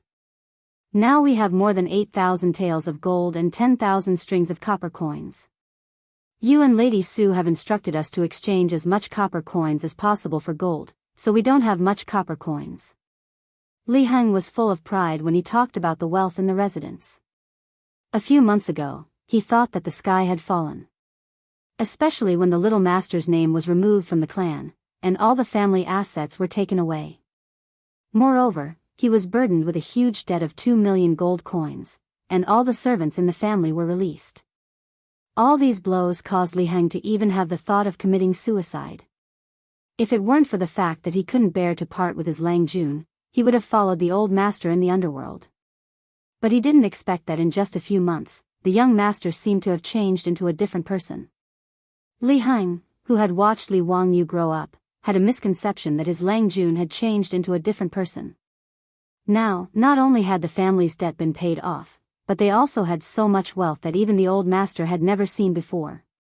Not to mention, not only had his Lang Jun been conferred a noble title, but he had also been promoted twice in a few months. He was now the county's founding county count. One had to know that although Li Zhou was trusted by Li Yuan, he had never been conferred a noble title. Li Wangyou's achievements today, in Li Heng's eyes, could be said to bring glory to his ancestors. For this, he had already gone to Li Zhou's grave several times to cry. Li Wangyou didn't know that Li Heng was so emotional. He only calculated that together with the copper coins, he could gather 10,000 taels of gold. For his plan, this amount of money was still too little. He had to think of other ways. Li Heng, have Niu Wu go to the Shun Feng Carriage Company in the Eastern Market and bring me 40 carriages. Lang Jun, why are you bringing back so many carriages? Are you transporting something? Li Heng didn't understand. Li Wangyou nodded. Yes, transport copper coins. I want to transport all the copper coins and gold to Chang'an. The 10,000 strings of copper coins in the Li family's old residence weighed 50 tons. Without 44-wheeled carriages, it would be impossible to transport so much gold and copper coins. Li Heng couldn't help but jump in fright. Lang Jun, are you going to take away all the gold and copper coins in the residence? Don't blame the old slave for being nosy. May I ask what Lang Jun intends to do? Place your bets. Hee, someone insisted on giving me money. I really can't stop my luck. Li Wangyou said it casually, but Li Heng was dumbfounded. He even wanted to touch his Lang Jun's forehead to see if he had a fever. Using 10,000 taels of gold to bet with someone else, was he crazy? Even if he was a prodigal, he shouldn't be like this. Li Heng wanted to dissuade him, but Li Wangyou didn't give him a chance to speak. All right, I know what you want to say. Don't worry, I'm not crazy. Even if I lose, it's not a big deal. There are so many properties in the residence that make a lot of money every day. You old thing, are you afraid that your Lang Jun will starve to death? Go quickly and tell Niu Wu to hurry up. It's getting late. Li Wangyou added, oh right, old immortal son and I will be staying in the palace for a few days tomorrow. If there's anything in the residence, let Niu Wu pass on the message to the palace. Li Heng was a bit confused by Li Wangyou's words. He didn't know what to say, so he could only sigh and inform Niu Wu. After Niu Wu left for Chang'an, Li Wangyou went to the Xianwei temple and told Sun Simiao that Empress Zhongsun was about to give birth and that Pai Lupi had asked them to stay in the palace for a while to protect Empress Zhongsun. Although Sun Simiao was an outsider, it involved Empress Zhongsun after all. He couldn't refuse, so he nodded and agreed. He pulled Li Wangyou and discussed the matter of caesarean section for a long time. Those awkward medical terms made Li Wangyou's head hurt. With great difficulty, Sun Simiao finally let him go. Li Wangyou returned to the manor in a daze. Niu Wu had already returned with 44-wheeled carriages. He was currently transporting copper coins from the manor's treasury to the carriages. His beautiful superior also came back from the East Market. After seeing Li Wangyou, she curiously asked him the reason why he had transported all the money to Chang'an. Li Wangyou laughed, pulled his beautiful superior aside, and whispered a few words in her ear. Hearing this, the beautiful superior's eyes began to shine and she nodded repeatedly. Wangyou, are you sure that the gambling house will obediently honor the bet if you win? This is not a small amount. Be careful that they will do something desperate. The beautiful superior didn't stop Li Wangyou, but she was not sure that he could really get the gold back. Hee, unless the Taiyuan Wang clan doesn't want their face, they won't go back on their words. It's not like they can't afford 10,000 taels of gold. Besides, I don't intend to eat it alone. I'm going to go to the gambling house to place my bet, and then I'll go to the mansions of Uncle Cheng and Uncle Yuchi. Hee, I don't believe that the Taiyuan Wang clan dares to go back on their words. The beautiful superior tilted her head and thought for a while, then nodded. Okay, we'll do as you say. By the way, I heard from Li Heng that you're going to live in the palace for a few days tomorrow? Well, Empress Jongsun is going to give birth on July 21st. Li Shimin is worried and insists that old immortal son and I live in the palace. It's really troublesome. Well, if there's anything, you can ask someone to send a message back. Be careful and don't cause so much trouble like last time. The beautiful superior instructed. The two of them whispered sweet nothings to each other for a while until all 40 carriages were loaded. Only then did Li Wangyu lead Miao Wu and escort the carriages to Chang'an City. After the carriages entered Chang'an City, Li Wangyu led them straight to Xianyang Lane. When the mighty carriages stopped in front of Yongyi Gambling House, the people in the gambling house were shocked. In Yongyi Gambling House, a shopkeeper immediately rushed out and bowed to Li Wangyu. Greetings, County Count Hu. May I ask, what are you doing? Li Wangyu couldn't help but laugh. Oh, you know me? Are you the shopkeeper of this gambling house? What's your surname? The shopkeeper smiled and explained, I am the shopkeeper of Yongyi Gambling House. My surname is Wang. Very good. Shopkeeper Wang, I'm here to place my bet today. I wonder if your Yongyi Gambling House will accept my bet? Shopkeeper Wang of the gambling house smiled indifferently. County Count Hu must be joking. Since our gambling house is open for business, how can we not accept your bet? I wonder what County Count Hu wants to bet. Li Wangyu pointed to the stakes in front of the gambling house. I'll bet on this. Didn't your Yongyi Gambling House open a bet on whether Empress Jongsuen's property is a prince or a princess? I'll bet on this. Shopkeeper Wang thought that Li Wangyu was angry that the gambling house opened a bet on Empress Jongsun and came to cause trouble. His tone was somewhat unfriendly. Yes, that's right. The saints also know about this, but they didn't stop my Yongyi Gambling House from opening a bet. Does County Count Hu have any objections? Chapter 427. Manager Wang of Yongyi Gambling House was not lying. After the incident on the first day of the 7th month, the Wang clan of Taiyuan felt that they had lost face that day. Even their own imperial censor Wang Yuanzhong was beaten to death in front of the Taiji Palace by Pai Lupi. They had lost all face. These aristocratic families were very forgetful. They seemed to have forgotten who was the one who knelt in front of Pai Lupi and bowed his head to admit his mistake. They also forgot who was the one who insulted and beat up Wang Yuanzhong in the main hall. The aristocratic families who had forgotten the pain felt indignant. They were hot-headed and let their own gambling house open a bet on whether Empress Jongsun would give birth to a boy or a girl. Not only Yongyi Gambling House, but also more than 40 gambling houses controlled by the aristocratic families led by the 5 surnames and 7 hopes. Only Qing Yaojin and the other dukes' gambling houses did not participate in this matter. When Pai Lupi learned of this matter, he was naturally very angry. However, it was not appropriate for him to fall out with the aristocratic families. After throwing a tantrum, he could only let them be. Pai Lupi's reaction was naturally clear to the aristocratic families through the news from the palace. That was why Manager Wang was so fearless. He was not afraid of Li Wangyu messing around. No, I have no objections. I am here to place a bet. The odds are 1 to 2.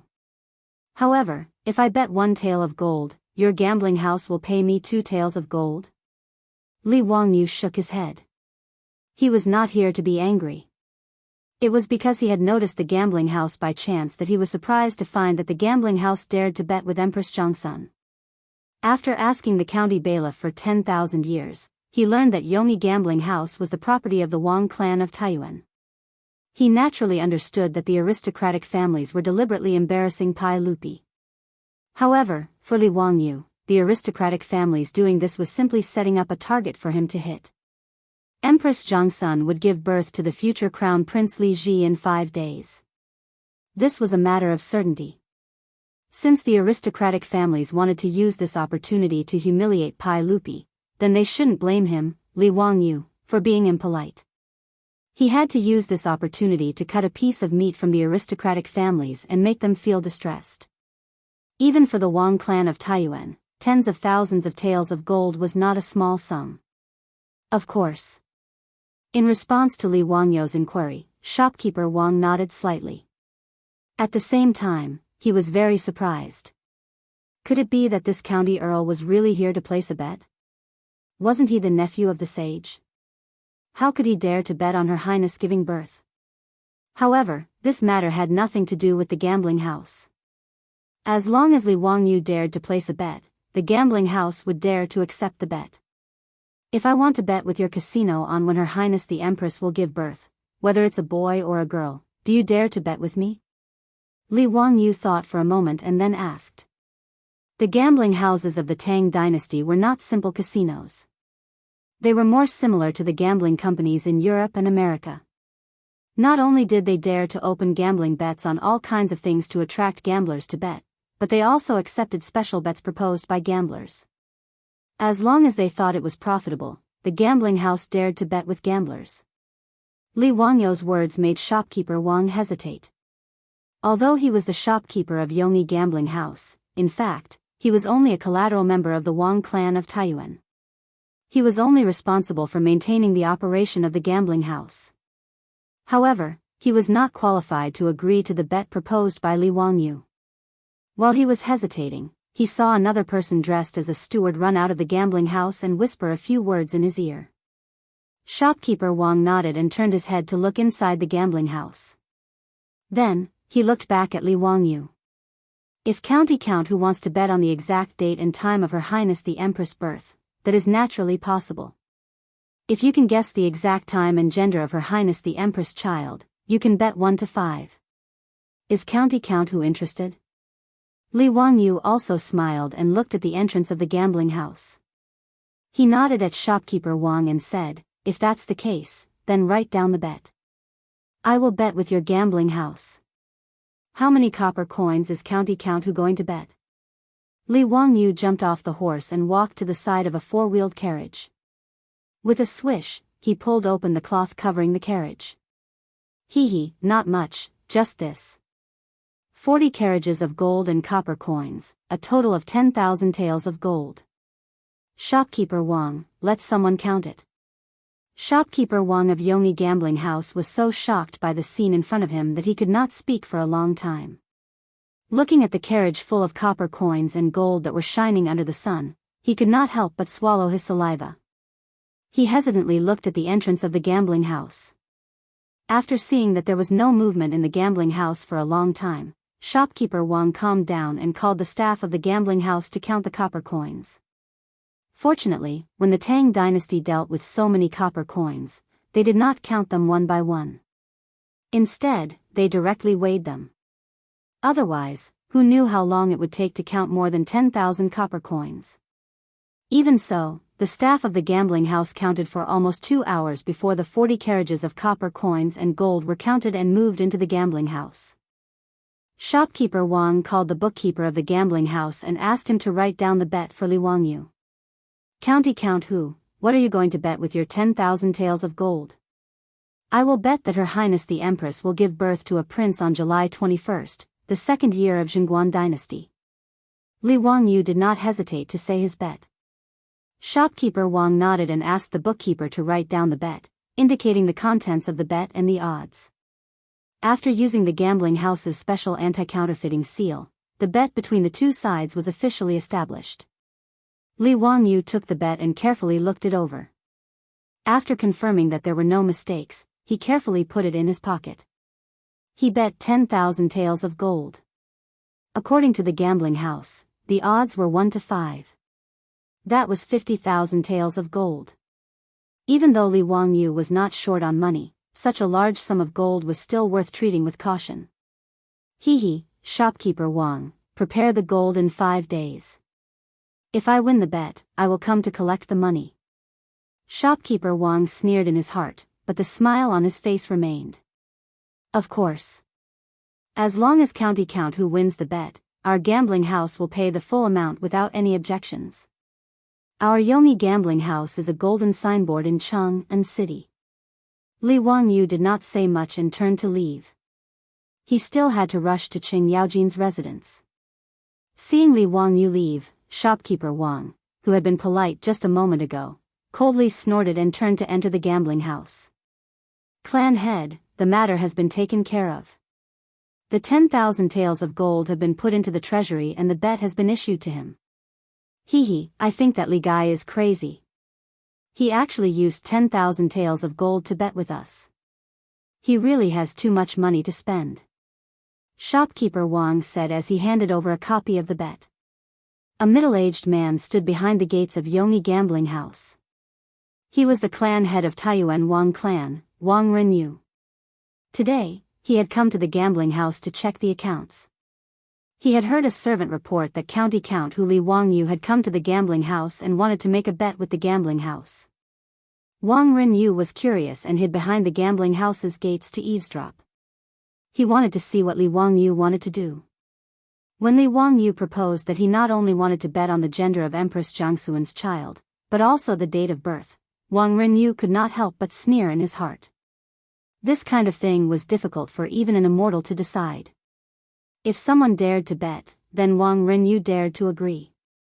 Since Li Wangyu wanted to give him gold, there was no reason to refuse. While shopkeeper Wang was hesitating, Wang Renyu immediately asked someone to pass a message to him, asking him to accept Li Wangyu's bet and personally set the odds to 1 to 5. Wang Renyu took the copy of the bet. After reading it, he ordered, "Send someone to Chang'an City to spread the news of that little bastard surnamed Li's bet with the gambling house." Shopkeeper Wang did not understand. Clan head, why? It's not in line with the rules of our gambling house. As a gambling house, it was natural to keep secrets for their customers. This was also the reputation of the gambling house. Wang Renyu sneered. I just want the saint to see how his good nephew used the empress to make a bet. Let the people of Chang'an City see how this little bastard surnamed Li is a wastrel. Shopkeeper Wang laughed sinisterly, as if they already had victory in their hands. At this time, outside Duke Lu's mansion, Li Wangyu was struggling. Chapter 428. Li Wangyu couldn't help but recall the fear of being dominated by the old hooligan when he saw the glittering words, Duke Lu's estate. To him, Duke Lu's estate was no less terrifying than a dragon's lair or a tiger's den. And he was actually walking right into the trap. It was truly infuriating. After some hesitation, Li Wangyu finally mustered up the courage to walk into the estate under the astonished gazes of Duke Lu's subordinates. Naturally, Chu Tongbing had informed Sheng Yaojin that County Count Li Wangyu was pacing back and forth in front of the estate. As a result, Li Wangyu had only just stepped through the threshold of Duke Lu's estate when he heard the familiar wailing of ghosts and howling of wolves. Wahahaha, Li family's brat, what wind blew you here today? You actually know to come see your Uncle Cheng. Not bad, not bad. Servants, prepare the wine and the banquet. Upon hearing this, Li Wangyu subconsciously turned his head and wanted to run. But before he could turn around, that huge palm had already landed on his shoulder. Li family's brat, where are you going? Li Wangyu turned his head and squeezed out a smile that was uglier than crying. Hee, Uncle Cheng, this nephew remembered that I still have a gift that I haven't brought yet, so I'm going to get it. Don't talk nonsense. What gift? Come, accompany me for a few drinks. Sheng Yaojin didn't waste any more words with Li Wangyu. He grabbed him and strode into the estate. Cheng Chimo, Cheng Chuliang, and Cheng Chibi also rushed out at this time. When they saw Li Wangyu, they were all astonished. Cheng Chimo inwardly gave Li Wangyu a thumbs up, expressing his admiration for his courage. Needless to say, this thumbs up gesture was something that the wastrels had learned from Li Wangyu. Cheng Chuliang's face was full of arrogance. He flung open the fan in his hand and shook his head. Friends from afar, isn't it a pleasure? Before he could finish speaking, he was kicked by Cheng Yaojin. Bastard, get the hell out of here, you my ass. Stop pretending to be a pedantic scholar here. Hurry up and get someone to send wine and food over. Li Wangyu almost burst out laughing. Cheng Yaojin scolded his son for being straight. Why did he feel that it was so funny? Translated into modern Chinese, the word direct was beep, beep, beep. It was a curse word that needed to be beeped in TV programs. Cheng Yaojin was scolding Cheng Chuliang. Was he scolding himself or his wife? Li Wangyu felt that this was a philosophical question. After Qing Yaojin scolded his son and released him, Li Wangyu finally found a chance to speak. He hurriedly cupped his fist and bowed to Qing Yaojin. "Uncle Qing, I came to your residence today not only to visit Uncle Qing, but also to discuss something with Uncle Qing. If there's anything, we can talk about it later at the table." Qing Yaojin did not give Li Wangyu a chance to continue speaking. He dragged him to the main hall of the House of High Duke. When Li Wangyu thought of being forced to drink the high concentration of sorghum wine by this old hooligan, he felt his scalp tingle. Out of a strong desire to survive, he quickly raised his voice and shouted, "Uncle Qing, what this nephew wants to talk about is something that can earn tens of thousands of taels of gold." His words made Qing Yaojin stop in his tracks. He turned to look at Li Wangyu in amazement. "Li family's boy, what good news do you have? Let's hear it."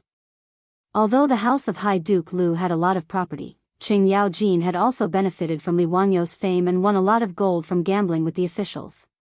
But in such a big Duke Lu's mansion, the extravagance of people and horses was not low. Hearing Li Wangyu say that he could earn tens of thousands of taels of gold, the old hooligan was naturally interested. Even Qing Chumo and his two brothers gathered around, intending to listen to Li Wangyu's ideas. Li Wangyu did not say much. He directly took out the promissory note issued by Yongyi Casino and handed it to Qing Yaojin. "Uncle Qing, this is your nephew's opportunity to make money." "What is this?" "Huh? A promissory note from the casino?" Qing Yaojin took the promissory note and carefully looked at the contents. He could not help but suck in a breath of cold air. "Hey, boy, you have big guts. You actually dare to bet on Her Royal Highness giving birth. Are you not afraid that the saints will beat you? TSK, you actually bet 10,000 taels of gold. Are you crazy?" Not only was Qing Yaojin surprised, even Qing Chumo and his two brothers were also shocked by this promissory note. 10,000 taels of gold. "Ziyu, what kind of stimulation did you receive? You actually dare to bet 10,000 taels of gold with the casino?" Qing Chumo bitterly lamented, "If you really want to die, why don't you take the gold and gamble with my family's casino?" Li Wangyu rolled his eyes and directly raised his middle finger at Qing Chumo. It seems that before today, he did not know that Duke Lu's mansion also ran a casino. Bah, this was not the point. The point was that he wanted to make money through this matter, not give the casino gold for free. Li Wangyu took back the promissory note from Qing Yaojin and folded it back into the baipan. "Hey, Uncle Qing, a few days ago, this nephew and son Simiao, old immortal son, saved a pregnant woman in Dingzhou village. Has Uncle Qing heard about this?" Qing Yaojin nodded. "I know about this matter. It is said that it was you who opened the altar and saved the pregnant woman who was already buried? It is said that the pregnant woman's grave cracked open, and the pregnant woman walked out by herself and smoothly gave birth to a child? I was just about to ask you, what kind of immortal method is this?" Regarding their father's words, Qing Chumo and his brothers also nodded repeatedly and looked at Li Wangyu with curious expressions. The old hooligan's words made Li Wangyu speechless. He even wanted to look up and see if there would be a crow flying over his head at this time. Why is this rumor getting more and more exaggerated? When it came to Qing Yaojin, it had become the burial of Lu Dalong's wife after her death. Li Wangyu deeply admired the people of Chang'an's ability to gossip. It was comparable to the media of the future. He could only explain to Qing Yaojin and his brothers what a cesarean section was and how he and son Simiao saved the pregnant woman. Qing Yaojin's eyes widened. "Damn it, this woman can cut open her belly and take out the fetus? TSK, this is indeed the magic of immortals." Li Wangyu was speechless. It was obviously a surgery. How did it become magic? However, magic was magic. He didn't want to correct Qing Yaojin's words, so he just continued with the old hooligan's words. "Uncle Qing, old immortal's son can not only perform a cesarean section on a pregnant woman, he can also predict when the pregnant woman will give birth and give birth to a child. It is very magical. Her Highness the Empress is pregnant and has also asked old immortal's son to diagnose her. The reason why I dared to bet 10,000 taels of gold with the Wang clan of Taiyuan is because I am sure that I can predict when the Empress will give birth to a child. Otherwise, I am not crazy. How could I bet all the gold in the residence with the Wang clan of Taiyuan's gambling house? Using Sun Simiao's name to persuade Qing Yaojin was also a helpless move by Li Wangyu. After all, he couldn't tell Qing Yaojin that he could see 500 years in the past and 500 years in the future and that he could predict the future. If he really said that, it would be strange if Qing Yaojin didn't beat him up. Therefore, using Sun Simiao's reputation as a miracle doctor was the best choice. Hearing this, Qing Yaojin was stunned and also jumped up. Chapter 429. Qing Yaojin stared at Li Wangyu. "Kid, you can't joke about this. Are you sure?" "Of course. Uncle Qing, as you can see, I have already sent all the gold to Taiyuan Wang clan's Yomi gambling house. I only have so much gold in my residence. Otherwise, I would have placed more bets. Actually, I came to Uncle Cheng's residence today to borrow some gold. I can use the four-wheeled carriage company and winery as collateral to borrow 10,000 taels of gold. I will return it in 5 days, and I will give Uncle Qing interest according to the interest. Is that possible?" Qing Yaojin laughed loudly, and his large palm landed on his shoulder again. "Wahahaha, kid, you are dreaming. I can win tens of thousands of taels of gold, and you want to give me 1,000 taels of gold? Since you dare to make this bet, I have nothing to be afraid of." Li Wangyu pretended to be regretful. "Uncle Qing, this is risky. Why don't you lend the gold to me, and I will bear the risk? I will give you 2,000 taels of gold as interest. Get lost. If you say one more word, I will throw you out." Qing Yaojin scolded with a smile. "You scoundrel, you are talking so much nonsense. Aren't you just trying to persuade me to place a bet? Don't try to fool me. What are you thinking? Do you think I don't know?"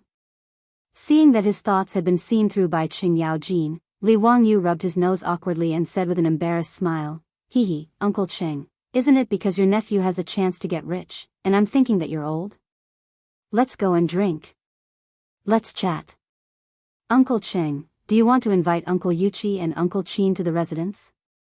Hee, it is better to enjoy it together than to enjoy it alone." What Li Wangyu wanted was not only to earn some gold from the aristocratic families, but also to let the aristocratic families bleed. This way, it would not be just him and Qing Yaojin who would appear and pull the dukes together to place a bet. At that time, he would not be afraid that the aristocratic families would lose and turn against him. Qing Yaojin's eyes flashed. He immediately understood what Li Wangyu was thinking. "Heh, you bad boy, you really suit my taste." After he finished speaking, he slapped Qing Chimo's head again. "You 3 brothers should learn from your mother. Look at how bad this Li family brat is. You 3 idiots, even after being sold, you still have to help others count the money." His words made Li Wangyu and the 3 Qing brothers' faces darken. F***ck, if it wasn't for the fact that he really couldn't beat this old man, Li Wangyu would have fought him to the death. Li Wangyu looked up at the sky and pretended not to hear Qing Yaojin's words. Don't be angry, don't be angry. It's not worth getting angry over this old hooligan. Men, send invitations to second brother, old thief Yuqi, Duke Bao, Duke Qiao, invite them to drink at our residence. I'm holding a banquet today because I have something to discuss with them. Qing Yaojin directly waved his hand to summon the steward of the residence and ordered him to immediately invite those duke bigwigs. With Qing Yaojin's invitation, although they didn't know what was going on, Qin Xiong, Chai Linggu, Yuqi Jingda, Lu Hongji, Duan Jishuan, these duke bigwigs still gladly attended the banquet and gathered at Duke Lu's residence. Qing Jijia, you old killer, why did you think of inviting us to drink today? What's the matter? You're still being so mysterious and not explaining clearly. As soon as Yuqi Jingda entered the main hall, he started shouting in a hoarse voice. Qing Yaojin wasn't polite. He first threw a jug of wine at Yuqi Jingda, then laughed and scolded, "Scram, I'm kindly bringing you guys to get rich. You old man, if you don't want to earn gold, then take care and don't send me off." His words attracted the interest of these bigwigs. If they could earn gold, who would refuse? The last 2 times Qing Yaojin made a bet with the officials, he won several tens of thousands of taels of gold. These duke bigwigs were so envious that their eyes turned red. Qing Jijia, tell me clearly, what's so good about it, and how much can we earn? Yuqi Jingda raised his head and gulped down a mouthful of wine. He wiped the wine stains from the corner of his mouth with his hand before asking. How much we can earn depends on how much you guys invest. 5 times the profit, are you interested? Oh. 5 times is pretty good. How much time would it take to earn it back? If it takes too long, it won't be worth it. You're not freaking saying that you're organizing a caravan to sell goods to various countries in the western regions, right? That's 10 times the profit, but the time is too long, and the risk is also high. Moreover, in our residences, there are also people doing this business, so there's nothing strange about it. When Chai Lingwu heard that there was 5 times the profit, he was rather moved. Qing Yaojin raised his head and laughed heartily. It doesn't need that long, 5 days is enough. It just depends on whether or not you guys dare to gamble. His words naturally aroused the interest of Qin Xiong and the others, who promptly asked what kind of business it was that could earn 5 times the profit in 5 days. Qing Yaojin chuckled and had someone call Li Wangyu out. This matter was caused by this brat, you guys can ask him directly. Li Wangyu hurriedly greeted the group of duke bigwigs, then took out the promissory note issued by Yongyi Gambling House from the bayan at his waist and handed it over to the various duke bigwigs for them to see. After everyone saw the promissory note, there was naturally an uproar.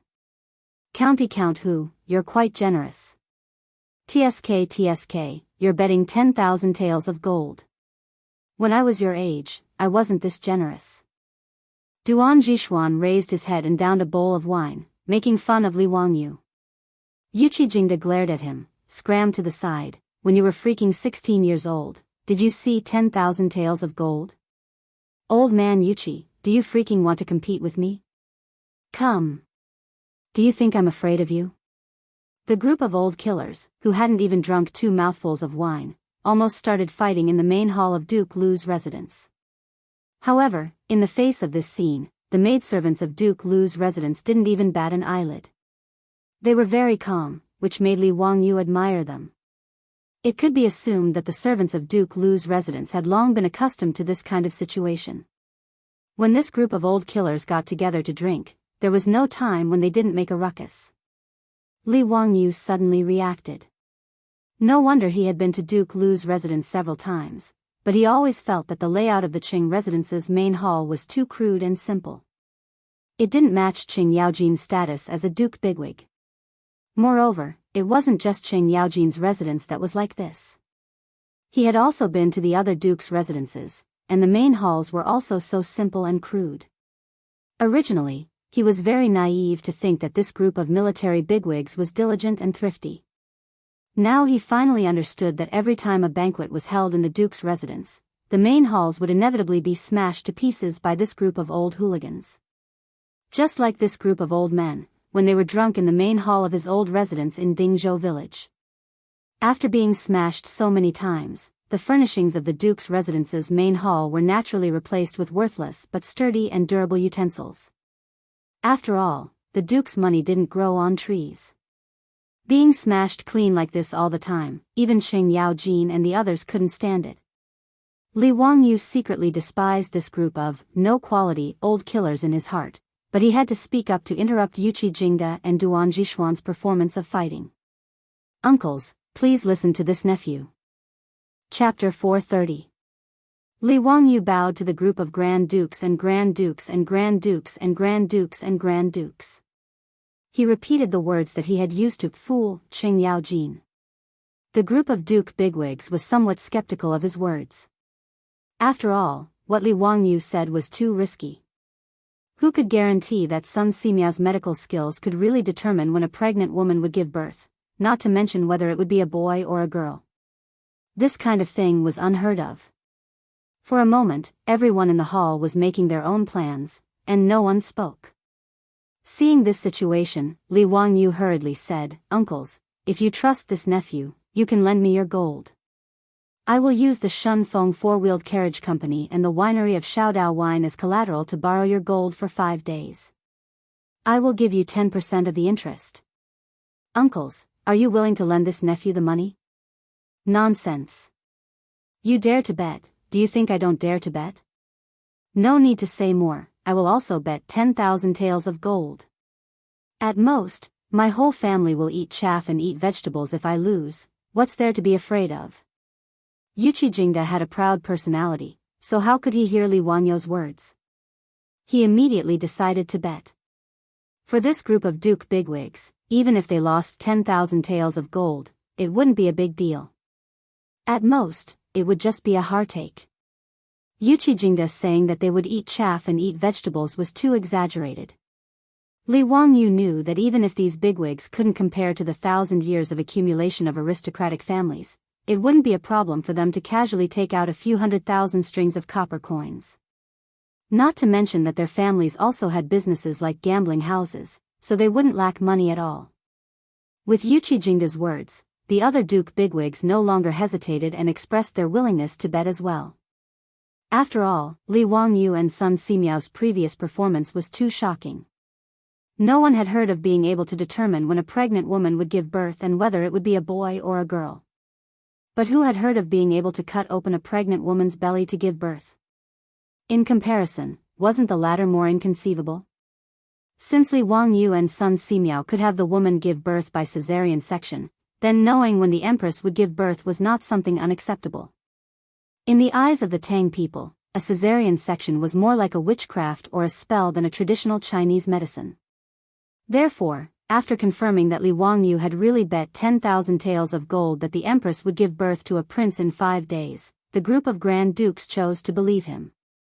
They all nodded and decided to bet together. Li Wangyu calculated in his heart that if these big shots all went to the gambling house to place their bets, according to Yongyi Gambling House's odds of 1-5. 5 days later, these aristocratic families would have to pay at least 500,000 taels of gold, which was equivalent to 3 million strings of copper. That would be an astronomical figure. It should be noted that in today's Tang dynasty, the amount of copper coins collected in a year's rent transfer was no more than 1 million strings of cash. This was equivalent to the aristocratic families taking out 2 years' copper income in the Tang dynasty to pay. Even if they had thousands of years of accumulation, they would not be able to bear the consequences at that time. After all the people present decided to place their bets with the aristocratic families, the atmosphere in the hall of Duke Lu's mansion became more and more enthusiastic. Everyone began to discuss which gambling houses to place their bets. With so much gold, it was naturally impossible to take all of it to Taiyuan Wang clan's Yongyi gambling house. Not to mention whether Taiyuan Wang clan dared to accept it. Even if they accepted it, Taiyuan Wang clan alone would absolutely not be able to afford it. Therefore, the group of Grand Dukes didn't let go of any gambling house that opened a bet on whether Empress Zhongsun would give birth to a boy or a girl. Qing Yaojin simply asked his troops to take out the map of Chang and city and mark the locations of more than 40 gambling houses on it. The group of Grand Dukes quarreled with the map as if they were ready to lead troops to attack Chang and city. This Changle gambling house is opened by Bowling Chui clan. My wife is the legitimate daughter of Bowling Chui clan. Naturally, this gambling house belongs to me. Qing Yaojin pointed at the map and roared. Chai Lingwu curled his lips. Qing Jijia, you old man, aren't you afraid that you won't get the money? What if your wife cries to you later? Give this Changle gambling house to me. Bah! Get out of here. Don't even think about it. The group of Grand Dukes quarreled around the map until their faces turned red and their necks were thick. They almost pulled out their weapons to fight. After the quarrel, they divided who to bet in which gambling house and how much gold to bet, as if they were dividing the booty. The clear-cut division of labor made Li Wangyu gasp in amazement. Uncles, I wish you all a great fortune and a great victory. Heh heh, but, heh heh, if you lose money, you can't settle the score with me. Li Wangyu raised his wine cup and toasted Sheng Yaojin and the others. He also gave the group of Grand Dukes a heads up. He was worried that if something bad happened, the group of Grand Dukes would ask him to compensate with gold. Then, he would cry to death. Li Ji's birth date was clearly recorded in the old Tang book, Taizong Ben Ji. On the 21st day of the 7th lunar month of the 2nd year of Jingguan, Prince Ji was born in the Li main hall of the eastern palace of Chang'an City. This was definitely not wrong.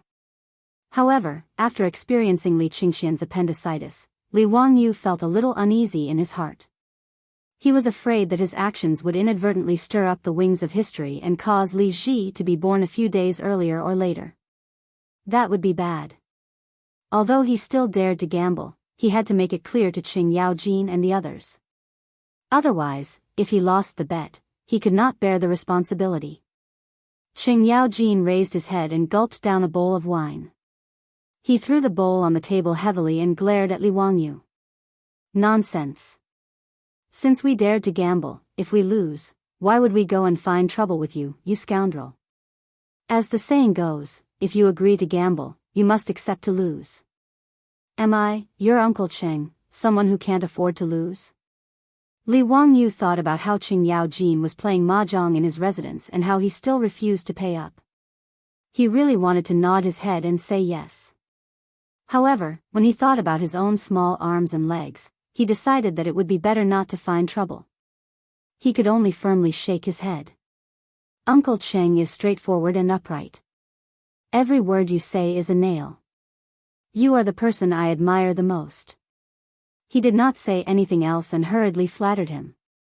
After he finished speaking, the other Grand Dukes were dissatisfied and looked at him. What? In the eyes of the Count of Huxian, are we people who can't afford to lose? If we really lose the bet, then we lose. Could it be that Li Jia Shaolang thinks that we will find trouble with you? What kind of people do you think we are? When Li Wangyu saw that he had provoked everyone's anger, cold sweat began to flow down his back. He did not dare to argue and obediently took the large wine bowls on the table. He gritted his teeth and poured 3 bowls full of high-grade sorghum wine. Uncles, I was wrong. I should not have measured the heart of a gentleman with the yardstick of a villain. These 3 bowls of wine can be considered my apology to you uncles. After he finished speaking, Li Wangyu closed his eyes and poured the wine into his mouth. Amidst the cheers of Qing Yaojin and the others, Li Wangyu drank 3 large bowls of wine in one gulp. Then, he felt dizzy and his vision turned black. He fell drunk on the floor of the main hall of Duke Lu's residence. Before he was completely drunk, Li Wangyu only had one thought of regret. Damn it, why did I make sorghum wine in the first place? Chapter 431. By the time Li Wangyu woke up, it was already the morning of the next day. He had gotten quite drunk at Duke Lu's mansion, so Qing Yaojin had asked him to stay the night. Qing Yaojin had also ordered his servants to report to the county magistrate's mansion in Dingzhou village. Rubbing his splitting headache, Li Wangyu once again swore that he would never drink with Qing Yaojin and the other old ruffians again. Today, he had to go to the palace, so after Li Wangyu got up, he quickly cleaned himself up with the help of the Qing mansion's maidservants and prepared to say goodbye to Qing Yaojin. But before Li Wangyu could say goodbye, the eunuch sent by Pai Lupi had already come to the gate of Duke Lu's mansion. Pai Lupi urgently summoned County Magistrate Li Wangyu to the palace. In order to find Li Wangyu, the eunuch had also rushed back and forth. Before dawn, the morning drums sounded and the palace gate opened. The eunuch who had delivered the message rode to Dingzhou village in Hu County and knocked on the gate of the county magistrate's mansion. In the end, there was nothing.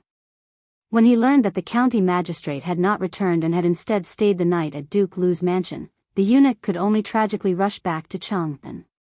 When he found Li Wangyu, the eunuch was already soaking wet, as if he had just been fished out of the water. He looked at Li Wangyu with resentment. Greetings, county magistrate. The saint has summoned you to the palace immediately. Go quickly. Li Wangyu was stunned. Why was Pai Lupi in such a hurry to find him? He suddenly felt a bit panicked. Could it be that Empress Zhangsun was about to give birth? If that was the case, then his 10,000 taels of gold would have gone down the drain, and his plan to dig a huge hole for the aristocratic families would also be a bubble. Do you know why the saint has summoned me? Is there something wrong with Her Highness? The eunuch shook his head. I have not heard of anything wrong with Her Highness. The saint has summoned you to the palace. He paused and then whispered, the saint does not seem to be in a good mood. County magistrate, let's not waste time and quickly enter the palace. Hearing that it was not about Empress Zhangsun, Li Wangyu was slightly relieved. He did not have time to greet Qing Yaojin, Qing Chumo, and the others, and hurriedly left the Duke Lu's residence with the eunuch, heading towards Tai Chi Palace. Fortunately, Duke Lu's mansion was near the imperial city. In less than the time it took for an incense stick to burn, Li Wangyu had already entered the legislative hall and saw the angry Pai Lupi. Seeing Pai Lupi's unfriendly expression, Li Wangyu didn't know what had happened. He could only carefully greet Pai Lupi. Little nephew greets uncle. Hello uncle. Good my ass. Pai Lupi actually cursed. Zhen asks you, do you care about Zhen and the Empress? Li Wangyu was stunned by Pai Lupi's scolding. He thought for a long time and felt that he had not offended this guy. Li Erfo was so angry. What was the matter? Uncle, why do you say this? What did little nephew do wrong? Please teach me a lesson. I will definitely correct it. Humph, Jin is too lazy to talk to you. Mitua, you tell this little bastard what he has done. The eunuch Mitua, who had been following Pai Lupi like his shadow, slightly nodded at Li Wangyu, county count who, the 100 Cavalry Department has reported that there are rumors in the markets of Cheng, and that yesterday, county count who went to Yongni Casino and bet 10,000 taels of gold. They are betting on when Her Highness the Empress will give birth to a prince. County count who, is there such a thing? When Li Wangyu heard this, he immediately understood why Pai Lupi was angry. He laughed and nodded, yes, there is such a thing. Pai Lupi saw that not only did he admit it, but he also smiled mischievously without any remorse. He was so angry that he almost rushed over and kicked him. Li Wangyu saw that Pai Lupi was really angry and hurriedly explained, Uncle, little nephew has a reason for doing this. Pai Lupi glared, then tell Zhen. If you dare to speak nonsense, Zhen will drag you out and beat you 20 times. It was no wonder that Pai Lupi was so angry. He was already angry that the aristocratic families were betting on his empress's birth. Who would have thought that the 100 Cavalry Department would report that his most valued nephew, Li Wangyu, had also gone to Taiyuan Wang clan's casino to bet? How could he not be angry? Moreover, this little bastard not only bet, but also bet 10,000 taels of gold. It was really annoying. Even if he couldn't deal with these aristocratic families, how could he, Pai Lupi, not be able to deal with Li Wangyu? This was the reason why he was so anxious today and ordered the chamberlain to summon Li Wangyu to the legislative hall. Li Wangyu laughed and took out the promissory note from his waist. He presented it to Pai Lupi with both hands. Uncle, little nephew went to Taiyuan Wang clan's Yongni Casino to place a bet. This is the promissory note, please take a look. Pai Lupi took it and glanced at it. He couldn't help but widen his eyes and look at Li Wangyu in disbelief. Little bastard, are you crazy? You dare to bet with Taiyuan Wang clan with such conditions? Do you really think that 10,000 taels of gold is not money? Uncle, if little nephew wasn't confident, why would I go to the casino to bet? Hee, little nephew's gold didn't come from the wind. Little nephew can't bear to give it to Taiyuan Wang clan like this. Then what do you mean by this? Could it be that Maid Guanyin will really give birth to a prince in 4 days? How do you know? Pai Lupi asked suspiciously. Li Wangyu faced Pai Lupi's doubts and could only bring out the words he used to fool Qing Yaojin and the group of dukes. This was the 3rd time he said this lie and he almost believed it to be true. After Pai Lupi heard this explanation, he was somewhat skeptical. Ziyu, are you telling the truth? This matter can't be joked about. Uncle, little nephew naturally has confidence, which is why I dared to bet with Taiyuan Wang clan. Little nephew passed by Yongni Casino yesterday and saw that they were betting on the matter of aunt giving birth to a child. I felt extremely angry. Little nephew thought about it, and since they were so arrogant, then I had to teach them a lesson and let these aristocratic families know that the dignity of the imperial family cannot be blasphemed. Therefore, little nephew returned to the manor and gathered all the money in the manor to bet at Taiyuan Wang clan's casino. Pai Lupi stared at him, but his expression became much gentler. You little brat, why didn't you tell me yesterday that you knew when Maid Guanyin would give birth? Is Maid Guanyin really pregnant with a prince? You didn't lie to me? Li Wangyu smiled and said, Uncle, I've used real money to gamble with the Wang family of Taiyuan. Even if I'm joking, I won't go so far as to squander money, right? Pai Lupi naturally couldn't not believe his words. Pai Lupi paced back and forth in the hall and suddenly raised his head to look at Mitua. How much gold does the Empress have? The imperial family's assets were all managed by Empress Zhongsun. As the provincial supervisor of the Department of Internal Servants, Mitua naturally knew. Replying to everyone, there are about 80,000 taels of gold that can be transferred at any time. Mitua immediately understood Pai Lupi's thoughts and immediately replied, Does everyone want to transfer some of the gold to bet at those gambling houses? Before Pai Lupi nodded, Li Wangyu smiled embarrassedly and interrupted, That, hee, uncle, I'm afraid this is not appropriate. Oh. Why is that? Pai Lupi didn't understand. That, hee, I'm afraid those gambling houses won't accept uncle's bet. Besides, I'm afraid they won't be able to pay for it. Li Wangyu touched his neck and was very embarrassed. Yesterday, hee, little nephew, that, went to Duke Lu's manor. Uncle Qing also wanted to bet. Pai Lupi couldn't help but snort coldly. Qing Jijia wants to bet, why can't I bet? Yesterday Uncle Qing also invited Duke Qiao, Duke Bao, and them. Li Wangyu stammered and said the names of 8 or 9 dukes and prefectural dukes. They all want to bet at the gambling houses today. In total, they will bet about 100,000 taels of gold. He didn't finish speaking, but Pai Lupi already understood what he meant. In this way, if the aristocratic families lost the bet, they would have to pay at least 500,000 taels of gold. If he went to bet again, those aristocratic families wouldn't be able to pay for it even if they went bankrupt. Chapter 432. When Pai Lupi saw that he didn't have the chance to take advantage of the aristocratic families, he couldn't help but blow his beard and glare at Li Wangyu. His eyes were full of resentment.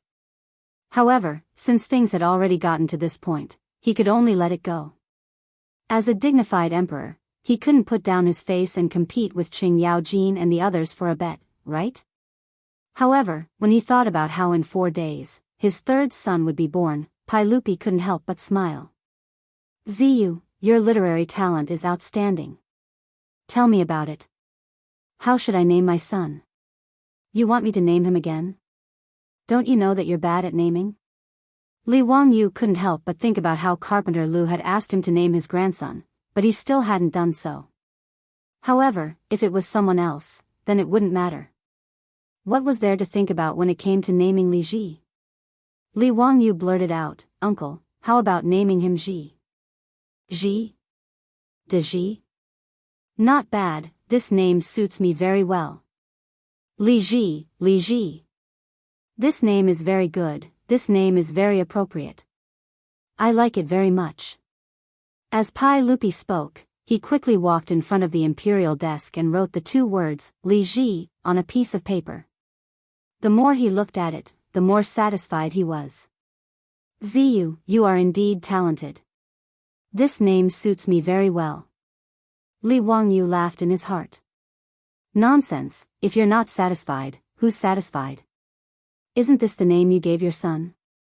Pai Lupi excitedly paced around the hall and said, A few days ago, Guanyin maid told me that she dreamed of a bird catcher who caught a lot of pheasants. In the dream, there was a child who bought all of those pheasants and set them all free. Perhaps that child is my son. I have to give him a pet name.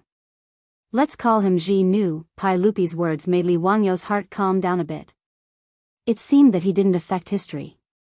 Li Ji's pet name was still Ji Nu by Pai Lupi.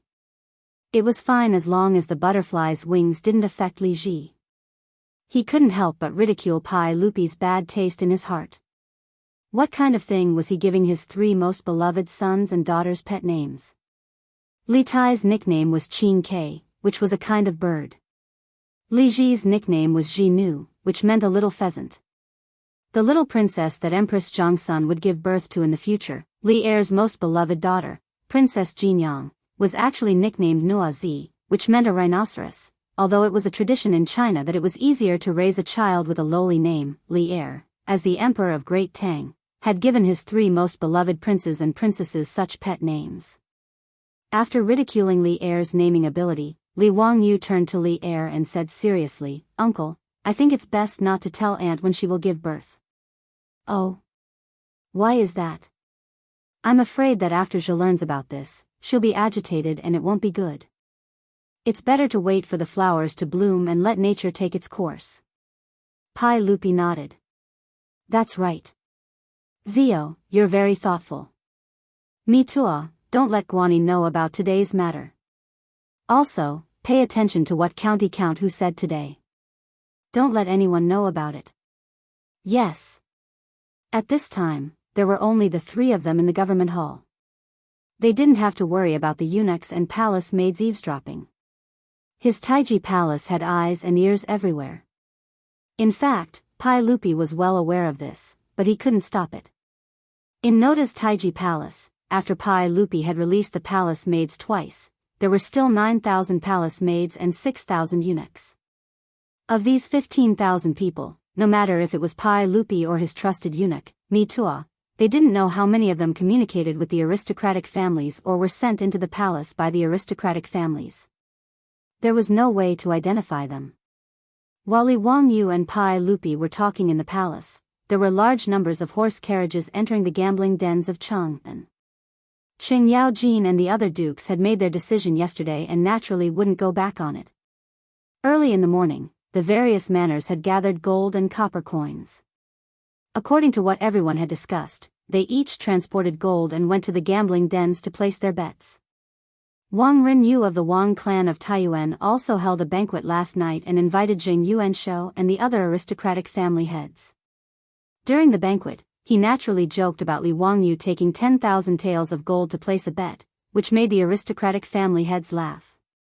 If they were to place a bet on whether it would be a son or a daughter, there was a 50% chance that they would be able to bet on it. But if they were to add the exact date of the birth, then they would be giving money to the Wang clan of Taiyuan. Not to mention the odds of 1 to 5, even if it was 1 to 10, they would still dare to bet. These aristocratic family heads could only envy Wang Rinyu's good luck to be able to win 10,000 taels of gold from Hu County. Who knew that early in the morning, the aristocratic family heads would unexpectedly receive a report from the manager of the gambling den. A certain duke wanted to come to the gambling den to bet that the empress would give birth to a prince in 4 days. He asked the family heads if they would accept the bet and what were the odds. For these aristocratic family heads, this was like someone giving them a pillow when they were sleepy. They didn't even think about it and immediately nodded in agreement. As for the odds, it was naturally the same as Yongyi gambling den, 1 to 5. The same scene was repeated in more than 40 gambling dens in Cheng and city. In these gambling dens, according to the strength of the gambling den and the aristocratic family behind it, they would place bets ranging from 1,000 taels of gold to 10,000 taels of gold. All the aristocratic family heads thought that they were as lucky as Wang Rinyu, and were very proud of it. That night, after the evening drum was beaten, the Zheng family of Xingyang hosted a banquet to invite the aristocratic family heads. During the banquet, some aristocratic family heads proudly said that they were lucky today. A certain person went to their gambling den and bet 1,000 taels of gold that the empress would give birth to a prince in 4 days. As soon as he said this, the aristocratic family heads at the banquet said that their gambling dens were the same today. The aristocratic family heads who originally thought that they were lucky instantly stiffened their faces. At this moment, even a fool knew that there must be a problem. The aristocratic family heads who were sitting at the banquet calculated all the bets, and everyone was a little dumbfounded. Including the 10,000 taels of gold that Li Wangyu had bet, a total of 100,000 taels of gold were bet that the empress would give birth to a prince in 4 days. Lord Wang, what's going on? Is there something fishy about this? Some aristocratic family heads panicked and asked Wang Rinyu. Wang Rinyu's face was also uncertain at this time. He also couldn't figure out what the problem was. A trace of haze flashed through his heart. Did Li Wangyu really know when the empress would give birth? Did he know whether the empress would give birth to a prince or a princess? If so, wouldn't their aristocratic families have to pay out 500,000 taels of gold? Thinking of this terrible possibility, Wang Rinyo's body swayed and he almost fell down. No, it's impossible. How could he know this kind of thing? Wang Rinyu roared. But what if it's true? Yes, Lord Wang, Qing Jijia and those people can't be crazy, right? There must be a problem. Heavens, if I really lose, I don't want to live anymore. Duke Xiao bet 5,000 taels of gold in my gambling den. If it's 1-5, won't I have to pay out 25,000 taels of gold? For a moment, the hall of the Zheng family of Xingyang was filled with wailing sounds as if the end of the world had come. Enough. Making such a racket, what a scandal. Wang Rinyu roared and suppressed the aristocratic family heads. He then exchanged glances with Xing Yuanshou and the other patriarchs of various clans. Their eyes were all filled with viciousness and ruthlessness. Everyone, please be at ease. As long as the Empress hasn't given birth, we haven't lost. What are you panicking for? The sky won't fall down. All right, today's banquet will end here. Everyone, please go back. Xing Yuanshou also stood up and sent the aristocratic family heads away. After the crowd dispersed, the family heads of the aristocratic families with different surnames and 7 hopes stayed behind. Xing Yuanshou invited them into an elegant room in the mansion, dismissed the attendants, closed the door, and secretly discussed in low voices what was going on. Chapter 433. For days passed quickly and the 21st day of the 7th month of the 2nd year of Zhenguan arrived. Before the morning drums sounded in Chang'an, Pai Lupi had already gotten up and summoned a servant to help him change his clothes. Everyone, it's still early before the morning court. Won't everyone rest for a while? No, I can't sleep today. Also, send someone to inform everyone that today's morning court is cancelled. Yes.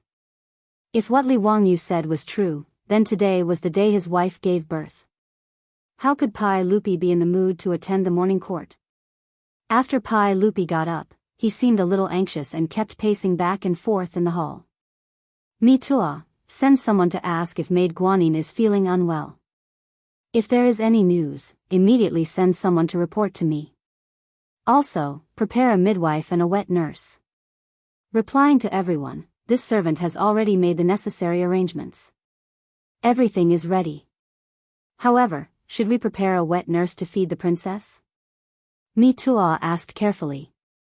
Li Er hesitated for a moment before shaking his head. There's no need for that.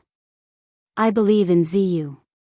Since he dares to pat his chest and say that today is the day of my child's birth, it shouldn't be wrong. Right, summon Zio and let him accompany me to wait for Maid Guanyin to give birth. The reason why Mitua asked this was because the wet nurses who fed the princes and princesses milk in the palace were not chosen randomly. The wet nurse who fed the princes could only be a woman who had given birth to a boy. On the other hand, the wet nurse who fed the princesses could only be a woman who had given birth to a girl. Moreover, there were many requirements to choose a wet nurse. She had to be above 15 years old and below 20 years old, have a husband and a son, and have a good appearance. Her third child was only 3 months old. These wet nurses had feelings for the princes and princesses because they had drunk their milk. Especially when the prince who was fed by the wet nurse ascended to the throne, their value would be 100 times higher. In history, many wet nurses were given high positions because of this. For example, Emperor Zhongzong of the Tang dynasty, Li Xian, gave his wet nurses the titles of County Lady and Lady of the State. Only the mother or wife of a third-rank official or above in the Tang dynasty could be conferred the title of Commandery Lady, while only the mother or wife of a first-rank official could be conferred the title of Madam of the State. However, these nannies had to leave their husbands and children to enter the palace at such a young age. Many of them could not leave the palace for the rest of their lives. Since Pai Lupi said so, Mido did not try to persuade him any further. He went to summon Li Wangyu to the legislative hall. Li Wangyu was actually a little nervous as well. After all, he was not the only one who had made a huge bet. All the other high dukes had been dragged down by him. If anything were to happen to her, it would be hard for him to explain himself. Although Qing Yaojin and the others said that since they had placed a bet, winning or losing was their own business and had nothing to do with Li Wangyu. But out of human nature, if there really was an accident, even if Qing Yaojin and the others did not blame Li Wangyu, how could they not have any grudges in their hearts? However, since it had already come to this, it was useless to think too much about it. He could only wait and see. After entering the legislative hall, Pai Lupi waved at him and said, "Ziyu, come and play chess with me." Li Wangyu did not know how to play the elephant play of the Tang dynasty. Even if it was the Chinese chess of later generations, he was just a bad chess player. "Uncle, I am not good at chess." "Let's forget about it." "Then forget it." "Mido, have someone bring tea." Pai Lupi was not in the mood to play chess. Although he had many children, the one he valued the most was the child born by his wife, Empress Zhongsun. Now that Zhongsun was about to give birth, he was no different from an ordinary father. He was equally nervous. Pai Lupi and Li Wangyu waited anxiously in the legislative hall. However, there was no news from Empress Zhongsun's residence, which made them very anxious. The two sat until noon. Pai Lupi's face was full of doubts.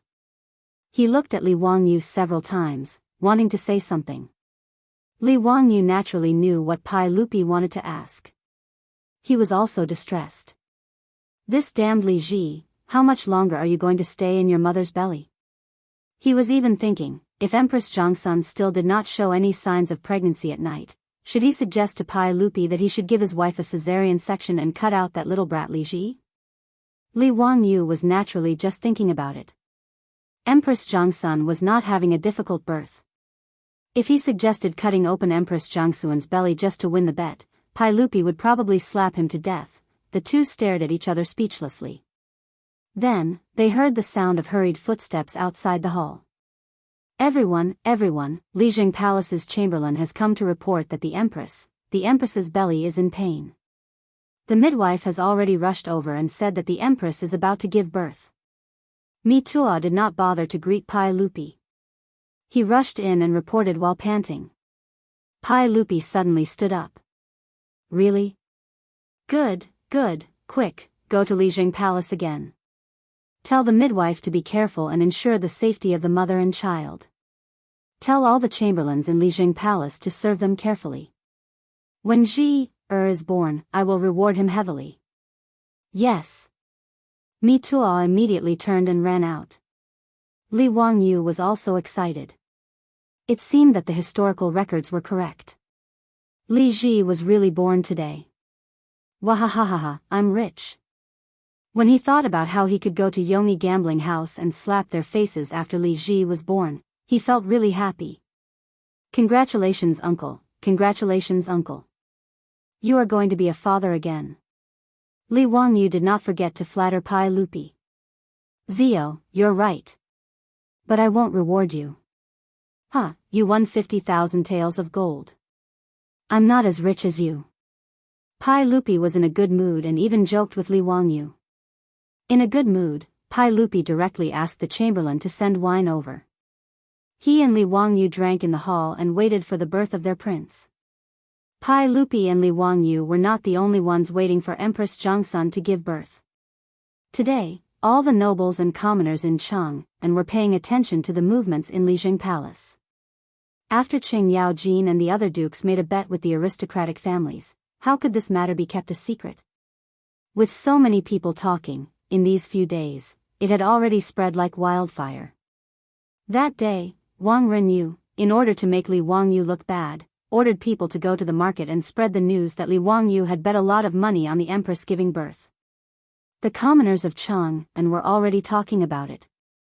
The commoners of Chang were very calm about County Count who's bet on the Empress giving birth. After all, they had been baptized by the construction of a polo field and the issuance of lottery tickets. The commoners of Chang were already used to County Count who's squandering.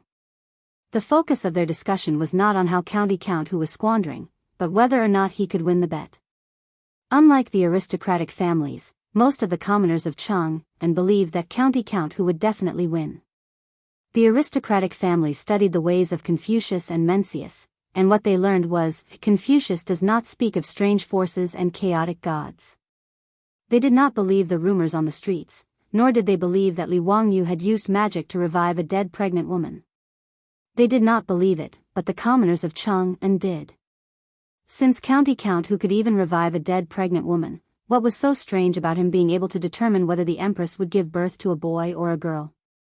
And after Qing Yaojin and the other Grand Dukes went to the gambling houses to place their bets, the secret was no longer a secret.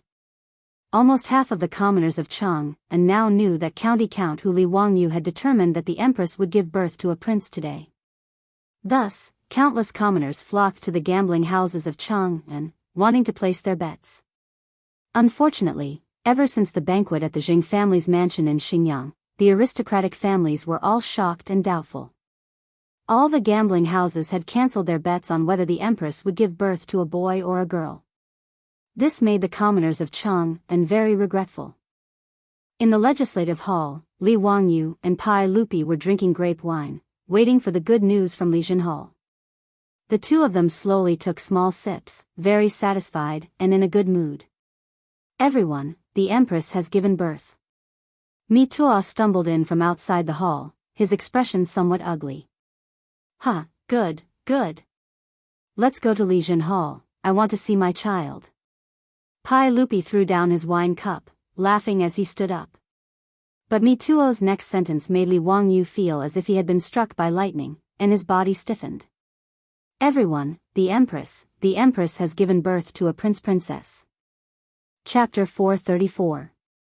Li Wangyu rushed over to Mi Tuo and grabbed him by the collar, spitting saliva onto Mi Tuo's face. What did you say? Say it again. What did Her Highness the Empress give birth to? County count who, Her Highness the Empress gave birth to a princess. Mi Tuo's complexion was also very unsightly. When he heard this news, he was also bewildered. After repeatedly questioning the eunuchs who had come to deliver the news, he had no choice but to accept this reality. Mi Tuo could understand Li Wangyu's loss of self-control. No matter who lost 10,000 taels of gold, their performance would not be better than Li Wangyu's. As for Li Wangyu, he was completely confused. Princess? Female? What the F***ck is going on? Who am I? Where am I? What am I doing? Where is the future Emperor Gaozong of Tang, Li Ji? Where did Li Ji go? How could Empress Zhongsun give birth to a girl? Could it be that his actions had fanned the wings of history, causing Li Ji to disappear? A series of question marks had already filled Li Wangyu's mind, causing him to go crazy. However, Li Wangyu quickly felt that something was wrong. When he had transmigrated to the Tang dynasty, it was already the second month of the second year of Jingguan. At that time, Empress Zhongsun had already been pregnant. No matter how much he had messed up history, it was impossible to change what had already happened. Could it be that Li Wangyu had the ability to change the gender of the fetus in Empress Zhongsun's womb? Hearing Mi Tuo's report, Pai Lupi only stared blankly. He did not think too much about it, although he was slightly disappointed that Empress Zhongsun had given birth to a princess.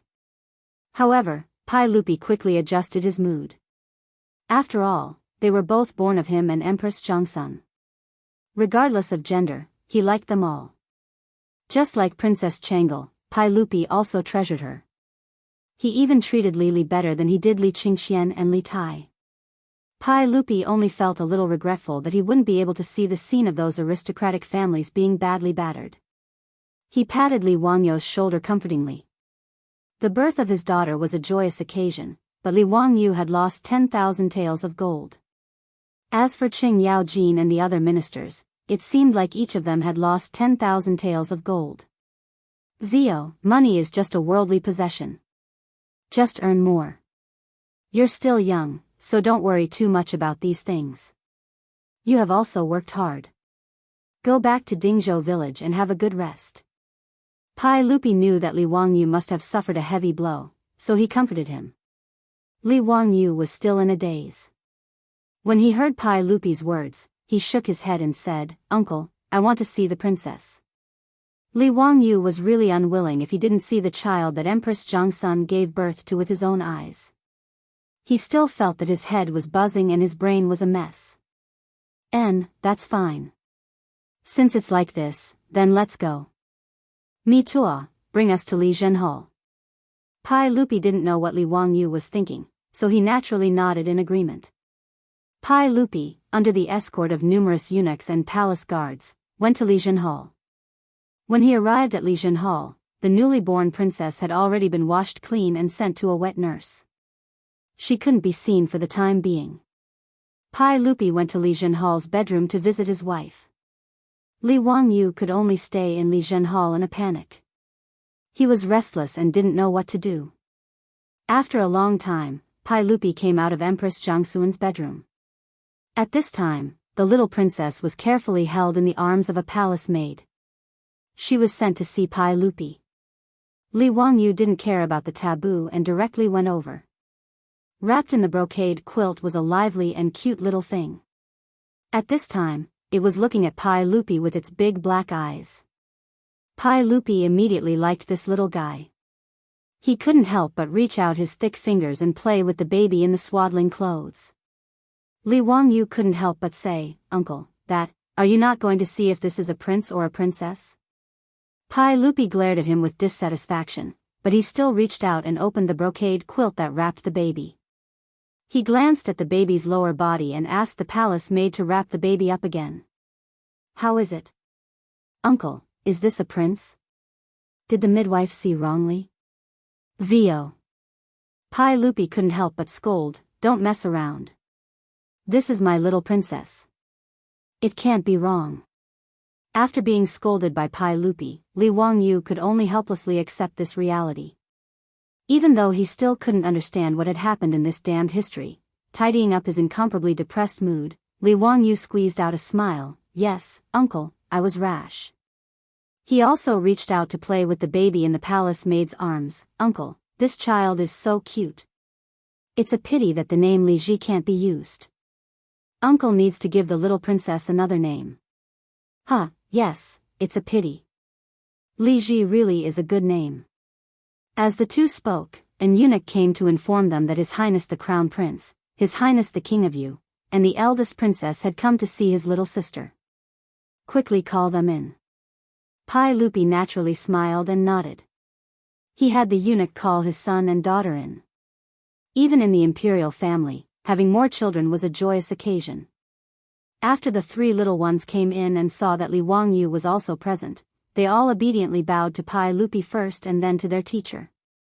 "Qingxian, Qingke, Changle, quickly come and see your little sister." "Father, is this a little sister?" "Hee, I'm also an older sister." "Father, little sister is so small." Princess Changle reached out to hold the baby's small hand, smiling tenderly. Pai Lupi smiled and rubbed Princess Changle's head. "That's right, this is Changle's little sister. In the future, Changle must treat little sister well. Don't bully her."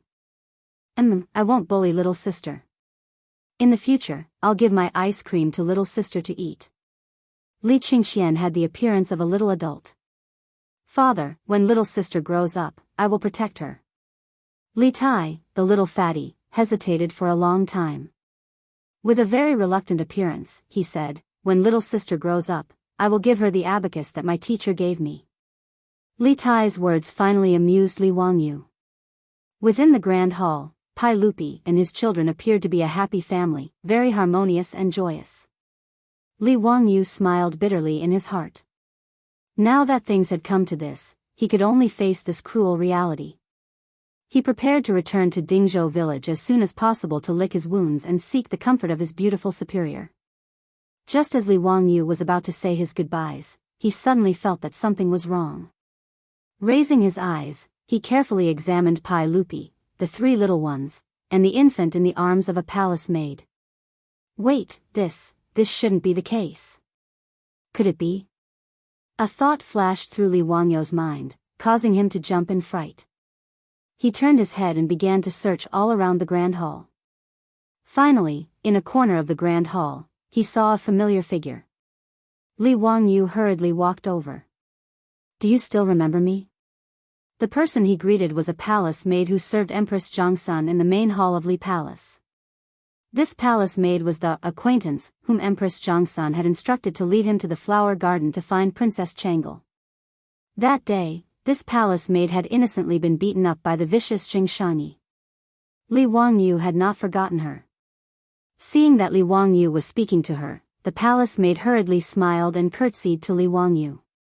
This servant greets the County Earl of Huxian. Greetings to the County Earl of Huxian. It's good that you still remember me. Come, I have something to ask you. Li Wangyu lowered his voice, moving close to the palace maid's ear and softly whispering a few words. His manly breath brushed against the palace maid's ear, causing her face to flush red.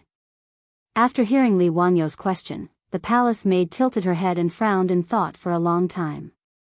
In the end, she shook her head. This servant does not remember clearly. Normally, I do not pay attention. Then is it convenient for you to go take a look for me now? Yes, this servant will go immediately.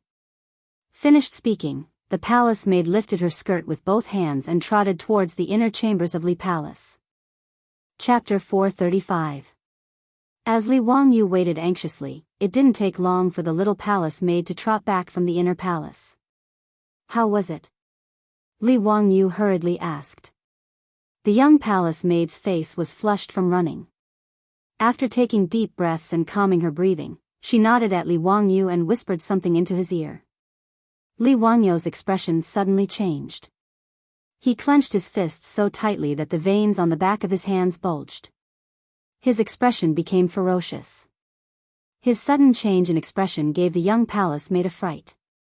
She didn't know why County Count who would suddenly become like this when he learned of this matter. Li Wangyu nodded at her. Many thanks. There's nothing else. You can go about your business.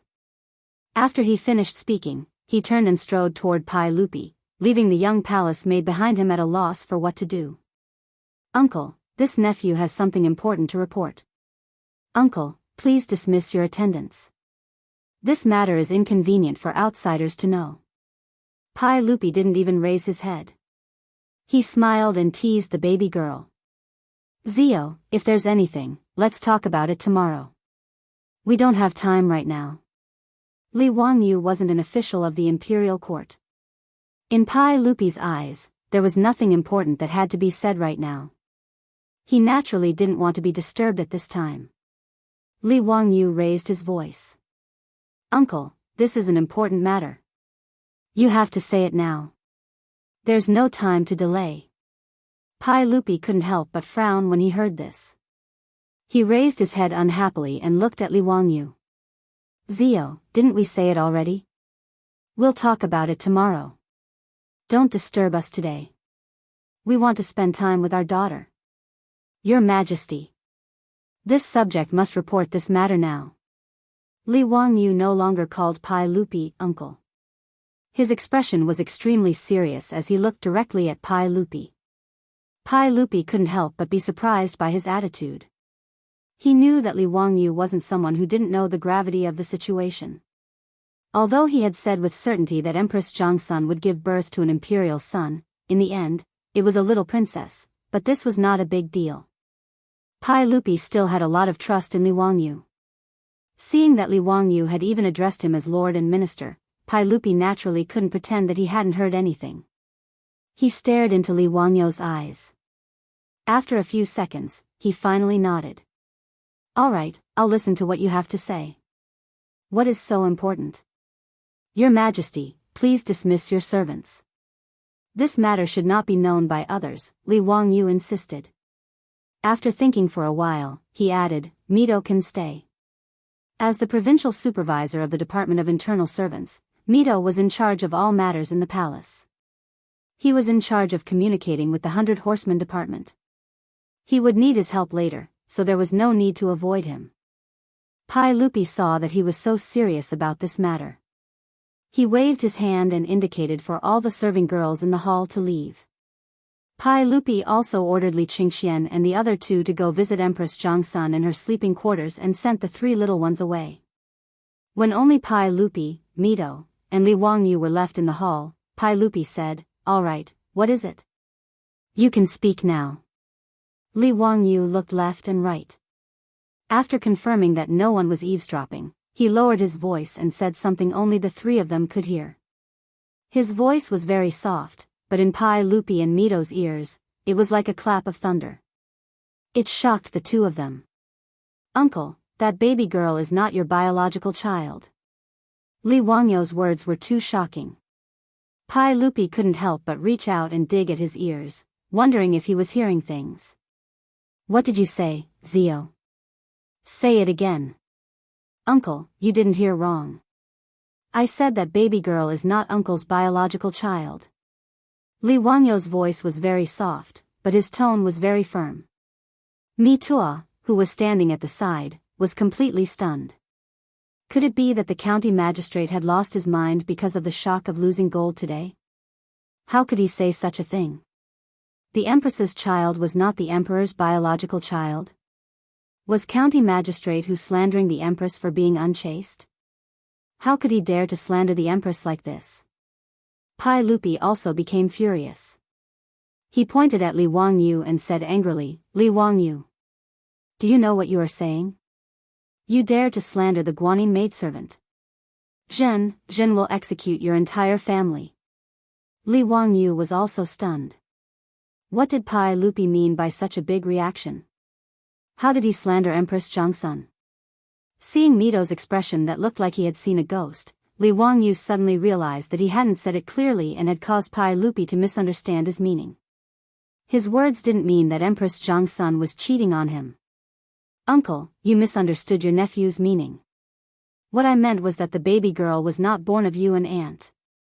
She is a fake.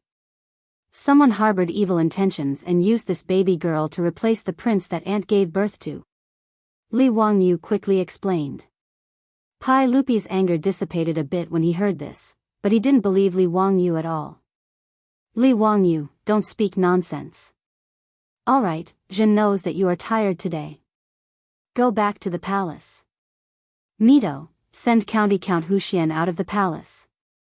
Pai Lupi didn't want to continue talking to Li Wangyu. This fellow's words were becoming more and more outrageous. He even dared to say that his daughter that was just born wasn't born of him and Empress Zhongsun, but was replaced by someone else. It was simply a load of nonsense. How could such a thing happen in Taiji Palace under the watchful eyes of so many people? If it was someone else who dared to say this, Pai Lupi would definitely let that person know what it meant to not offend a monarch's prestige. He would definitely beat that person to death. However, Pai Lupi thought the same as Mito. He thought that it was because Li Wangyu lost the bet and was too shocked. Therefore, Pai Lupi didn't want to punish Li Wangyu for speaking nonsense. He only told Mito to kick Li Wangyu out of Taiji Palace. After Pai Lupi finished speaking, he flung his robe and prepared to leave. Li Wangyu dodged Mito's block and rushed in front of Pai Lupi, opening his arms to block him. "Uncle, this nephew isn't joking. I have proof." "Proof?" Pai Lupi was surprised when he heard this. "What proof?" Li Wangyu quickly pointed at his eyelids. "Eyelids? Uncle, eyelids." "What eyelids? Explain clearly to Zhen." Pai Lupi was confused by his words. How could eyelids be used as proof? "Uncle, do you know that some people have single eyelids and some people have double eyelids?" The so-called single eyelids and double eyelids were single eyelids and double eyelids. Most Han people had single eyelids. Whether it was the terracotta soldiers or court ladies, they all had single eyelids. It wasn't until the beginning of the Tang dynasty that due to the fusion of ethnic bloodlines, large amounts of double eyelids appeared. Li Wangyu went to find the little palace maid to ask if Empress Zhongsun had single eyelids or double eyelids. Although he had seen Empress Zhongsun several times, how could he pay attention to whether Empress Zhongsun had single eyelids or double eyelids? He just vaguely felt that Empress Zhongsun seemed to have single eyelids. The little palace maid naturally didn't know. Li Wangyu asked her to go to the bedroom and help him see if Empress Zhongsun had single eyelids or double eyelids. When the little palace maid came back and told Li Wangyu with certainty that Empress Zhongsun had single eyelids, he suddenly woke up and discovered this shocking secret. The baby girl wasn't born of Pai Lupi and Empress Zhongsun. This discovery caused Li Wangyu to shudder with fear, and he finally understood why Li Ji had vanished. Pai Lupi nodded to Li Wangyu's question. Jin naturally knows that some people have double eyelids. It's not strange. Although there weren't many people with double eyelids in the Tang dynasty, it wasn't uncommon. Li Wangyu glanced at Pai Lupi's eyes. Uncle, you have single eyelids? Yes, so what? Qingxian, Qingke, and Chang'e also have single eyelids, Li Wangyu continued. Pai Lupi was already somewhat impatient. What are you trying to say? I just asked the palace maid to check on Aunt. She also has single eyelids. Enough, are you done? Pai Lupi didn't want to listen to his nonsense anymore. Uncle, that baby girl has double eyelids. Chapter 436. Li Wangyu's words confused Pai Lupi and Mito. So what if the little princess had double eyelids? Was it illegal for Empress Zhongsun to give birth to the little princess with double eyelids? Although Huaxia had always considered single eyelids to be beautiful, they didn't like double eyelids like later generations. Some people even had surgery to remove double eyelids. But even if people considered slender phoenix eyes to be beautiful and liked single eyelids, so what? The little princess had double eyelids. What kind of bullshit evidence was that? Seeing that Pai Lupi didn't understand what he meant, Li Wangyu repeated what he had just said. Uncle, that baby girl has double eyelids. Pai Lupi looked at Mito and saw that he was also confused. Then, he turned to look at Li Wangyu. Li Wangyu, what are you trying to say? Uncle, if both parents have single eyelids, they can't give birth to a child with double eyelids. So, no matter what, that baby girl can't be born from uncle and aunt. Li Wangyu said firmly. His words made Pai Lupi a little confused. He looked at Mito suspiciously. Mito, is that so? Mito quickly bowed. Everyone, I've never heard of this.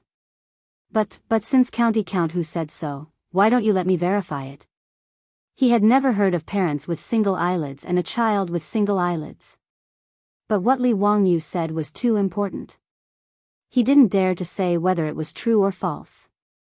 Mito even prayed in his heart that what Li Wangyu said was not true. Otherwise, there would be a huge earthquake in Taiji Palace. Just the thought of it was too terrifying. Empress Zhongsun gave birth in the main hall of the Eastern Palace, and the baby was actually swapped. If such an unbelievable thing really happened, Mito couldn't imagine how many people would lose their heads because of it. However, he didn't dare to tell Pai Lupi that there was absolutely no such thing. He couldn't afford to take responsibility for such a thing. Therefore, Mito could only tell Pai Lupi that he didn't know, but he was willing to verify what Li Wangyu said. Pai Lupi originally did not believe Li Wangyu's words, but now that he heard Li Wangyu's affirmation, his heart could not help but waver. Go and investigate. Let the 100 Cavalry Department go to Chang and City and search for those with single eyelids and double eyelids. Find out if their children have single eyelids or double eyelids and immediately verify the truth of Li Wangyu's words. Since he had doubts in his heart, Pai Lupi naturally couldn't ignore it. Yes. Mito received the order and hurriedly ran out of the hall to convey Pai Lupi's instructions to the 100 Horsemen Department. After Mito left, Pai Lupi looked at Li Wangyu again. After a long time, he sighed. Zio, if what you said is true, then it's too scary. This kind of thing can also happen in my Taiji Palace? Li Wangyu was also silent. He still couldn't believe that this kind of thing could really happen. A leopard cat swapping the crown prince. He originally thought that this kind of thing was just a literary story in the novel, The 3 Heroes and 5 Gallants. He didn't expect this kind of thing to actually happen in Taiji Palace. Li Wangyu even felt a chill run down his spine. Who exactly was so audacious? If he didn't know in advance that Empress Zhongsun's child was the future crown prince, Emperor Gaozong of Tang, Li Ji, he probably wouldn't have thought that Empress Zhongsun's child would be swapped with a baby girl. In the era without paternity testing, perhaps no one would know the truth of the matter. Even Li Wangyu himself, if he didn't accidentally discover that the baby girl had double eyelids, at this time, he would have thought that there was a problem somewhere in history. He definitely wouldn't have thought that Li Ji had been swapped. The reason why Li Wangyu knew that parents with single eyelids was because they couldn't have children with double eyelids was also a coincidence. When he was working in his previous life, he once had a colleague's wife who gave birth to a child. He and a group of colleagues went to visit. After everyone congratulated the colleague who was the father, in the midst of the hubbub, a colleague suddenly joked, "The two of you have single eyelids, but the child you gave birth to has double eyelids. It's much prettier than the two of you." The person who said this didn't mean it, but the listener did. For some reason, the child's father became suspicious and ran to do a paternity test. The result was self-evident. The child wasn't related to him by blood. His wife had an affair with another man. This matter caused an uproar in Li Wangyu's unit, so the couple naturally divorced. Li Wangyu also remembered that parents with single eyelids couldn't have children with double eyelids. He also specially went online to search and found out that single eyelids were recessive genes, while double eyelids were dominant genes. In a situation where both parents had recessive genes, it was impossible for the child to have a dominant gene. Thus, when he accidentally noticed that Pai Lupi and the three little ones all had single eyelids, while the baby girl had double eyelids, this matter immediately appeared in his mind. In addition, Li Wangyu was suspicious of Li Ji's disappearance, so he asked the palace maid to check Empress Jiangxuan's eyelids. This confirmed the chilling truth that Li Ji had been swapped out by someone else. It was a baby girl. Li Wangyu then remembered that Li Ji's whereabouts were unknown, so he hurriedly said to Pai Lupi, "Uncle, you have to trust this nephew. Please immediately have people seal the palace and prohibit anyone from leaving Taiji Palace. My aunt's son, Prince Ji, should still be in the palace and hasn't been smuggled out." When Pai Lupi heard this, he only hesitated for a few seconds before making up his mind. It was better to believe that this matter was true than not. Even if it was proven that Li Wangyu's words were wrong, it would at most be a false alarm. However, if the 100 Cavalry Department confirmed Li Wangyu's words, then it would be too frightening. "Come, pass down my orders. Close all the palace doors and seal the palace. No one is allowed to enter or leave the palace without my orders. In addition, all the servants in the palace are to return to their respective palaces and await my orders." Pai Lupi loudly called out to the head of the palace guards outside the hall. "Yes." Immediately, a guard accepted the order and ran to pass it down. The officials on duty in the imperial city were shocked to find that the palace doors of Taiji Palace had been closed ahead of time. Taiji Palace had a total of 10 palace doors in the 4 directions of north, south, east, and west. Originally, these palace doors were the same as the city gates of Chang'an. They opened with the beating of the morning drum and closed with the beating of the evening drum. However, it was still early in the morning, so why were the palace doors closed? The officials couldn't help but discuss. Some even thought that today was the day that the Empress would give birth. Could it be that something had happened to the Empress? The officials didn't know what was going on. Even Fang Xianling, Du Ruhui, and Zhang Sun Wuji were also confused. They didn't know what had happened in the palace. As the emperor's uncle, Zhang Sun Wuji was worried about his sister's safety and wanted to enter the palace to visit Empress Zhangsun. He went to Shuntian Gate and handed over his waist token, but he was rejected by the guards at the palace doors and was forbidden from entering. This had never happened before. Even he was not allowed to enter the palace, which made Zhang Sun Wuji even more anxious. He was afraid that something had happened to his sister. After all, in this era, when a woman gave birth, even if she was as noble as Empress Zhangsun, it was still dangerous. The palace doors of Taiji Palace suddenly closed without any warning, causing an undercurrent to surge in Chang'an City. Chapter 437. In Li Main Hall, Pai Lupi also started to get nervous. He paced back and forth restlessly, calling the servants to ask if Mitua had returned. Li Wangyu sat on the side, pondering how Li Ji had been replaced. He suddenly thought of something and scolded himself for being an idiot. Li Wangyu hurriedly got up and walked to Pai Lupi's side. He said in a low voice, "Uncle, we overlooked something. If Prince Ziji was replaced, it definitely has something to do with the midwife and the palace maids who were serving in Li Main Hall when Aunt gave birth. Uncle, please immediately order people to arrest the midwife and the palace maids." Pai Lupi heard this and immediately reacted. If the 100 Cavalry Department really confirmed what Li Wangyu said, then it naturally had something to do with the midwife and the palace maids. He immediately ordered people to arrest the midwife who delivered Empress Zhongsun and the palace maids who were in Li Main Hall. At this time, Pai Lupi also panicked. It was better to kill the wrong person than to let them go. More than 2 hours later, Mi Tuo rushed back and knelt down in front of Pai Lupi. He didn't even have time to wipe the sweat off his body. Reporting to everyone, the 100 Cavalry Department has reported. They are already in Chang'an City. According to County Uncle Hu's instructions, they are cooperating with the various workshops. They have already found 147 families to verify. Both of these couples have single eyelids, and all of their children are. What are they all? Don't stutter when you speak. Speak.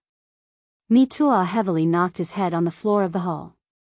147 families have 314 children. They all have single eyelids. Other than one child who has double eyelids, there are no exceptions. What? Pai Lupi and Li Wangyu both exclaimed. Pai Lupi felt that this ratio was very high, but Li Wangyu was surprised that there was an exception. Pai Lupi was surprised, but he immediately reacted. Since there was an exception, it meant that what Li Wangyu said was not an ironclad rule. Even if he and Empress Zhongsun both had single eyelids, it was still possible for them to have children with double eyelids. Zio, what else do you have to say? Even if both parents had single eyelids, they could still give birth to children with double eyelids. Although the probability is small, it's not impossible. Pai Lupi's words made Li Wangyu frown. He didn't know what went wrong. Could it be a genetic mutation? However, Mito hesitated and said to Pai Lupi, "Everyone, there is something else behind this." Pai Lupi was puzzled. The 100 Horsemen Division reported that because they only found this child with double eyelids, they were afraid that there was a problem, so they interrogated the family. The madam's maidservant was so scared that she revealed the truth when questioned by the 100 Horsemen Department. Because the Lang Jun of that mansion was away doing business all year round, his wife could not bear the loneliness and had an affair with another man. Therefore, the child with double eyelids might not have been born by that couple. Pai Lupi was stunned. Is there such a thing? Are you sure? There should be no mistake. After the Lang Jun learned about this, he took his wife to the Chang'an county government and said that he would sue his wife for adultery. In addition, the 100 Horsemen Division also saw the child with double eyelids, but he looked different from the Lang Jun. He should not be the Lang Jun's biological child. Now the 100 Horsemen Division is still investigating in Chang'an. If there is any other situation, I will report it immediately. Mito answered honestly. The 100 Horsemen Division's reply made Pai Lupi's heart sink to the bottom. In that case, what Li Wangyu said was the truth. He and Empress Zhongsun both had single eyelids, so it was impossible for them to give birth to a child with double eyelids. Pai Lupi wanted to kill someone at this moment. The dignified emperor of the Tang dynasty was actually played in the palm of someone else's hand. If Li Wangyu did not discover the clues, then wouldn't he really be the #1 fool in the world? His own prince had been stolen, but he had raised a fake as his own daughter. If this news were to spread out, he, Li Heir, would have no place to put his old face. Pai Lupi was so angry that he pulled out the sword at his waist and fiercely slashed it on a few tables in the hall. He used so much force that the wide table was cut into 2 halves. He turned his head to look at Mito with a murderous look. Mito, immediately interrogate that midwife and the palace maid who was in Lijing Hall. You must find the prince and bring him back. If you can't find the prince, I will skin you alive. He did not have time to find out who the mastermind was. The most important thing now was to find his own son. Yes. Mito also knew that this was a serious matter and did not dare to talk nonsense. He turned his head and rushed out of the hall again. Zio. Who do you think would be so daring? If I find out who is plotting against my prince, I will exterminate their entire family. Li Wangyu smiled bitterly. Uncle, I am not speaking nonsense. I am afraid that even Uncle can't do anything to the mastermind behind this. Now, he finally understood what was going on. In the original history, there was naturally no such thing as a leopard cat replacing the crown prince. Li Wangyu also guessed the reason why Li Zhihui was inexplicably replaced with a baby girl. Pai Lupi's face was ferocious as he glared at him. Why do you say that? Do you know who did this? Uncle, think about it. Who would benefit from replacing the prince? Uncle, have you forgotten that the birth of Ant's son involves 500,000 taels of gold? Pai Lupi frowned and immediately looked at Li Wangyu. Zio, you mean those aristocratic families? How dare they do this? Uncle, it's 500,000 taels of gold. Why wouldn't they dare? Li Wangyu bowed to Pai Lupi again. The source of this matter is still your nephew. If it wasn't for your nephew being rash and taking the gold to bet with the Taiyuan Wang clan in a fit of anger and urging Lu Guogong and the others to bet, I am afraid that this storm would not have happened. Your nephew is really guilty. Please punish me. Li Wangyu was really regretting it now. He really did not think that those aristocratic families would be so crazy as to do such a thing. He had forgotten that Marx had already said that for a profit of 300%, capital dared to commit any crime, even risking the risk of being hanged. For aristocratic families, 500,000 taels of gold was enough for them to take the risk. Moreover, it was not necessarily less dangerous. Just as he had said to Pai Lupi, even if they knew that it was the aristocratic families who did it, what could they do? For such a shocking case, how could the aristocratic families personally make a move and hand the evidence to Pai Lupi? Needless to say, even if they pursued the matter, they would only catch a few scapegoats. Just like last time, when the Taiyuan Wang clan's legitimate son Wang Ziqiao and the others ordered the troops to kill and set fire, they could not obtain any evidence and could not do anything to them. Pai Lupi glared at Li Wangyu for a while before helplessly waving his hand. This matter has nothing to do with you. I will not take my anger out on you. The most important thing now is to find my prince and bring him back. Pai Lupi, who was in the prime of his life, was somewhat dispirited at this time.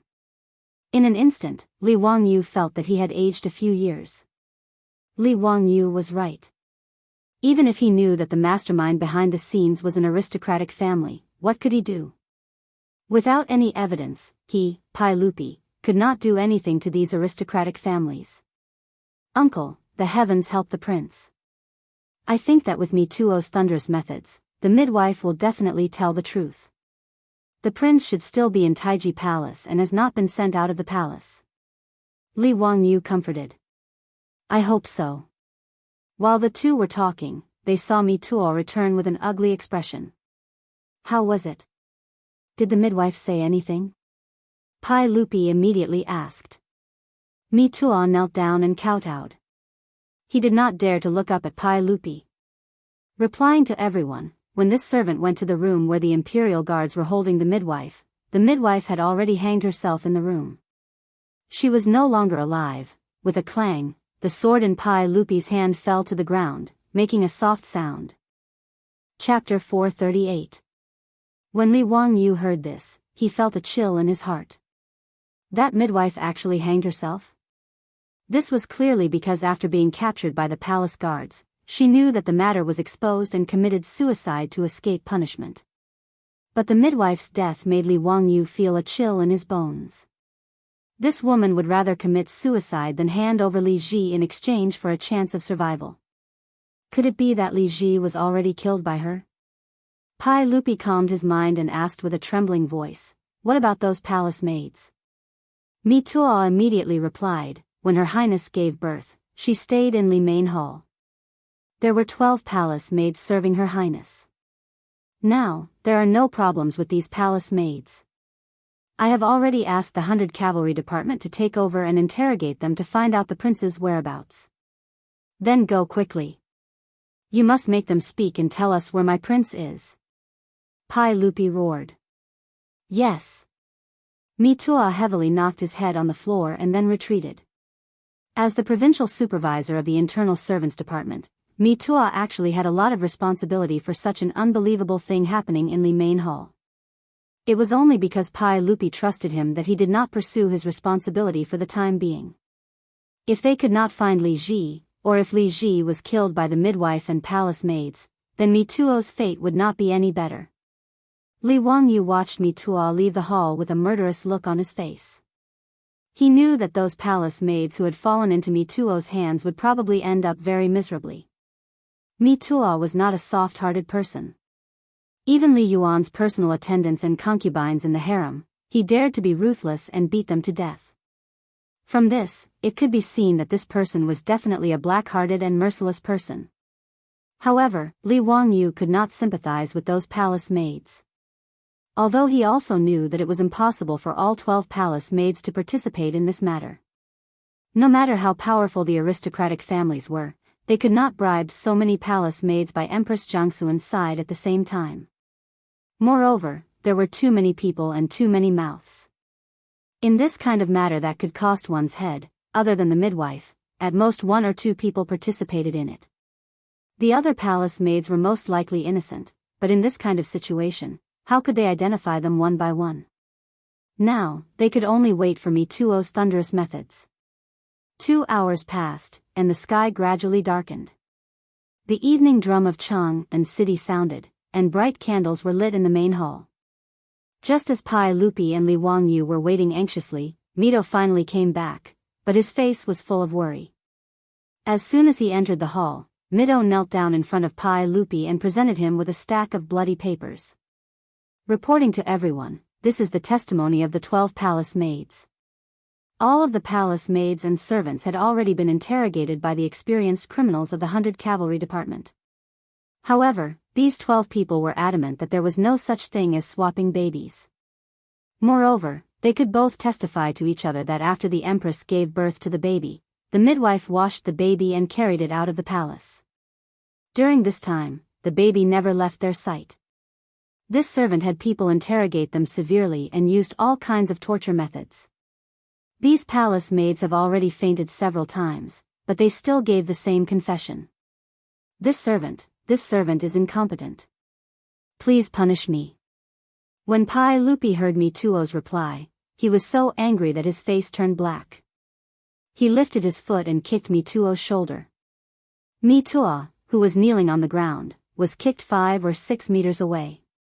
The confessions in his hands were scattered all over the ground. Mituo's head hit the pillar of the main hall heavily. After a muffled thud, blood immediately flowed out from his forehead. He did not dare to wipe it. Ignoring the pain in his body, he knelt on the ground for a few steps and then lay down in front of Pai Lupi's feet. He did not dare to make a sound. Beat them. Beat them hard for me. Beat them until these cheese confess. I don't believe it. They're not afraid of death.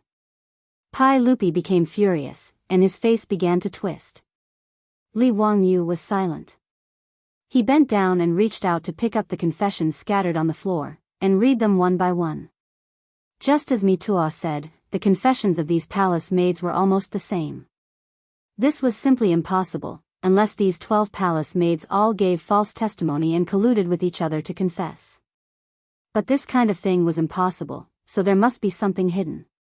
Li Wangyu had never figured out how the midwife who delivered the baby for Empress Jiangxun brought the baby girl into the bedroom of Li Main Hall, and how she replaced Li Ji without letting a newborn baby cry and attract the attention of others. When Empress Jiangxun gave birth, there were nearly 100 eunuchs and palace maids inside and outside Li Main Hall, serving the Empress of the Tang dynasty in the hall. Combined with the confessions of these palace maids in the bedroom, Li Wangyu was even more confused. To avoid the attention of so many people and secretly switch the baby, this was simply too inconceivable. Could it be that these people knew how to perform magic? Magic? A bolt of lightning flashed through Li Wangyu's mind. It was magic. Since ancient times, there had been ancient magic tricks in Huaxia. Those magicians wore long robes and could produce huge fish tanks, porcelain bowls, flower vases, braziers, and other props out of thin air. It was very magical. This kind of ability to hide things on one's body, even the Western magicians of later generations did not know the mystery. Could it be that among the dead midwife or palace maids, there was someone who knew this ancient magic trick? Hiding the baby girl on one's body and replacing Li Ji in front of everyone's eyes? Li Wangyu thought about it and realized that there was indeed such a possibility. However, Li Wangyu couldn't figure out how to make the baby stay quiet and not cry. Could it be that he had drugged the baby? Li Wangyu planned to ask Sun Simiao if there was any medicine that could make the baby stop crying after taking it. At this time, Pai Lupi had already scolded Mitua, and was unable to restrain his anger, asking Mitua to continue torturing those palace maids. "Uncle, wait. I want the 100 Horsemen Department to investigate the background of that midwife and the 12 palace maids. When did they enter the palace? Before entering the palace, what did their families do for a living? Did any of them know how to play 100 different kinds of opera?" The Sanlo he mentioned was the name for magic tricks and acrobatics during the Sui and Tang dynasties. It was also called Bai Shi. Pai Lupi breathed heavily and tried to calm his anger. He asked, "Zio, why do you want to investigate this? What's the use of it?" "Uncle, this is what I'm thinking." Li Wangyu told him his guess. Investigating whether these palace maids knew ancient magic tricks was the only way he could think of. After hearing his words, Pai Lupi immediately glared at Mitua. "Did you hear what Huxin County Count said? Useless dog, why aren't you going to investigate?" "Yes, I will personally go to the Yetting Bureau to investigate." Mitua did not dare to say more. He scrambled out of the hall, but before he left, he gave Li Wangyu a grateful look. If he could find some useful clues and rescue Prince Ziji, then Li Wangyu really saved his life. How could Mitua not be grateful? Li Wangyu's conjecture was also a Hail Mary effort. Unexpectedly, an hour later, Mitua came back with good news. Chapter 439. The Yetting Bureau was an organization used by the Tang dynasty to manage the palace maids. The information of all the palace maids was managed by the Yetting Bureau. If Mitua wanted to check the information of the 12 palace maids, he needed to go to the Yetting Bureau. Originally, he just wanted to give it a try, but he didn't expect that he really found the information that Li Wangyu needed from it. Mitua let the servants carry the names of the 12 palace maids and ran back to the Li main hall. Replying to everyone, this servant found it. Pai Lupi quickly asked, "What did you find? Quickly tell me." "The midwife who hanged herself has nothing to do with the San Lo Bai Shi." Whether it was her or her family, no one knew the San Lo Bai Shi. Most of the 12 palace maids entered the palace during the Wuda period. There is nothing special about them. But this servant thinks that 2 of them should know the San Lo Bai Shi. Mitua handed over the name and continued, "Everyone, please look. This palace maid named Yuran entered the palace during the Wuda period. She is from Luoyang and is 23 years old. Her surname is Lu. According to this name, her father, Lu Chang, made a living with the San Lo Bai Shi. This servant thinks that since Yuran entered the palace at 15, it is not strange that she learned the San Lo Bai Shi from her father." Pai Lupi took the name and glanced at it. It was the same as what Mitua said. He nodded. "What about the other person?" "There is also this palace maid named Nian Tao. She was also selected during the Wuda period. No one in her family made a living with the San Lo Bai Shi, but before she was transferred to the East Palace, she was sent to the Taichung Temple's Tai Lo Bai Shi. This servant thinks that it is possible that she knows the San Lo Bai Shi." Li Wangyu did not understand and looked at Mitua in confusion. Why was it possible to learn magic in Taichung Temple? Mitua saw that he did not understand and quickly explained, "Huxian Bo, the Taichung Temple's Tai Lo Bai Shi, in addition to teaching musical instruments and dancing, also teaches the San Lo Bai Shi." When he said this, Li Wangyu immediately understood. If the information of the palace maids in Yetting Bureau was correct, then the 2 palace maids named Yuran and Nian Tao were indeed suspected of committing a crime. "Go, get someone to torture these 2 lowly servants." We must pry open their mouths and find out where my prince is. Pai Lupi didn't care about the life and death of these palace maids. He only cared about the whereabouts of his son. From the time Empress Zhongsun gave birth until now, it had already been 4 to 5 hours. Night had already fallen, and the sky was getting darker. Pai Lupi was burning with anxiety. He was furious at the thought of his son's unknown fate. Yes. Mito lowered his head and replied, but his feet did not move. What are you waiting for? You dog, what are you waiting for? Pai Lupi saw that he still hadn't left. He couldn't help but glare at him and was about to scold him again. Mituo looked embarrassed and explained hesitantly, replying to everyone, this servant is worried that those 2 palace maids will not survive if they continue to fight. This servant is afraid that if they are killed, there will be no clues about the prince.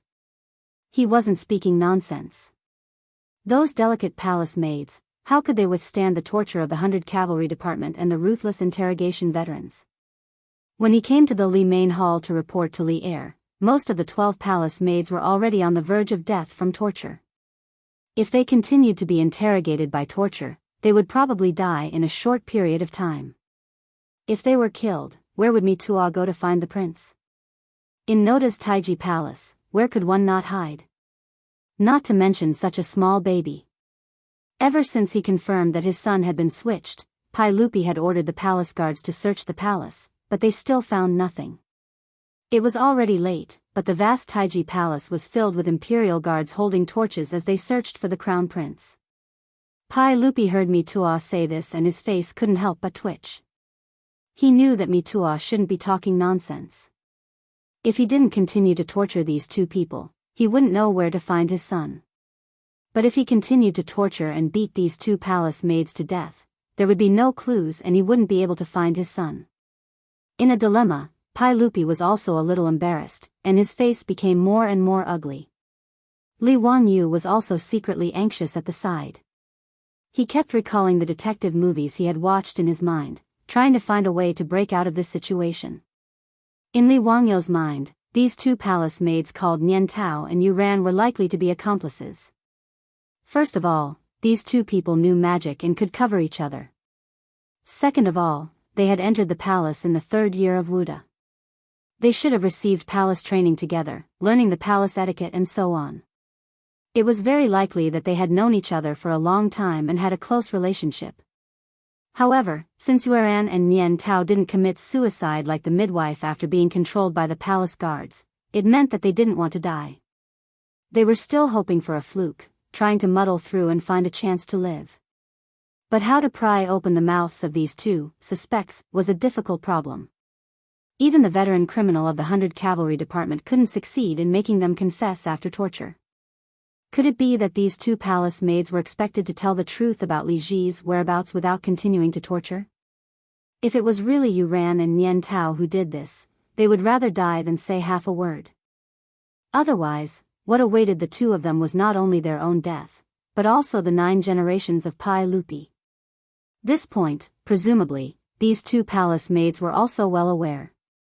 In this case, even if they were beaten to death, they wouldn't confess. Therefore, it was expected that the 100 Cavalry Department couldn't get a result from torture. Li Wangyu couldn't help but smile bitterly. Confessing would be a lenient prison, and refusing to go home for the new year. He and Pai Lupi were really in a predicament now. Pai Lupi was also in a dilemma at this time. He couldn't continue to force a confession, but he also couldn't not force a confession. He was so angry that he picked up the sword that had fallen before and slashed it in the hall to vent his anger. Go, continue to force a confession, beat them to death. I don't believe that they are not afraid of death. Pai Lupi was still angry and ordered Mituo. Mituo heard Pai Lupi say so and turned to leave, but he was stopped by Li Wangyu. Mituo, wait. Li Wangyu turned to Li Air and cupped his hands. Uncle, I have an idea. Perhaps I can pry open the mouths of these 2 women. However, I need Uncle to give me an imperial edict and pardon one of them for their crimes, letting bygones be bygones. What? Ziyu, are you crazy? I'm already merciful that I didn't kill 9 generations of these lowly servants. You want me to pardon them? That's impossible. Pai Lupi heard Li Wanyo's words and his lungs were about to explode. Uncle, now, is it more important to find Li Ji or to kill them? Uncle, please reconsider. You. Pai Lupi was speechless for a moment. After a long time, he waved his hand and said, as long as you can find Prince Li Ji, I will do as you say. Thank you, uncle. I will do my best to find Li Ji. Li Wangyu bowed to Pai Lupi and then turned to Mitua and said, Mitua, go and tell people to stop torturing them. Lock them up separately and don't let them talk to each other. Mitua looked at Pai Lupi suspiciously and didn't know if he should listen to Li Wangyu. Pai Lupi nodded slightly to him, indicating that he should do as Li Wangyu said.